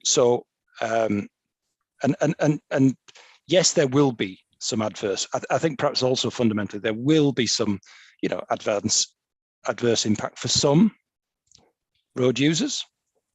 But the important thing is that for the overall users of that road, people, pedestrians, cyclists, bus users, truck companies, etc., there is a net overall benefit, and that's what the work that the business case has done tries to demonstrate. Yeah, and I guess, Andy, thanks for that. I'll bring you back to what the objectives of the program are, and obviously what we're trying to achieve. And obviously, this project goes a long way to fulfilling those in such a critical corridor. Does that answer your question, Councillor Condi? Thanks. Yes, it does. And my last one, just following up on the request from Progress Wellington to pause these programs, and I hear obviously that we really need to keep pressing on these projects. I was wondering, what would the effect be? Could we pause consultation for 3 months while businesses kind of get their head above water and just have our engineers and whatnot beavering away behind the scenes, and just to give people some breathing room? Or what would the effect of that be if we tried to find some sort of compromise there? Certainly on the Aotea Key, it would be problematic because of the interface with IREX and the delivery timeframes there. As for the wider program, I mean, it obviously slows things down because, you know, to do detailed design and to do it properly, you only really want to do it once, and to do it effectively, you want to engage with the businesses who are saying they need, you know, they're already on one hand saying they want us to go slower, but they also say they want to be more engaged. You know, we do need to actually engage with them to do the right outcome, to deliver the right outcomes. Yes, it is doable to slow down that engagement. I think the best thing to do, and Hannah will clarify this, is really to work with them as to what works for them, because some of them might be much better to do it at this time when it's quiet, and others might be find it really problematic because they're obviously under a lot of stress. So I think the key is to work with them. And that's certainly what we tried to do on the Golden Mile. Like before Christmas, we wanted to engage with them. We ended up delaying things because of the Christmas rush and, you know, the fact that they were busy at that time. And so we asked them about that, and that's what they decided was the right thing to do. And we've been working with them since, and we've increased the timeframes. So Hannah, is there anything more you'd like to add to that discussion? No, just that obviously we do have lots of different businesses down there, and I mean, you heard from Emma at the dance school this morning. She's really keen to engage, whereas others aren't keen to engage. So we just need to work with everybody to find out how to best engage with everybody.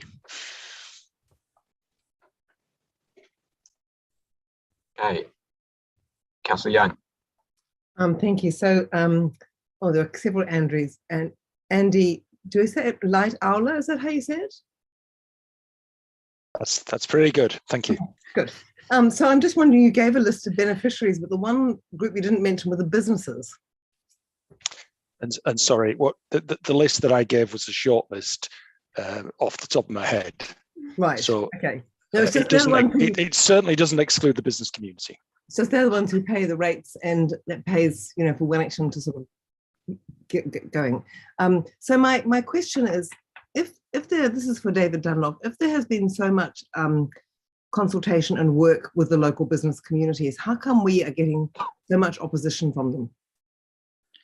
Oh, look, I mean, I think they're nervous about the future. And we all are, David. Yeah, that's right. Yeah, so I agree. So I mean, there's been an extensive list of engagement that's gone on this project and the wider program, as you well know.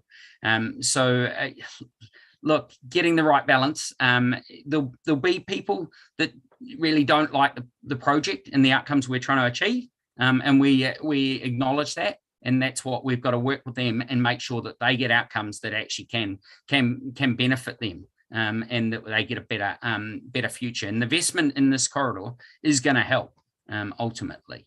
And it's a corridor that hasn't had significant investment because, as you all know, there's been many projects put forward and haven't succeeded in going forward. So does that answer your question? Can I just add to that, yeah, Dave? Yeah, look, Councillor Young, I really appreciate the question. I just want to remind that some of the 3-year delivery projects are really about increasing ease of access, as well as for people to access the central city safely and efficiently through all modes. So that's going to benefit the central city. It's also about making sure that the central city remains a destination, because we've had complaints for a number of years that parts of the central city are looking run down, like the Golden Mile, they're looking a bit tatty. And also we know that with COVID and the working from home, the reasons people are accessing the central city are changing. So we want to be ahead of the game. We want to make sure the CBD becomes a destination, a place where people to come to spend time, to spend money, and in saying so, very cognizant of the pressure businesses are under at the moment. As Dave has said, very sensitive in terms of timing. You know, we can slow things down. If we hit a raw nerve, we can slow things down. You know, we had a sort of discussion with you guys about the cycleway, transitional cycleway program. But I do think these projects are really exciting for the central city and will bring more people in, which ultimately can only be good for our very, very critical business community. Well, Moana, as you know, I don't like to disagree with you because I think, you know, you do a fantastic job. But I'm just wondering how you gauge when you've hit a sore nerve. I mean, it's not like a root canal, is it? No, I mean, I think our team are used to doing engagement, and we just have to take it on a case-by-case basis. You know, these are unprecedented times. As Dave's pointed out, we have some businesses who want to engage more right now. We have others who don't, and we're going to need to navigate our way through that. The important point is it's design. This is the bit where they can influence and say what they want. We can talk about their needs, particularly as we've now had 2 years of a pandemic and we know the future is very uncertain. We're not moving to construction other than the Aotea Quay, so we're not talking about massive disruption, but I will mention that we are working on a program to address construction disruption when we get to that point. We're just going to have to work our way through it. I really want to progress these pieces of work in a sensitive manner. So it will be up to the team to do that on a case-by-case basis. And I fully appreciate your concerns, Councillor Young. Thank you, Moana. Thank you. Councillor Foon. I think, David, thank you for your address at the beginning, and Moana coming in just now with your response to Councillor Young's questions, because mine are in the same vein. But I really am looking for assurance around that commercial engagement. I mean, Councillor Young is right. We've just had emails overnight from some of Wellington's most unique businesses that we do want to make sure are here, who clearly don't have the same idea of the vision that we have. So what have we missed? What are we doing to address it? And how can we have assurance? What's different about the way we will move forward with empathy on our communication strategy with them? I mean, I'm not sure I'm a communications expert, but I work closely with the communications team on this. Good to me. Good to hear. Thank you. Yeah. I mean, the main thing is that we actually do listen to them. We don't just go bulldozing in and say, no, you know, this is the only time you've got, and that's it. So we do, and we, like I said, on the Golden Mile, we totally listened because they were very busy before Christmas, and we understood that. And they obviously we shifted our timings and doing things, and we're giving them multiple opportunities. So it's one to have a discussion with them individually about the design solutions they want and the outcomes they want. But then you know, you get multiple steps in beyond that to work with us. Through both in a public forum where you can actually, you know, you have your challenge against others that want to go faster, and then also you've got your traffic resolution process as well, which is another step. So you know, we've got a number of phases in which to work through. All of these involve working with businesses and communities in order to make the right recommendations going forward. And Councillor Foon. Thank you. Councillor Pannett. Thanks for all your work here. I just earlier asked a question about how your travel demand management work is going, because we are having endless conversations about parking and how that's always the first thing to be eased when there's a problem. And it is about looking at all those alternatives. So just wondering when we're going to get more detail. Yeah, good question, Councillor Pennant. Yeah, so this is obviously a really important part of our program. We will talk more about this next week when we have our wider program briefing on the 3rd. However, I guess at a high level, it certainly is important to us. We are doing work particularly around, I think I briefed you last time about congestion charging and other pricing mechanisms. All of these involve legislation, and we're working with Ministry of Transport in that space and central government in terms of their, because they require legislative change. Look, it's certainly not off the radar. It's really a live thing that we're working through. And as for the softer measures, we're working with particularly Greater Wellington and the City Council around the actual rollout and bringing that business case through to you. So we've done a business case on it. It is now complete. It is just purely putting a management case together as to how it'll be delivered. Great, thanks. And just my second question, which goes back to Thornton Key. I am extremely familiar with the issues of the ballet school because I am down there all too often. So, I mean, have you thought about making sure you've got experts that really look at how children move in an area? Because I can see why people might get a bit alarmed about a big bus lane. And you might need some child experts, literally children, to go down there and just show how they move. Perhaps I'll leave that one up to Hannah. I mean, we do get behavioural people involved. So human behaviour people are involved in Golden Mile because of you can recall the problems we had with Manners Moor in the past, and we don't want to encounter that again. Hannah, do you want to add anything to that? There is a behavioural specialist within the team, so they are already involved and will become more involved going forwards, especially with these trials.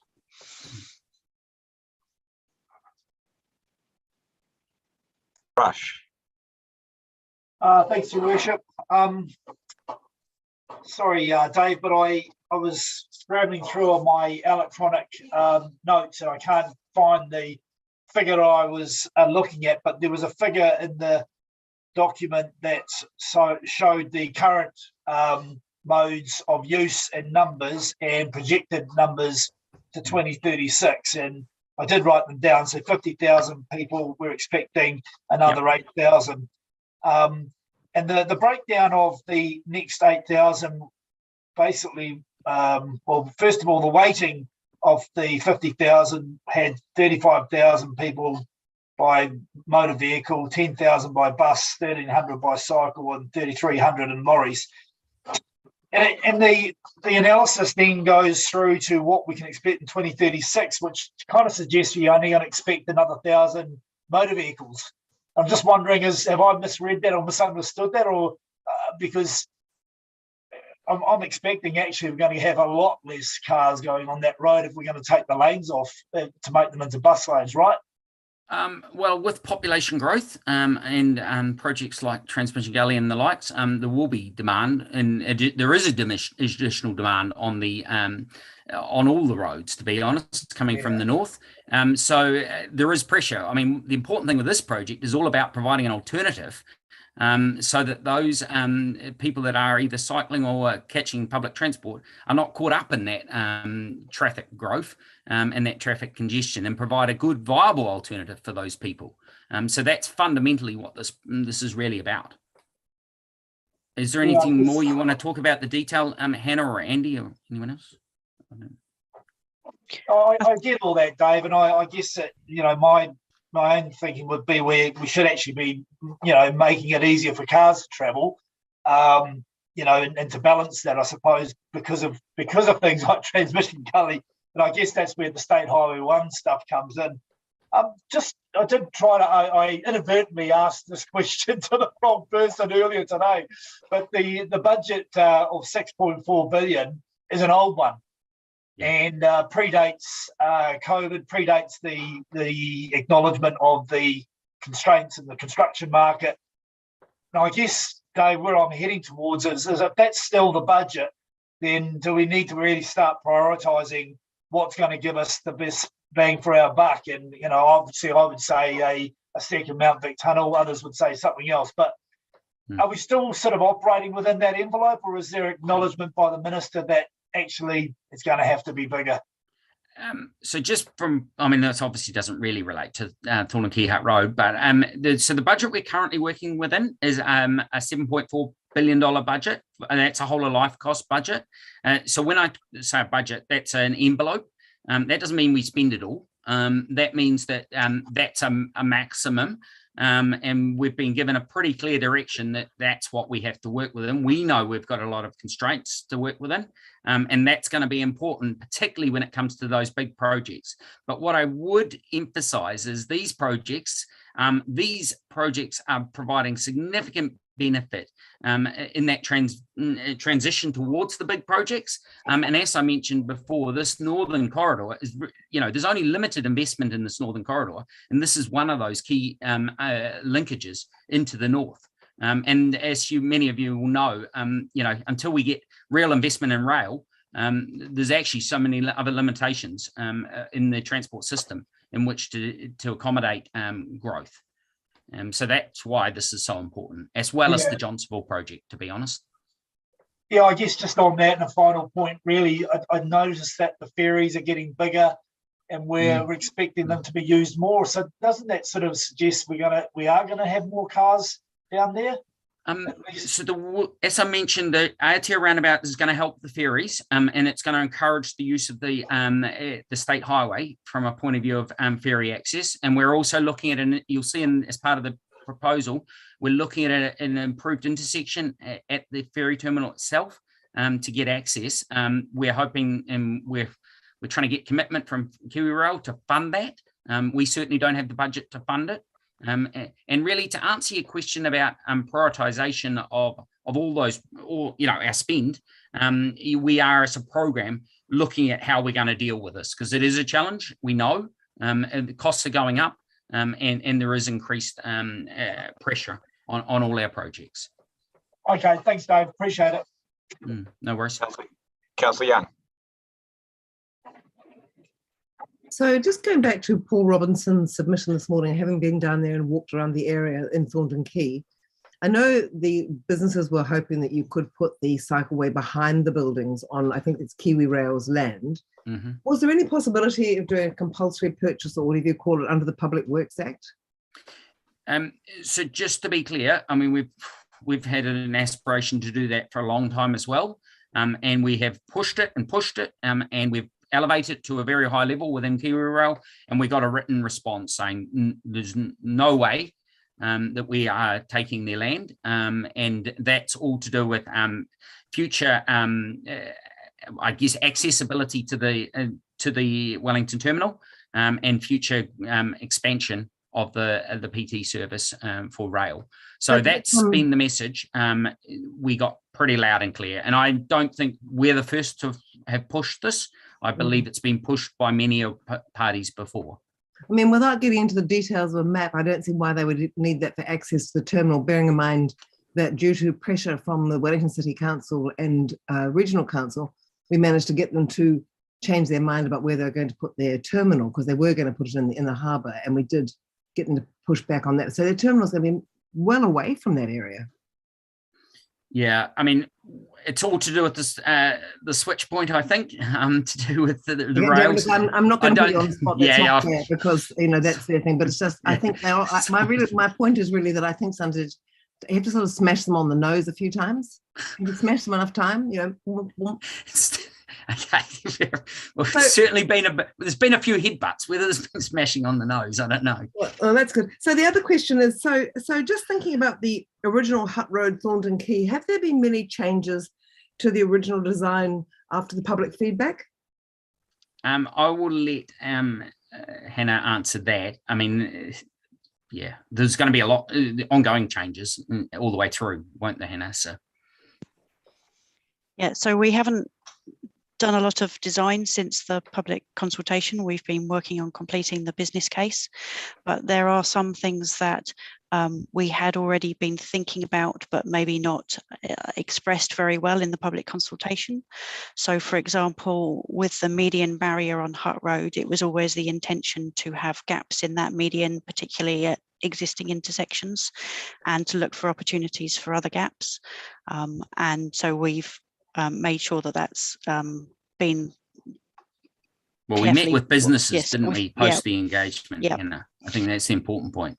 So we met with those Hutt Road businesses and explained that, and that was received very well. Then we've obviously done some work with Kiwi Rail around the work on Aotea Quay, and then we've got a lot of identified parts that we need to work on with the businesses to improve. So that will be around the children's at the daycare centres and dance schools.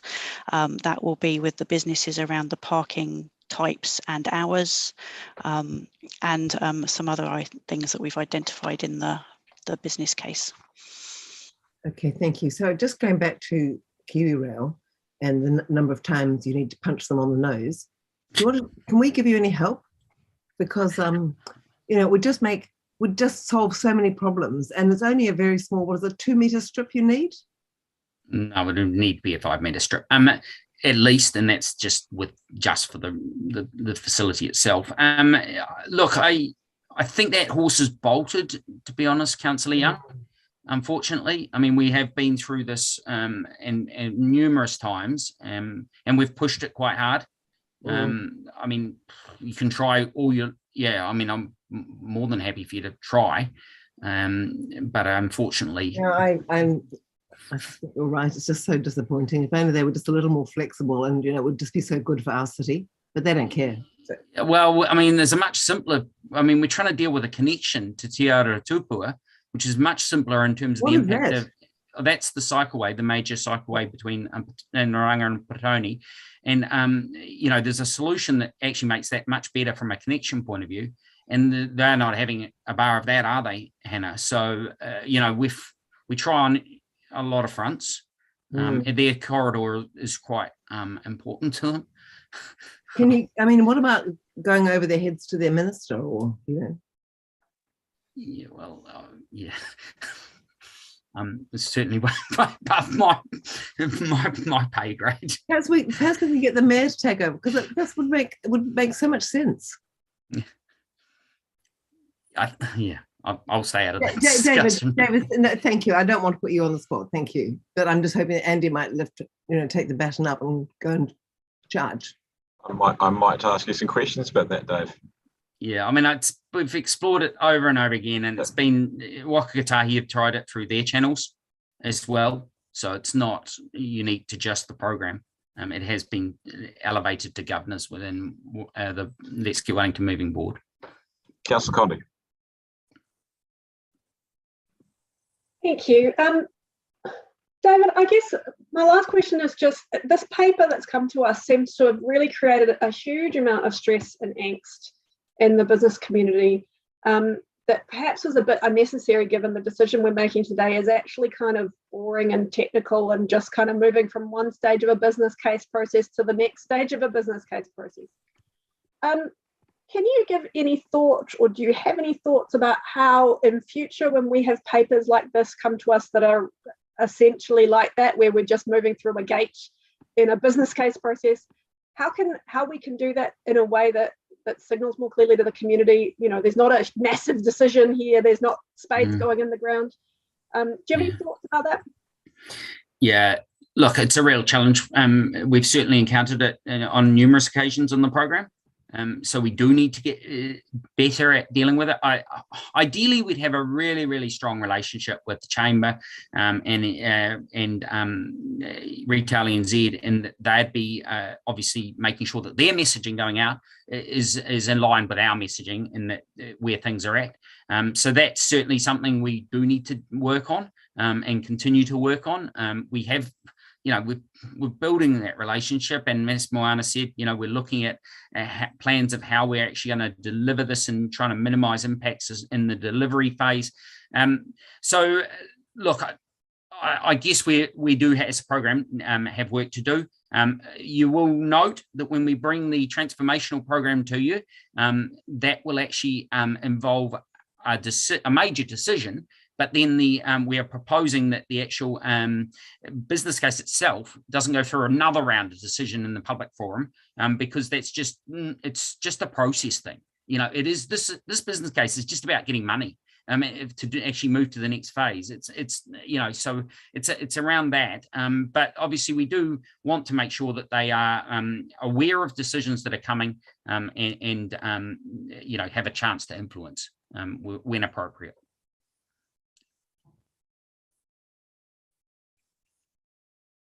Done, Councillor Condi? Cool. Okay. David, can I ask you a few questions? Look, I'll start off with one which I wasn't going to ask, but I'll take up Councillor Young's proposition. So I know there was this idea. My previous colleague, Councillor Coghlan, was very keen on doing this, but I think that was as a way of avoiding doing Thornton possibly as well. And that was essentially some sort of overbridge arrangement across the ferry land.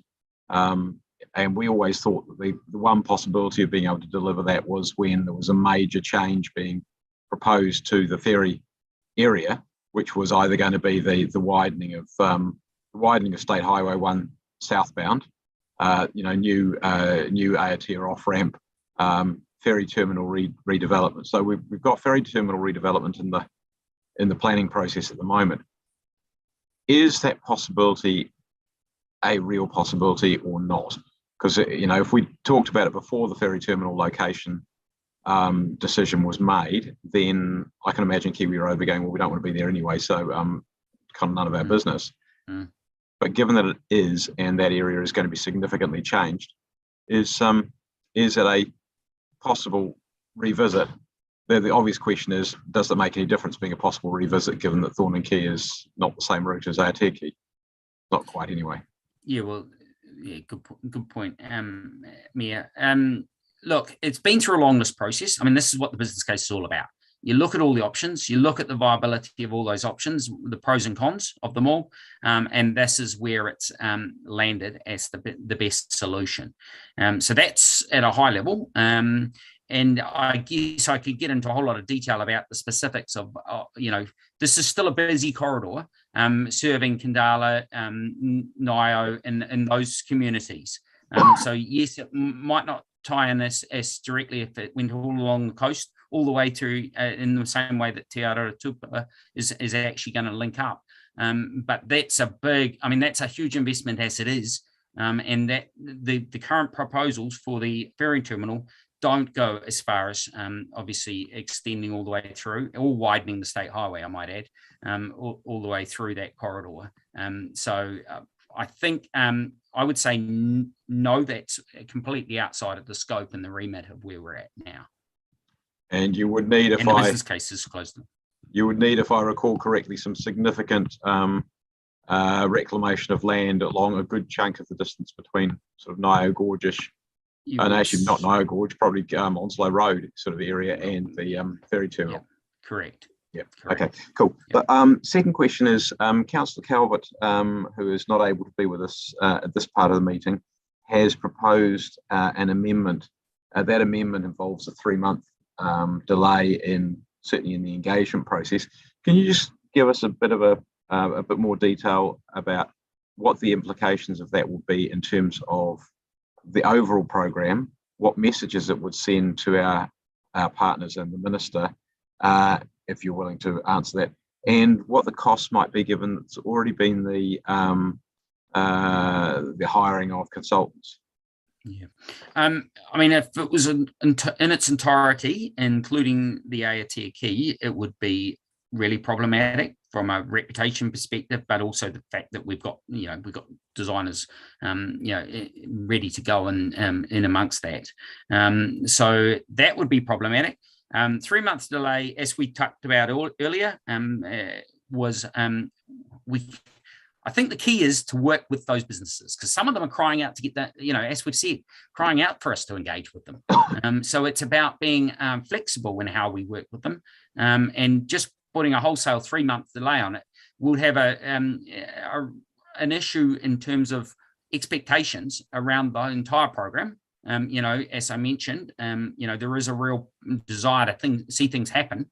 And likewise, we've got a transmission galley that's going to open before long, probably, maybe. And, it just puts more delay into the time when we get this open to accommodate and deal with some of those issues that we're encountering and will encounter in the future. So that would be my take on it.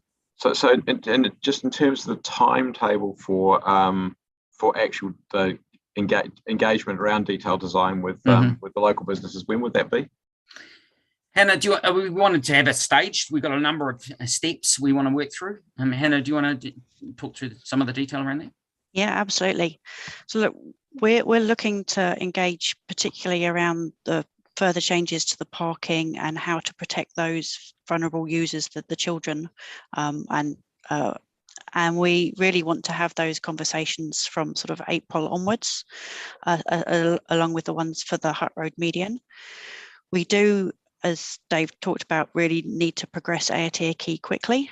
So we'd like to have public consultation and the traffic resolutions for that in June, and then we'd be looking at the wider public consultation on the Thorndon Quay Hutt Road section, probably in about October, November this year. Yeah. So I think that's the key answer to a lot of the businesses. The major discussion is not actually going to be until October, November this year. Yeah. Yeah. Okay. Cool. I've got two more, but I'm going to go to Councillor Young.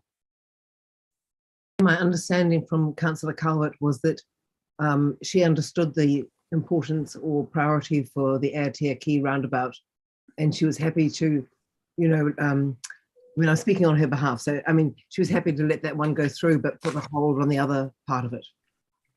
Yeah. If that makes it more feasible. Okay, I think we have. Is that a question or not? I think that is a question. I think that is a question. Probably was, would you have an allergic reaction to that proposition, which is away you go with the Aotearoa one, but the rest of it hold it back for 3 months. I'm not going to say I've got an allergic reaction. I guess we've got compromise. We've got an issue here because people want us to go faster. Some want us to talk to us more. So we got told this morning from Emma that she wants us to talk to her. So I guess, my view is, we do need to be sympathetic to the situation they're dealing with, and they've all got different needs, and they all have different circumstances, and that's the key that we need to be mindful of. Okay, cool. Right, the other, I don't see any other hands up, so I'll just ask the last two I've got. One of them is that this issue of the raised median along Hutt Road has been raised in the no right turn arrangement, and people saying, well, we have to go all the way to Narronga Gorge and back, which does seem a fairly extreme sort of a proposition. Can you just sort of expand a little bit on what's proposed there? Because that does sound challenging. Perhaps I'll let Hannah talk through the detail of it, if that's okay. Okay, so what's proposed is that there would be a sort of a curb, a raised median between Aotearoa ramp at the south end and Jarden Mile at the north end, but there would be gaps in that median at all of the existing intersections so that you can still access all of the side roads. And we'll be working through the detailed design stage to work out whether there's any possibility of putting in any intermediate gaps as well, where smaller vehicles could turn around. We know that larger vehicles wouldn't be able to turn around there just because of the road width, but smaller vehicles would have potentially the possibility to turn around sooner than Jarden Mile and Aotearoa. So effectively that would mean there will be gaps that would allow large vehicles to turn at Onslow, Kaunihera Road and Onslow Road. At least. That it depends what you mean by large vehicles. Trucks would not be able to turn around in that space. No, that's why they would go to the existing turnaround facility at Jarden Mile or use the roundabout at Aotearoa. Well, but that's obviously a subject to further discussion. Okay, yeah, and look, the last question I had, because it was raised by a public participant this morning as well, it was the option 2 versus option 4 cycleway, which is the bi-directional on one side of the road as opposed to unidirectional on both sides of the road. Just expand a little bit about what the thinking is, how compelling the case was in that proposition. This goes to the issues about children crossing and all that sort of thing as well.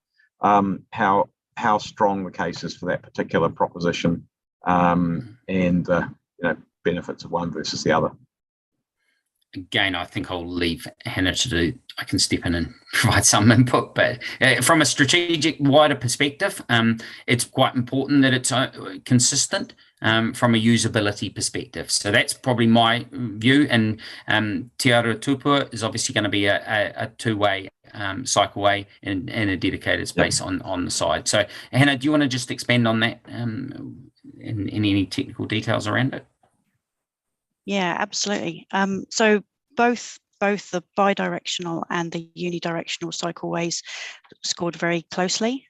And from a pure safety perspective, looking at the side accesses, then yes, a unidirectional cycleway is safer. But when you look at the fact that there's a bidirectional cycleway at potentially both ends, and then people are going to have to be crossing when they're going northbound between those unidirectional and bidirectional cycle lanes.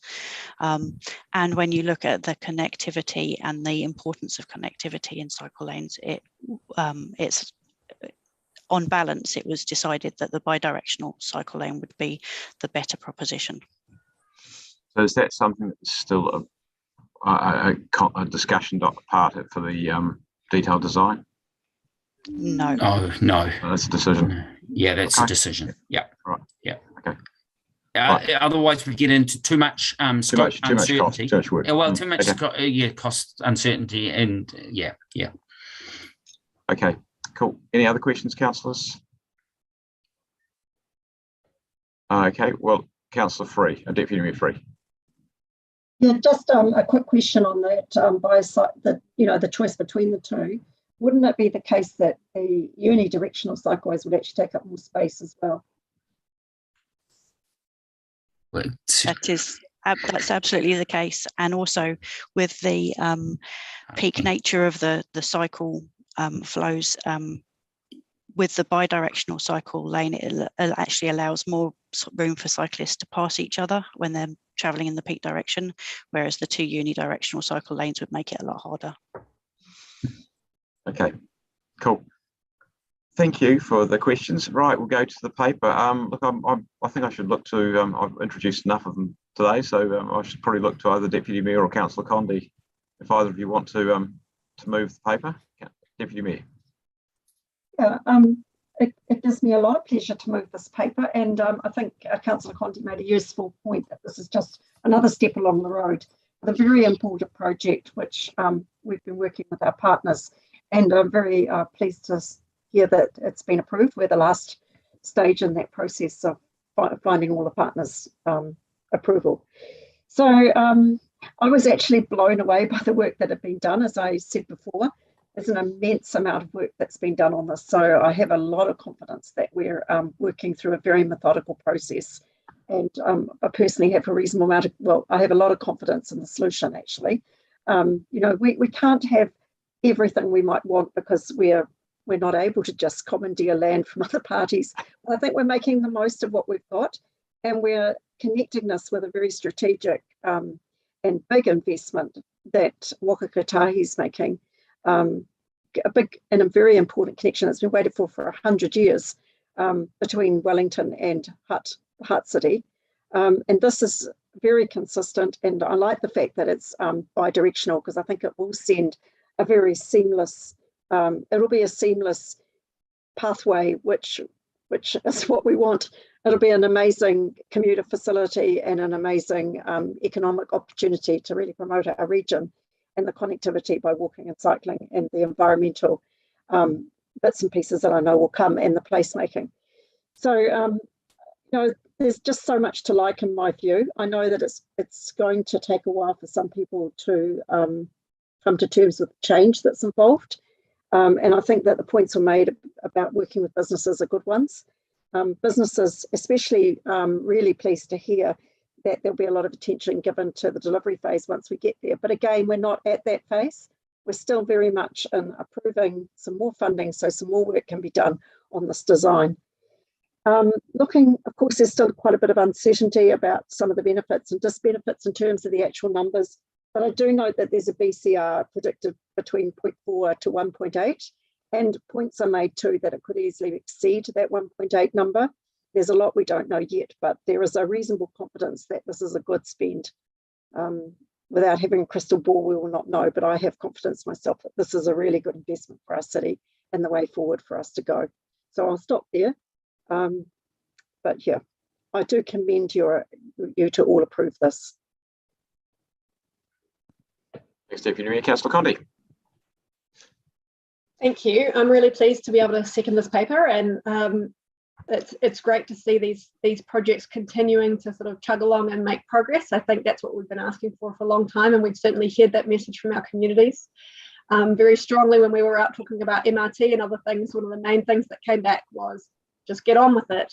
And so it's great to be able to see this progress. I do want to acknowledge the stress that this paper has caused for the business community on Pōneke. I can absolutely understand how you might think, oh, there's a paper coming to council and therefore this is a big and important decision-making point, and feel stressed about what was happening here. Whereas, as we said, in fact, this is really just a very technical part of the process of us signing off one stage of a business case so we can release some capital funding so we can go on to the next stage of the detailed design part of the business case. I think the work that's been done here is excellent. I'm really looking forward to seeing it sort of come to life, and these conversations, we're finally entering into the phase where we can really have good conversations with business about what's actually going to happen on the piece of street right in front of their business, how we can address their safety concerns like Emma has come up with today. It's the time when we can really be constructive and work together with businesses on finding ways for us to implement these new changes in a way that works as well for them as we can make it. And so it was really encouraging to hear from staff today that they really have the empathy that is needed for the acknowledging the difficult time businesses are having at the moment, and acknowledging that we may need to be flexible with timeframes and sensitive that some businesses might be available to engage when other businesses it's not a good time for them, and just a real acknowledgement of finding a way to work through that process. So I want to thank Progress Wellington for reaching out and raising their concerns with us about businesses' willingness and ability to engage at this time. Even though we haven't, hopefully we aren't going to come back with the proposed pause that you were asking for. I think we've really spoken hard with the officers and heard back from them with some confidence that they are going to take your concerns into consideration and treat our business community with the sensitivity that's needed at this time. But as we've heard, this is an area of our city that needs investment. It needs to be beautified and revitalised, and this project is going to be able to deliver that in the long term. So in the long term, I have no doubt that this is going to be a great project for business, and we just need to work alongside them in the next little while to make that a reality. Thank you, Councillor Condi. So it's Councillor Young and then Councillor Thune. Sorry, I'm just as Diane Calvert is not here, she's asked me to move her amendments, which I think which were sent through Moana around about 12 o'clock, I think.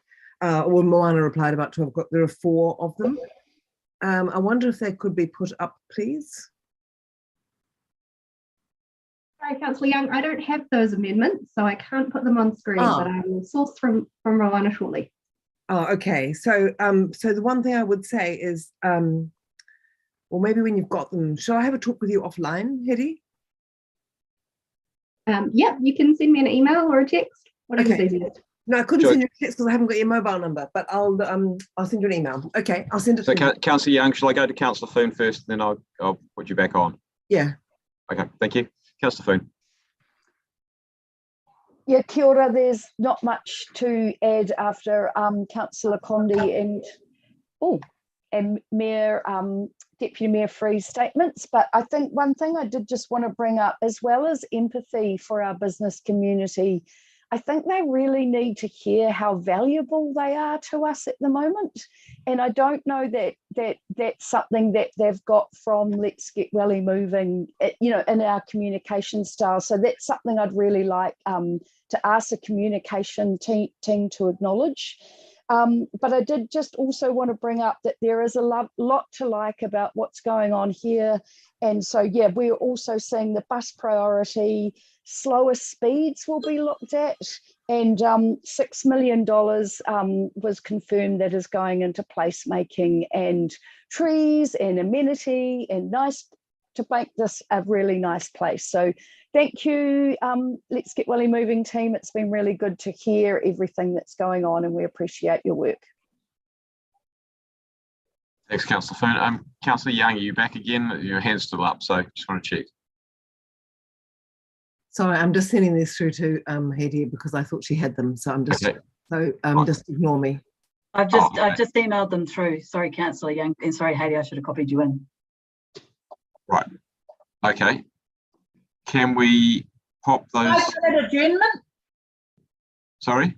Shall we have a 5-minute adjournment? I'm seeing fives and thumbs up. Let's do that. I think that'd be a good idea. Okay, we're back at 3:10.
Hattie, are we all good to go with the proposed amendment? Good to go.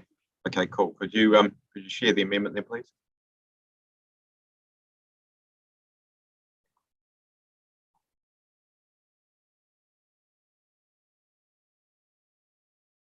Okay, Councillor Young, in your hands, but just before you do, can I just say, when I spoke to Councillor Calvert about this, I think some of us that putting notes in to kind of make your argument and the recommendations, it's probably not ideal. So entirely up to you, but otherwise we end up noting everything under the sun, and it does kind of look a bit like that. It seems that the substandard one is 9. I feel a bit like the organ grinder's monkey here, because I understand. I totally take what you're saying, but I'm doing it on her behalf and she's not here. So I think if you wouldn't mind that we do leave it in like that. But the one thing I would say is there was one slight change, because number 9 should be with the exception of the Aotea Quay roundabout.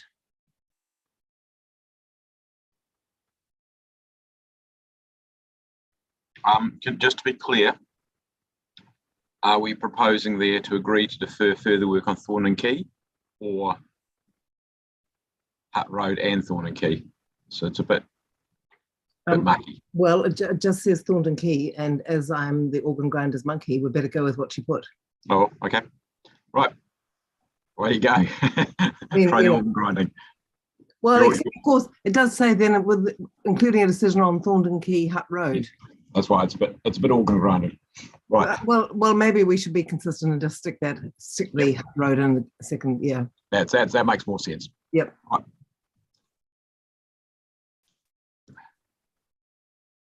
Probably doesn't need the including a decision on, because that's pretty obvious. Right. Okay. Just knock that out. Right. Okay. Yep. Right. Do you wish to speak to it? Look, very briefly. So it's just, this is really because of the huge concern of the business owners in Thornton Quay, and I accept, as does Councillor Calvert, that the Aotea Quay roundabout needs to proceed, but the rest of the work could just wait because of the terrible time that businesses are having at the moment, and the deep unhappiness of the various organisations like the ballet school and the medical specialists down there, all those people. So just defer the work. I think there's plenty of work for Let's Get Wellington Moving to do in the meantime. So that's all I really want to say. It's really to show support for our business community, who after all are the ones who pay the biggest bills in the city. Okay, thank you. Seconded by Councillor Wolfe. Yes, thank you. Just before you speak, Councillor Wolfe, just see if there are any questions of officers. Like, we've kind of asked those, but just want to make sure there aren't any. I don't see any. Okay, where you go. Yes, I'd endorse what Councillor Young and Councillor Calvert are trying to achieve. I was also very interesting that Dave Dunlop wasn't actually too concerned if we did take a pause on the Thornton Quay Hutt Road side of things, so long as we did the Aotea Quay. I think that's really important to note. He said what works for them, and I think that this would work for them. I think that a pause of 3 months would show an immense amount of good faith at a really, really difficult time. And I think that it would take some sting out of the situation that is with some of those business owners down there. It really would do a good thing, and especially in respect to what they've gone through in the last 2 years. And I think we can't discount that every single business in Wellington's had a difficult time, but those people on Thornton Quay have had an even more difficult time. So I would hope that you would support Councillor Calvert, Councillor Young's amendment. Please show some empathy, and I look forward to you supporting this amendment. Thank you. Councillor Wolfe. Anybody wish to speak? Councillor Condi. Thank you, Mayor Foster. I just want to start by raising the issue that we can't actually agree to this delay by ourselves. We are one of 3 partners, and you know, one of our partners has already approved this business case this morning unanimously. So I think it's important for us to acknowledge that there are limits to what we can actually decide here. I also want to clarify that I think officers didn't say that they supported this. They sort of made some equivocal statements, but I think they were also very clear that there would be a cost to this delay. We have contracts in place and other things, people that we've brought in to do specifically this work who may not necessarily be able to be deployed onto some other piece of work like MRT or Golden Mile, all of which are at different phases of development. So I think, really what we need to acknowledge is that there would be potentially significant financial costs as well as time and costs in a delay of this kind. I think it's also really important for us, as I said, I acknowledge that the staff have come back and actually said to us, there's not a huge amount of consultation that we need to do in the next 3 months. There will be some engagement, but they can do that in a sensitive way, working with the businesses and finding a day, a time, a week that works for them over the next little while so that they can sit down with them and talk about their needs in terms of things like loading zones and time limited parking and safety for pedestrian crossings, all of those important conversations that have to take place. So I do think that's perhaps misconstruing the officer advice slightly to say that they didn't have a problem with it. I think they identified a number of risks when they were speaking to us about that would be associated with going forward on a delay like this. I think, again, that everything that we can do to be sensitive to the businesses down here is being done in terms of making sure that we will accommodate them and the program has agreed to do that. As I said, any pause would be significantly costly and I think would be very damaging to our partnership relationship, as we always need to be careful about when we are discussing Let's Get Wellington Moving. So I will be voting against this and strongly encourage others to vote against it as well. Thank you, Councillor Condi. Deputy Mayor Free. Likewise, I couldn't possibly support this, I'm afraid. I do understand where it's coming from and the concerns for businesses and the empathy for businesses which is the root cause for this, wanting to slow it down. But in actual fact, as we've heard, there's no construction taking place for quite a while except the roundabout at Aotea Quay, and the businesses don't have a problem with that. And there's still a lot of flexibility that can be built into this. I did hear one of the staff members say that there's flexibility as to when the bus lanes are implemented. There was point was made about the north one and the south one, and there's also flexibility around the timing of when they'll be in operation. So there's still a lot of detail to come, and there's space to do that sort of consultation over the next few months, but I wouldn't want to be slowing the process down, but artificially by some sort of amendment from this council, particularly given where our partners are sitting on it. I cannot stress strongly enough that I think I do understand where this is coming from, but I think it's misguided, and I do urge people not to support it. Thank you. Anyone else wish to speak on the amendment?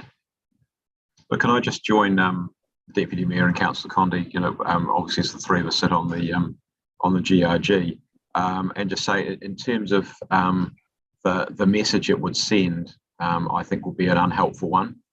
We've had the very strong feedback. I think probably if you look at MRT and state highway work, the general feedback has been whatever you decide, just get on with it.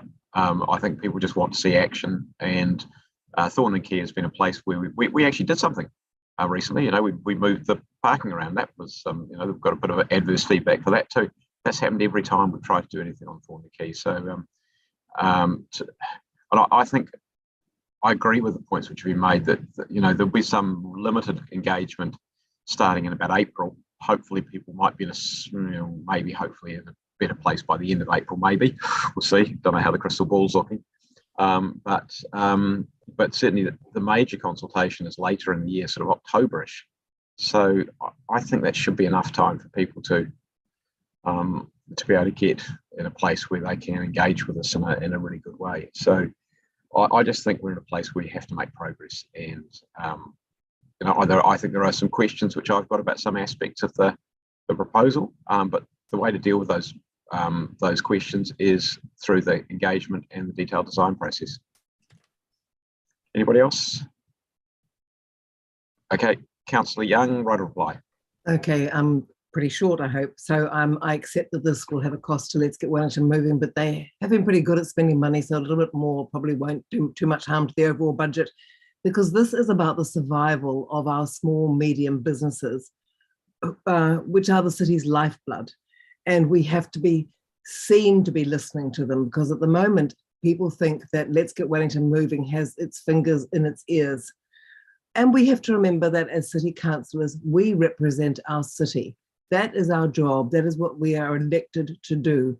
We can't just be the nodding monkeys. I'm quite keen on monkeys today. Can't just be the nodding monkeys that agree with the other partners. We're a partnership. They need to listen to us. We've got to let them know how these very important people in our city feel about it. We talk about empathy, but then we don't do anything about it. And our partners will understand. They will know the stress that the city has been going through in recent months and years, but particularly in recent months around the Thorndon area. And they will understand. I mean, they may not agree, but we can at least try to get them to listen. And the message may be unhelpful, but that is our job as representatives. It's to put the message across of these very important businesses that, the ballet school that some people take their children to, the places where we go to buy our furniture. I mean, I went down the other day and I was thinking that the parking wasn't too bad. Actually, I had to really struggle to find a park. We just got to listen and be seen to be acting in the interests of the people who vote us into council. I mean, I totally agree we need progress, but not at any cost. And this is just a very small delay. So I would ask councillors to remember that we are elected to represent Wellingtonians. That is our job. And we need to show empathy to a very stressed part of our community. That's it from me. Thanks, Councillor Young. I'm going to take all four together because the notes really are just really part of the argument for 9. I prefer not to have notes like that, but never mind. Sorry, Mayor Foster, sorry, I actually think those are reasonably factual. I don't... They are factual, but the problem is, Councillor, if we start putting facts in right, left and centre, we will end up with writing a book every time we do an amendment to create the justification for the amendment we put at the end of it. So I'd rather take them as one. I don't want to encourage that sort of approach. Right. Okay. So if you can vote, please.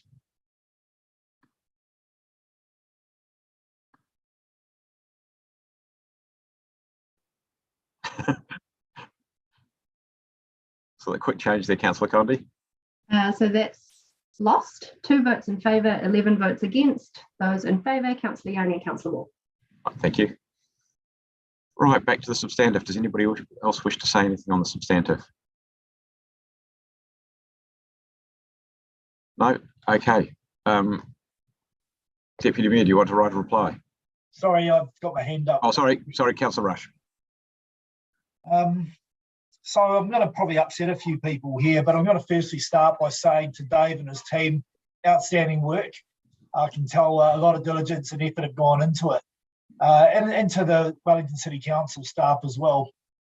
But I think what started off many years ago as being a transport solution from the Naranga to airport has morphed, well beyond where our ratepayers thought it was going. And I think actually that I'm broadly okay with this project, I think, but I don't think it's moving away into areas that I don't really think it does future-proof the city. I think that the future will be electric vehicles. That's the low carbon technology that's coming. I do think there's a place for cycling. I cycle myself, but I just think the emphasis is too much. I wasn't that impressed with the uptake. We go from 1,300 cyclists to 2,600.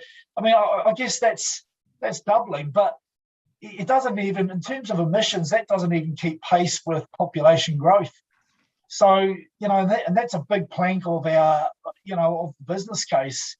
So I just think that we need to maybe get a little bit more perspective around what the project was really about. And, we've got Transmission Gully, which is coming down into the same constrained area, was always supposed to be unconstrained at the second terrace tunnel and the duplicate Mount Vic tunnel.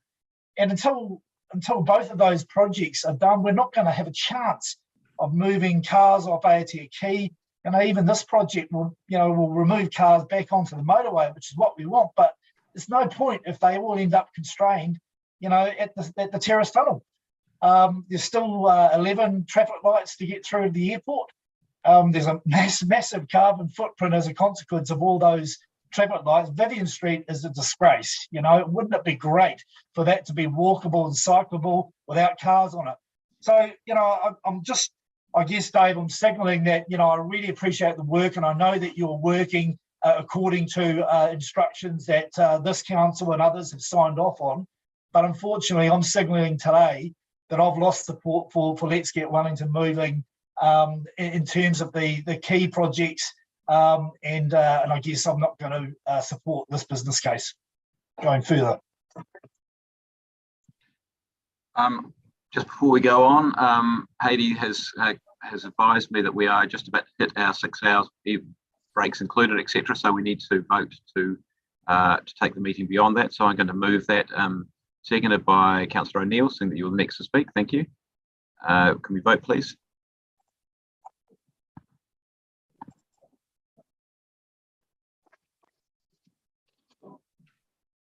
Take it that the hand up's a yes, Councillor Rush. Oh, sorry. That's 13 votes in favour, carried unanimously. Okay, thank you all. Right, Councillor O'Neill. Thank you. I just briefly wanted to add a little bit of a 2 cents into this debate around Thorndon Quay improvements. And I guess just to reiterate to all the councillors about how dangerous the stretch road is and how many cyclists and cycling advocates that have come to us and said that they desperately need improvements in this area. And I would like to thank David and the Let's Get Wellington Moving team, because they have truly gone above board. I've never seen a consultation more thorough than the people within this team on this kind of project. And I feel as a councillor and as a partner of the 3 partners, very much in the loop. And I feel reassured by how responsive the team has been to address all these concerns. And of course, the concerns of the organised business owners in that area. We don't need more perspective or more consultation on this. I think it's been really, really thorough. Councillors, if you look around, Councillor Day, as mentioned before, she travelled and has spoken about her personal experience of it being unsafe. And I'd just like to think about the consideration. And, when we talk about the lifeblood of the city being businesses, I think the lifeblood is actually the people in it.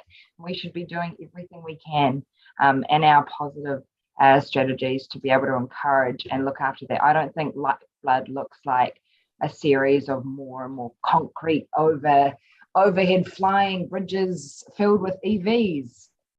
I don't think that's our future. And Councillor Rush, you just briefly mentioned that the future will be cars will be EVs. Well, the East is still going to have just as much congestion, whether they're an electric vehicle or a gas guzzling vehicle on our streets. So actually, I would like to have more alternatives in my future.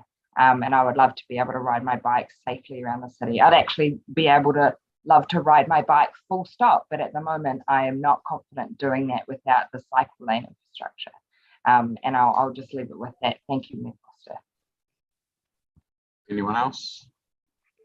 So I will say a few words. And I want to pick up a couple of things from Councillor Rush, and then there's a couple of other points I want to make. So, Councillor Rush, I think the numbers from cycling were 1,300 going to 4,000, so it was an increase of 2,600, 2,700. So cycling is expected to grow quite quickly.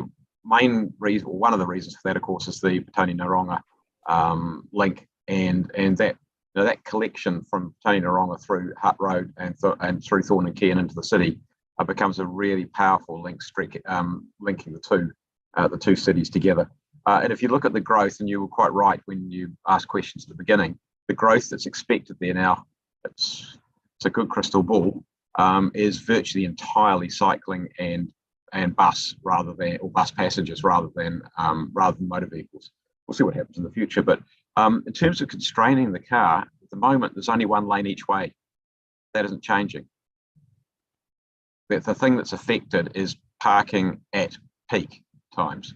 So parking one way at peak into the city, one way at peak going home.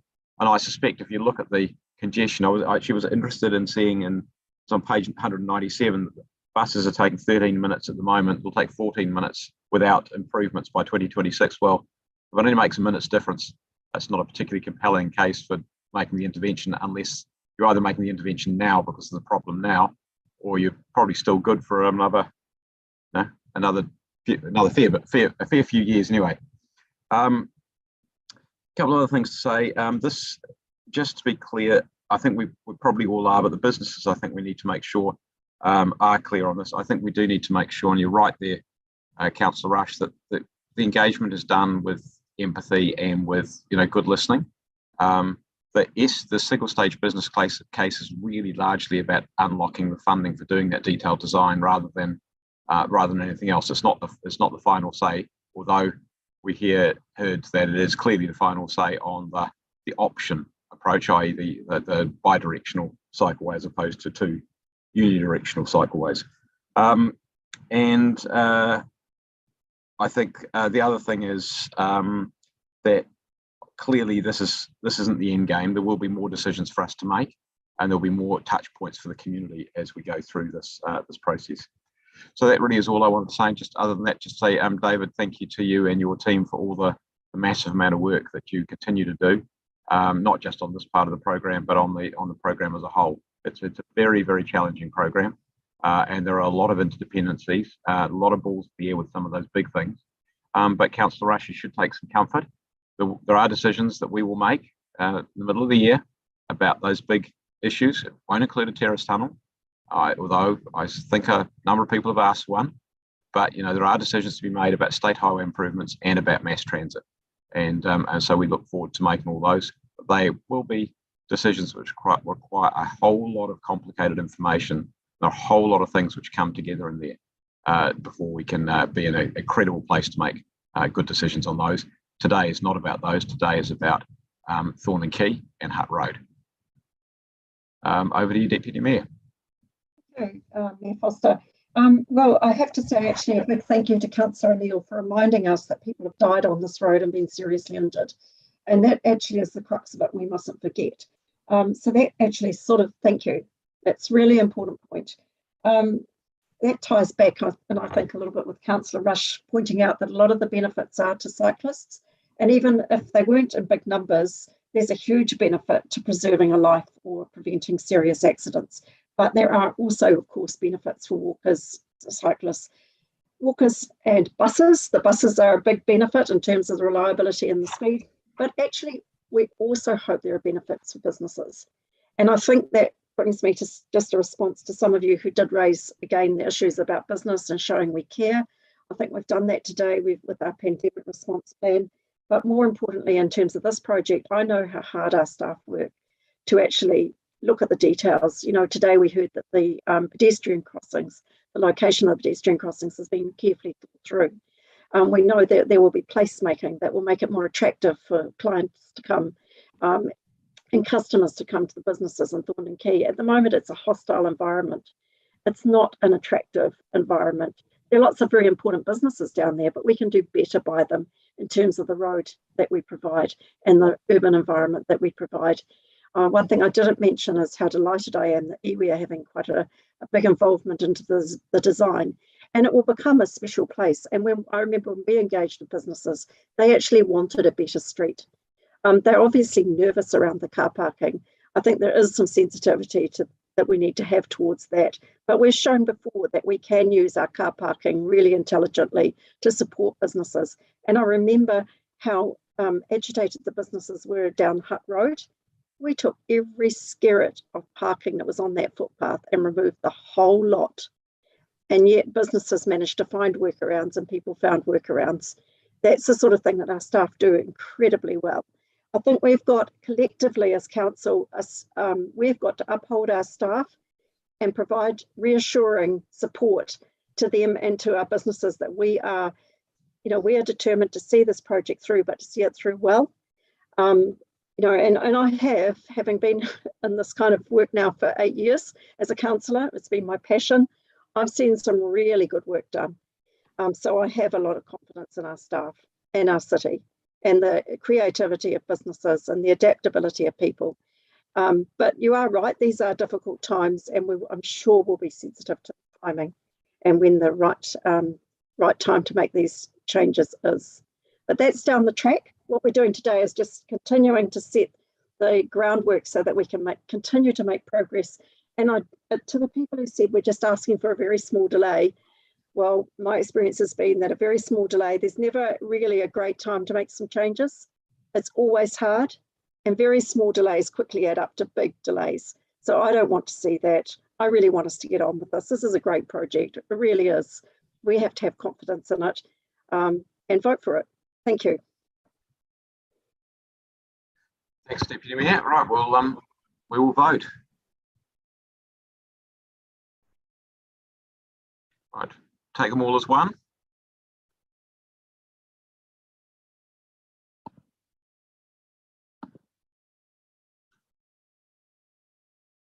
I think for the sake of speed, I mean, I'd happily support the note ones, but I mean, just do it as one. Just voting on your vote, Councillor Young.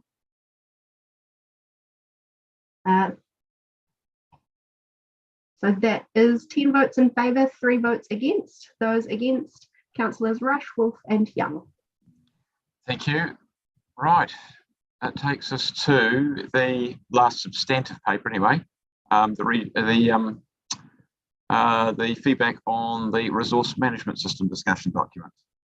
So who's going to introduce that? Good, Andy. There you go. Liam. Right. Good. Thanks, councillors. Yes, so this is a submission to the government's discussion document on RMA reform. I just want to thank the councillors' district plan steering group for the feedback to help inform this submission. And the team are online to answer some questions and any points of clarification about the submission. I just wanted to take the opportunity, however, to introduce Sean Ordain. Sean was previously the Smart City Innovation Lead at Council, and some of you will be familiar with him. But Sean is now the Manager of Strategic Planning in the Planning and Environment Group. He's going to look after the district plan program from here. There's a Mana Whenua Partnerships role he has, a growth and infrastructure planning role, and a city analytics team and a cultural heritage team that sit under him. So welcome, Sean, and I'll let Sean introduce the paper. Thank you, Liam. Good afternoon, Mayor and councillors. This is a submission of feedback on the discussion document, Our Future Resource Management System. You'll recall that the council submitted on the RMA Amendment Bill last year, which introduced increased density and development rights. That was a submission to alter the existing RMA system. This is a submission to inform the bills that will replace that system. So this submission will inform the ministerial oversight group that is advising on the Natural and Built Environment Act, the Spatial Planning Act, and the Climate Change, the Climate Adaptation Act, as those develop. We have Andrew Wharton and John McSweeney with us, who are the experts in this area, and so they'll answer your questions. Councillor Matthews. It's just a very quick one, but in that district planning working group, I did ask that reference to neighbourhood planning was quite divisive language, and I see it made it through to the final paper, and just wanted to check why. I think we understood what you were saying there, Councillor Matthews. You were breaking up, so. But neighbourhood planning, you're saying it made it through to the final document. You were sort of querying that. Okay. Sean, do you want to make any comment, or Liam? Yes, I'll take that. So we had agreed to change that to local planning. I will follow that up. Local planning is acceptable? Excellent. My apologies. So I'm always interested as to what people find challenging in terms of terminology. Anybody else got any other questions? Looks like, I suspect that looks like people are at the end of a longish day for a meeting. Councillor Pannett, do you wish to introduce the paper then? Yes, thank you, Mayor Foster. And I've got some amendments which are officer supported, so if they could be put on the screen, that would be fantastic. Thank you to officers for their work. We can see their professional expertise evident in some of the more detailed feedback on aspects of this document. Councillor Young, I was feeling for you as you probably read this, because there's more acronyms and a new complex system that is being set up. So it is mostly a and spelling mistakes, Councillor, management. Thank you. Just as well you're on our case. So look, you've read the document, and I think there's some, things that we have expected, obviously, around consenting and the regional spatial strategies and the NFP and all the rest of it. So a little bit more detail. Really, in a way, there's not much in this document. It's just updating local government and iwi and the public about what work that they've been doing, and asking for a bit more detailed feedback before this exposure draft is released. Look, there's some good things in the document that they are trying to achieve around acting with environmental biophysical limits and realising or giving effect to te tiriti and enabling more housing. So that's good. Whether this rather complex system will deliver on that remains to be seen, and I'm sure we will provide some more analysis on that as we come to it. So just quickly, I just want to talk to these amendments. Sorry, I'm just flipping between screens. So essentially, sorry, no, there's too many. I noted with interest, of course, and not surprisingly, that iwi, hapu and Māori have provided some feedback about supporting a 50-50% partnership in co-governance, which I think we should be supporting. I think we all know the reasons for that. I think iwi, hapu and Māori generally, of course, will provide some fantastic leadership, and it needs to be done under te tiriti, so hopefully that will be supported. Look, I was a little bit concerned still to read that they, and obviously they've got a huge work program, so I'm not unsympathetic, but the not reforming the Building Act, I think, is problematic. It is one of those pieces of legislation which is difficult, has been reformed a number of times, but if we are to reach our sustainability goals and give effect to te tiriti, I think it does need some reform. So I think they do need some encouragement, and in particular, some of my concerns around sustainability and accessibility, which I don't think the code is strong enough on. We know we have a very weak building code, and if we're going to meet our climate goals and our equity goals, that does need to be changed. Like I say, I still consider the system's quite complex, so just really a general point around encouraging the government to simplify as much as possible so that we can get things done and also allow for participation. The next one is just about giving encouragement to the government to think about ensuring that public participation must involve as many mechanisms as possible. If you look at page 27 of the document, in developing these MBA plans, these Natural and Built Environment Act plans, they've got a whole lot of things, including providing an early and sustained role for hapu, iwi, Māori entities in the plan development process. Well, actually, those must be done. There shouldn't be any choice around that. There is also things around making sure that you get early participation in the policy process at an early point. We know from our own experience that that is often a request from our advisory groups and members of the public.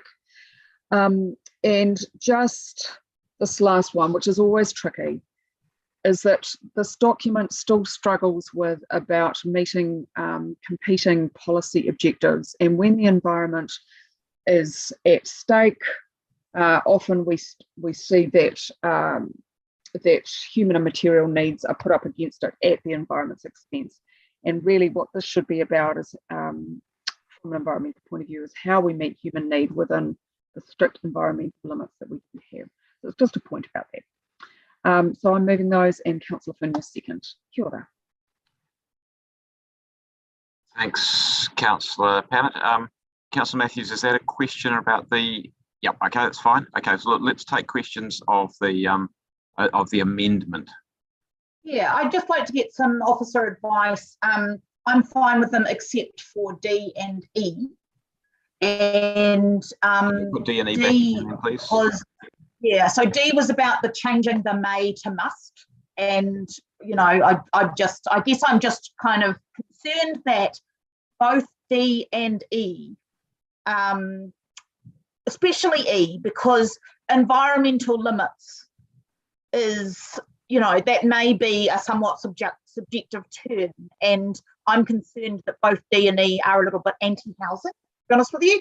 So I guess I just want to get some advice about where officers kind of sit with these, and I mean, yeah, and what impact they would have, because yeah, particularly I'm concerned about E, but D as well. It seems to me to have a turn a may into a must seems a little bit. Right. Cool. Well, that almost sounds like a speech, but sorry. I just wanted to explain why I was asking. Okay, but right. Can we have an officer response, given that you've agreed with Councillor Pannett around those words? Yeah. Thanks, Your Worship. Look, we had a look at these amendments with staff this morning, and to pick up on Councillor Matthews' point, I guess this is first and foremost Council's submission.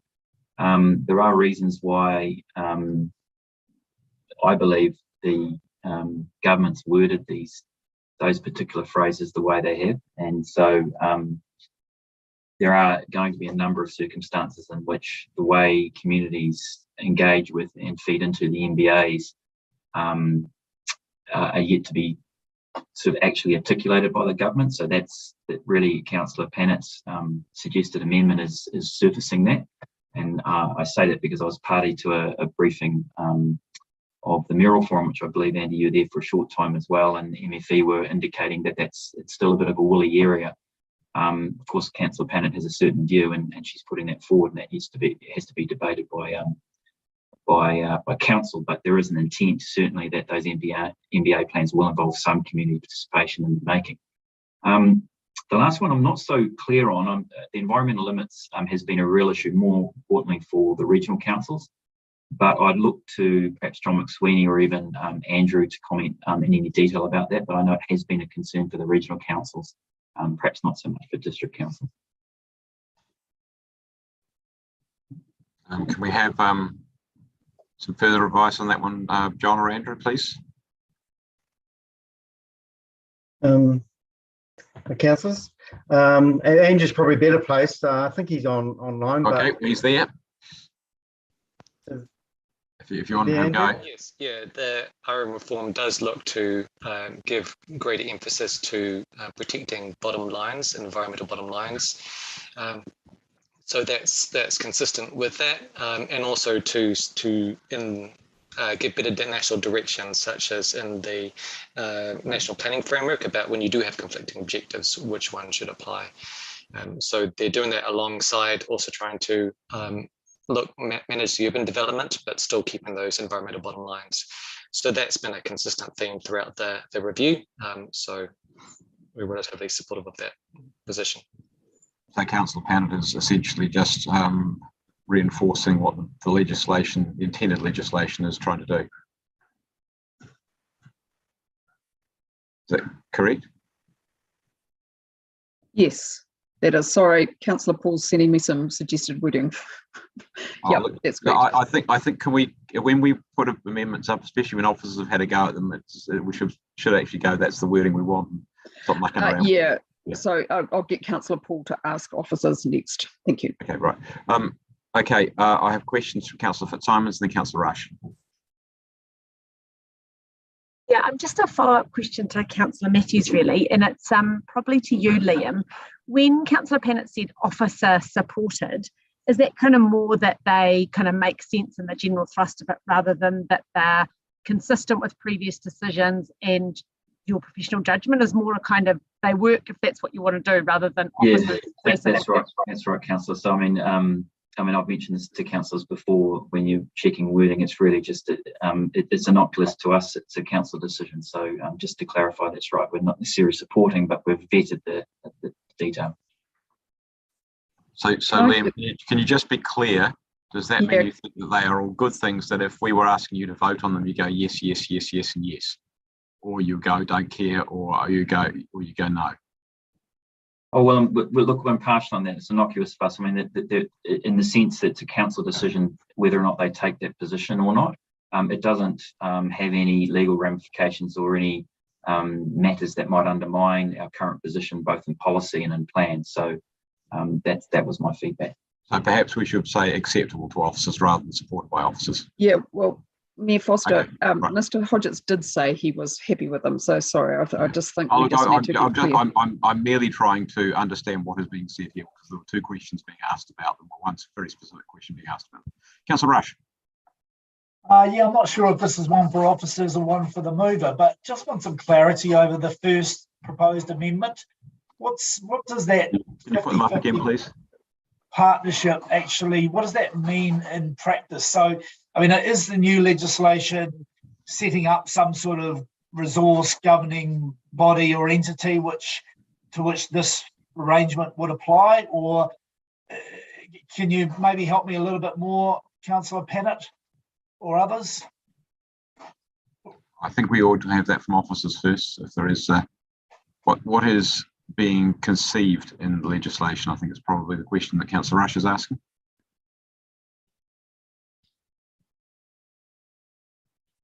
Certainly, I'll answer that. I can make a comment if that would help.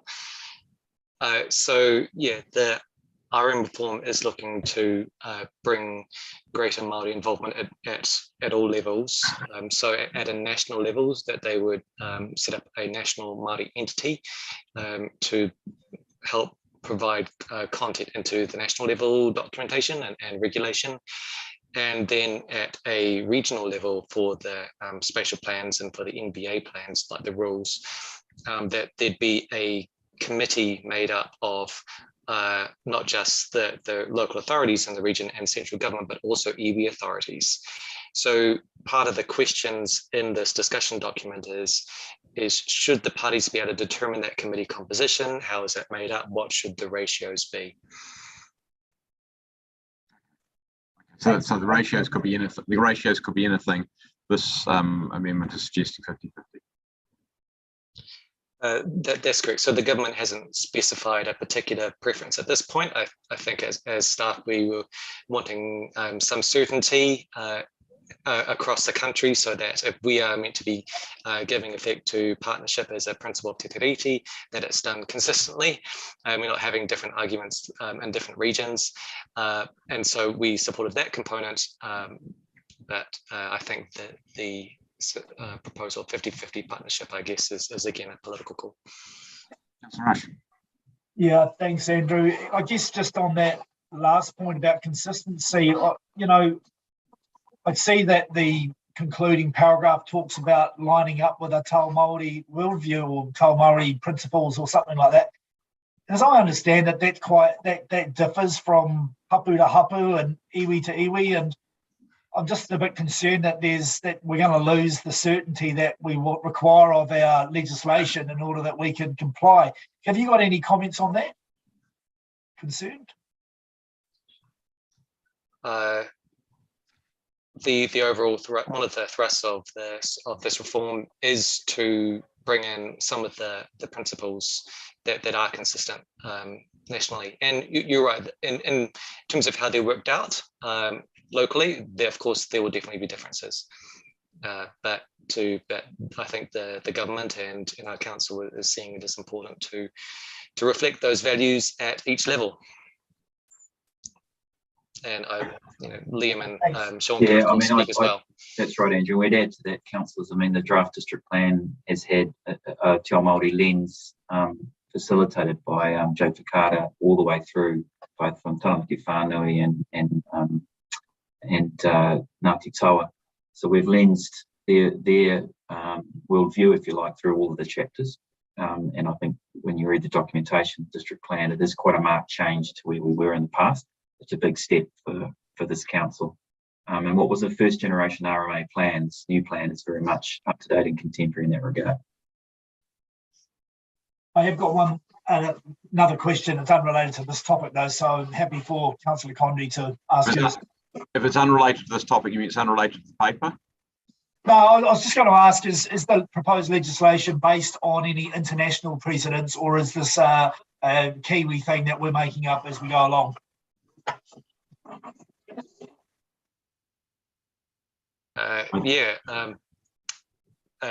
Through you, Your Worship. I used to work at Ministry for the Environment when some of this early work was happening, and there were definitely assessments of planning regimes throughout the world, particularly in Canada, and Scotland was quite significant, and various European models.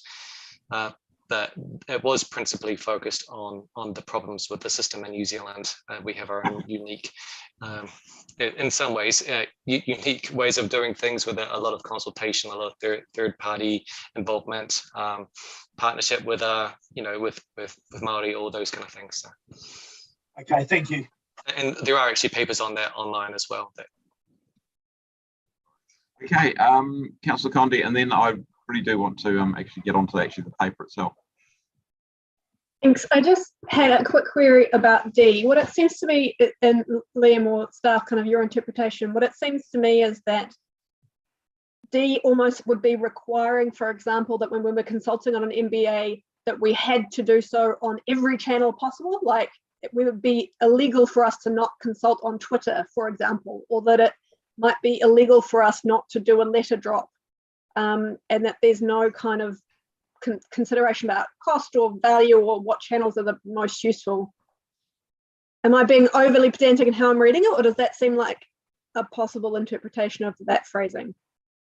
Probably overly pedantic, Councillor. I think this is helping the group that's supporting the Minister pivot and take policy decisions.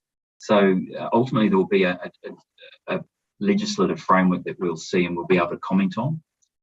But as I've mentioned before, particularly about how far and close to the community get involved in producing MBAs, we're still a bit unclear on that. NFE haven't been able to articulate closely and in real detail for us to pass on to you what that local community input into MBA plan making would look like. So I think it's still early days yet, and in any instance we would be alerting the problem that you've raised to council if that legislation does land and be too specific in our minds and too prescriptive, because that can get us into all sorts of issues and problems when we're actually trying to implement and operationalise the plan. Okay. Councillor Panich, you have introduced the paper. So seconded by Councillor Paul. Did you wish to second? Yeah. Okay. Do you wish to say anything? Oh, just thank you to the officers who put this submission together. It's really good. Sean, it's really exciting. Sean or Dane. It's really exciting to have you as in charge of the strategic planning. I'm really excited to see what you bring to the role. And yeah, it's a really good submission. I guess in terms of the amendments, I won't be supporting D and E for obvious reasons. I think resource management and the people who are working on the reforms have made it clear that the system as it exists currently is already too complex and onerous, especially the layers and layers of appeal and sometimes participation. And then in terms of E, I think having the environment as kind of the priority goes against a Te Ao Māori view, and that is to take into account lots of different things at one time and not just prioritise one area where there's need for housing or where there's need for other types of things. So won't be supporting D and E. A could be better. There's obviously space there where resources should be managed fully and entirely by iwi Māori without a 50-50 Crown or Council partnership. And so if I could have written that first part, I would have said that we should actually support the tino rangatiratanga of iwi where they can manage it themselves without our help or interference. but yeah, so that's my thoughts. And I guess the only thing I'll just quickly respond to is Councillor Rush's comments about the Te Ao Māori approach in the overall reforms and how there's differences from hapu to hapu. Yes, that's absolutely true. There are different tikanga for different areas of the country, and obviously people in different parts of the country prioritise different parts of their environment, like the coast or like the bush or stuff like that. But there are things that are consistent, and treating the environment like it is a part of us and we are a part of it is an example of that, rather than treating it as a mere resource to be used and pulled upon and degraded is an example of that. So, yeah, that's my comments. And looking at some of those reactions, maybe I won't support A as well, but keen to hear what Councillor Day has to say. Kia ora. Councillor Day. Kia ora. Thank you very much, Councillor Paul, for your kōrero there. You're absolutely right. I don't support D and E either. And A, I don't support that because it sounds like we're trying to tell Māori what works for Māori. And as Councillor Paul says, there's actually areas where Māori should be leading the charge, and we are very much secondary players in that space. So I would rather see and hear what comes out from Māori community and not try and be an expert in a space that we're not. And there are many contexts around the country, so I'd actually like to see much more thinking around what works in different contexts, as we're seeing with some iwi, they're actually stepping forward into spaces that we haven't seen happen before, and I don't think we want to be restrictive on what that looks like. So yeah, I won't be supporting A. Thanks. Councillor Matthews. Yes, similarly, I guess D and E, I definitely am voting against because, green NIMBYism is a thing, and that's the environment can be used actually and is being as a reason to stop things that are good for the environment, like public transport, projects and things like that. So, we do have to tread carefully on this. I was really happy with the original officer's submission. And I support Councillor Day, and I won't be voting for A. And I hear, I think someone might make a comment about C as well, but I need to have another look at that one. Thank you. Thanks to our officers for their work on this submission. Anyone else? If people didn't keep amending papers so much, we might not have so many of these debates. Councillor Condi. Yeah, thanks. Could I have the amendments just up on the screen while I'm speaking? I'm just starting to, there's a lot to hold in my head at one time. Thank you so much. Yeah, I guess I also feel like, I haven't really had time to get my head around all of these. I feel like there could be unintended consequences in these changes that I don't feel like I'm confident that I'm across. Again, my concern with A as well, I absolutely support greater hapu, iwi and Māori involvement. I'm concerned that it's not our place to tell them what they should want. I want to hear what they want and then hopefully give it to them. As we've said, I'm probably not going to vote for D and E. I even think C is probably a bit unnecessary. I imagine that government's doing everything it can to simplify a very complex system, and asking them to try and find other ways to simplify it is, as I say, probably unnecessary. So I'm very happy to support. I guess my overall approach here is I'm very happy to support the officer's professional advice that went into putting together the submission. It's a very technical area around which I am not an expert, and I'm very reluctant to support any of the changes that have been put there for the reasons that I've just given. Thank you, Councillor Condi. Councillor Foon. Super brief, and one that hasn't come up, but it needs to be supported in my view, is the reform on the Building Act. When we were trying to get positive, sustainable advances made into the design guides, it felt like the Building Act was actually holding up progress there, particularly in circular water systems, which are going to be vital going forward. So yeah, I'm very happy to see that in here. So thank you, Councillor Pennant, for that. Councillor Fitzsimons. As much as I'm loath to make this point while speaking, I guess I just want to caution against amendments to submissions like this, unless they're really substantive, because actually we've got professional experts who know this issue inside out and who can reflect on the decisions that we've made over time and get them into the submissions. And I guess, Councillor Pennant, I would say to you that you are sort of in a minority on this council on a lot of these issues. And so it's important that obviously, and you've brought them to the table and that's fine, but we can't have a minority outlier view kind of dominating or attempting to speak on behalf of this council with officers, because you don't reflect the decisions that we've made. And I say that with all due respect, because I know that your views are deeply held and are personal to you and are important to you, but actually we've got to rely on the advice our officers give us, and we've got to rely on their expertise. And I think it was probably a bit of an overstatement to say that they were supporting it. They said it sort of made sense and they understood that, but I think the advice that we need to take is in the context of the decisions that we've made, and you have often been in the minority on those decisions. Thanks, Councillor Fitzsimons. Can I just make a brief comment? I think we've managed to try and amend just about every paper, and it is not always necessary. And I'm almost inclined, there's one aspect of this that I do like, which is the environmental bottom lines. I'm sure Councillor Pennant will tell us that that's the intent of the bill anyway, or not the bill, because we haven't got a bill, but that's the intent of the direction that's being taken anyway.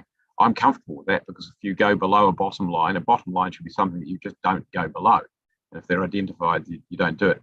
But I would say that it elongates meetings enormously, and there's looking around the Zoom here, I look at several different amendments which are moved by various people, and it has made the meeting a lot longer than it possibly ought to have been. So if we can avoid making amendments, unless they're really desperately necessary, that would be really helpful. Says he, having been guilty of it many times over the years.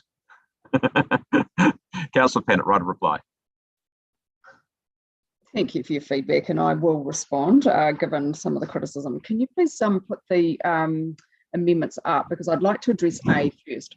That was worded quite carefully. Look, I did send these out last night and was happy to amend them, but I'm really clear that I'm not interested in telling iwi and hapu what to do. Of course not. It says we're supported by mana whenua, so that, or whatever, it was not doing that. And also, while possibly the report writers got this wrong in the document, it was clearly stated, and I'm not sure how many of you actually read the document, so it was clearly said that that's what iwi and hapu and Māori wanted. So I was reflecting what was in there. It was not reflected by officers, and I'm not quite sure what our internal experts in Te Ao Māori and from an officer's perspective did have in on this. So it's just something I'll follow up with Mr. Hodgetts. But I was really trying to reflect what iwi and hapu and Māori had said, and then say, of course, but you will decide what that is. And I take your point, Councillor Paul, about the 50-50. Again, it was just because that's what the document had said, but of course I appreciate that Article 2 is relevant.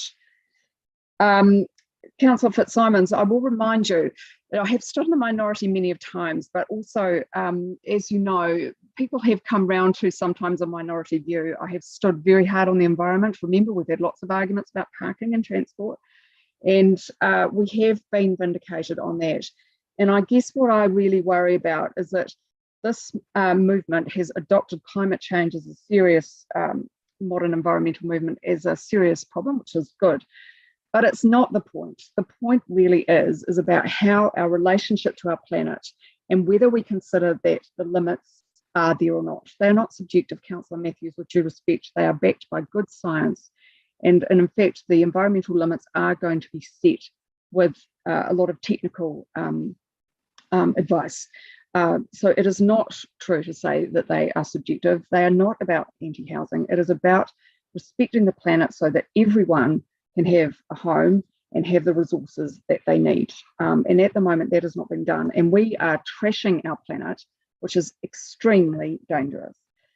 Councillor Condi, I think, yeah, look, it was just, can you just, again, the wording is as many mechanisms as possible. It wasn't everything, but just making sure that decision makers did use a wide variety.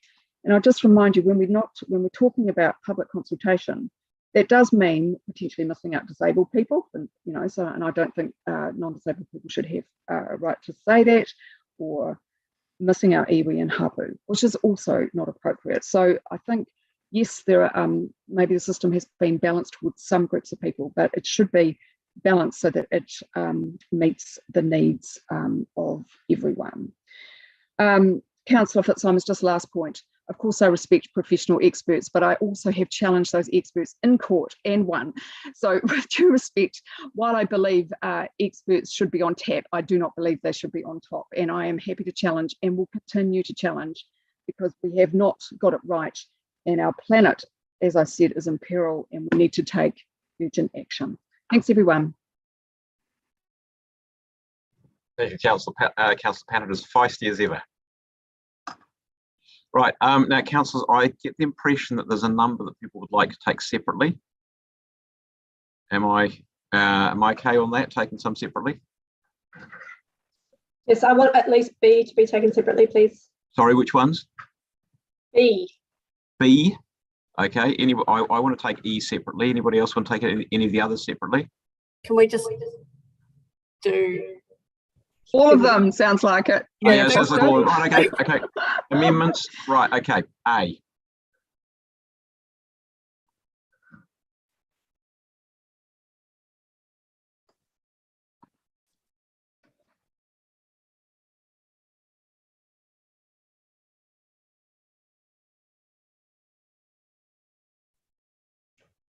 So on A, that's 12 votes against, 1 vote in favour. The 1 in favour, Councillor Pannett. B.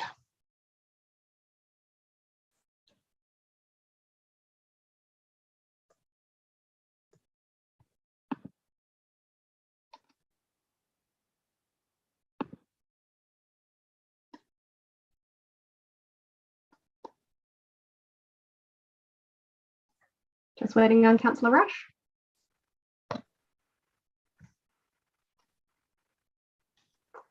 That's 11 votes in favour, 2 against. Those against, Councillor Rush and Councillor Young. C.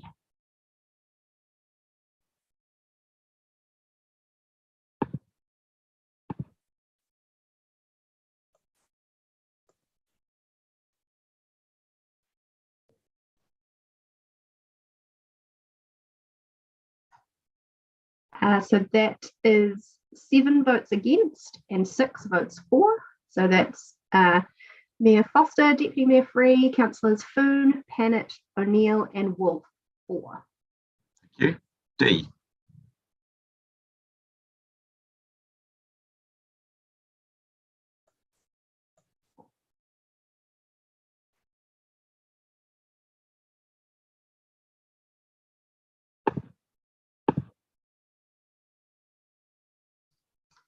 That has lost 8 votes against, 5 votes in favour. Those in favour, Mayor Foster, Deputy Mayor Free, Councillors Foon, Pannett and Wolf. Thank you. And E.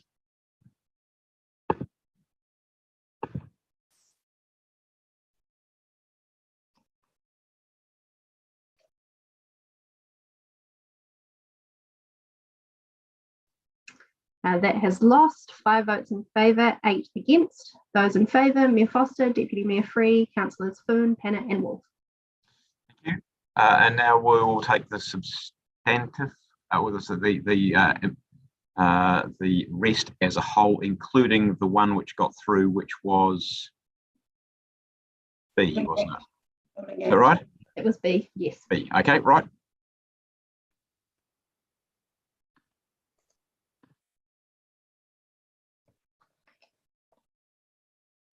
Is there no debate on the substantive?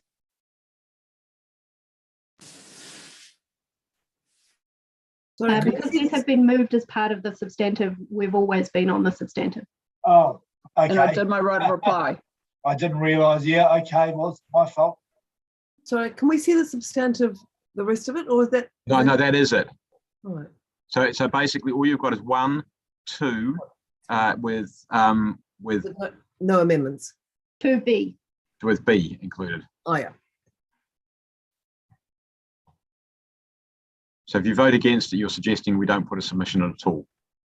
Yeah, it doesn't say what I'd like to say. Okay, that's fine. I was going to explain it in a bit more detail, but no, we're not going to go. We're not going to go there. Right. Okay. We're done there. In favour, 1 against. The 1 against, Councillor. Right. Thank you. Okay. Right. Can we go then to? We've got 2 more things I think to finish, haven't we? I'll just check forward program and the action tracking. Yep. So if we go to the forward program, please.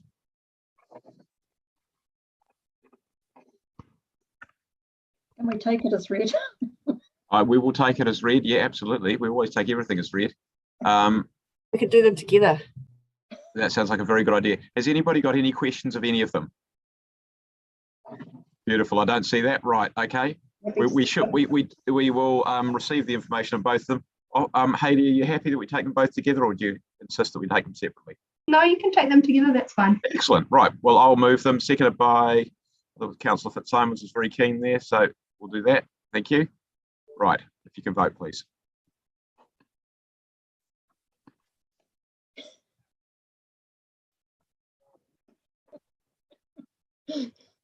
That's voting on you, Councillor Rush.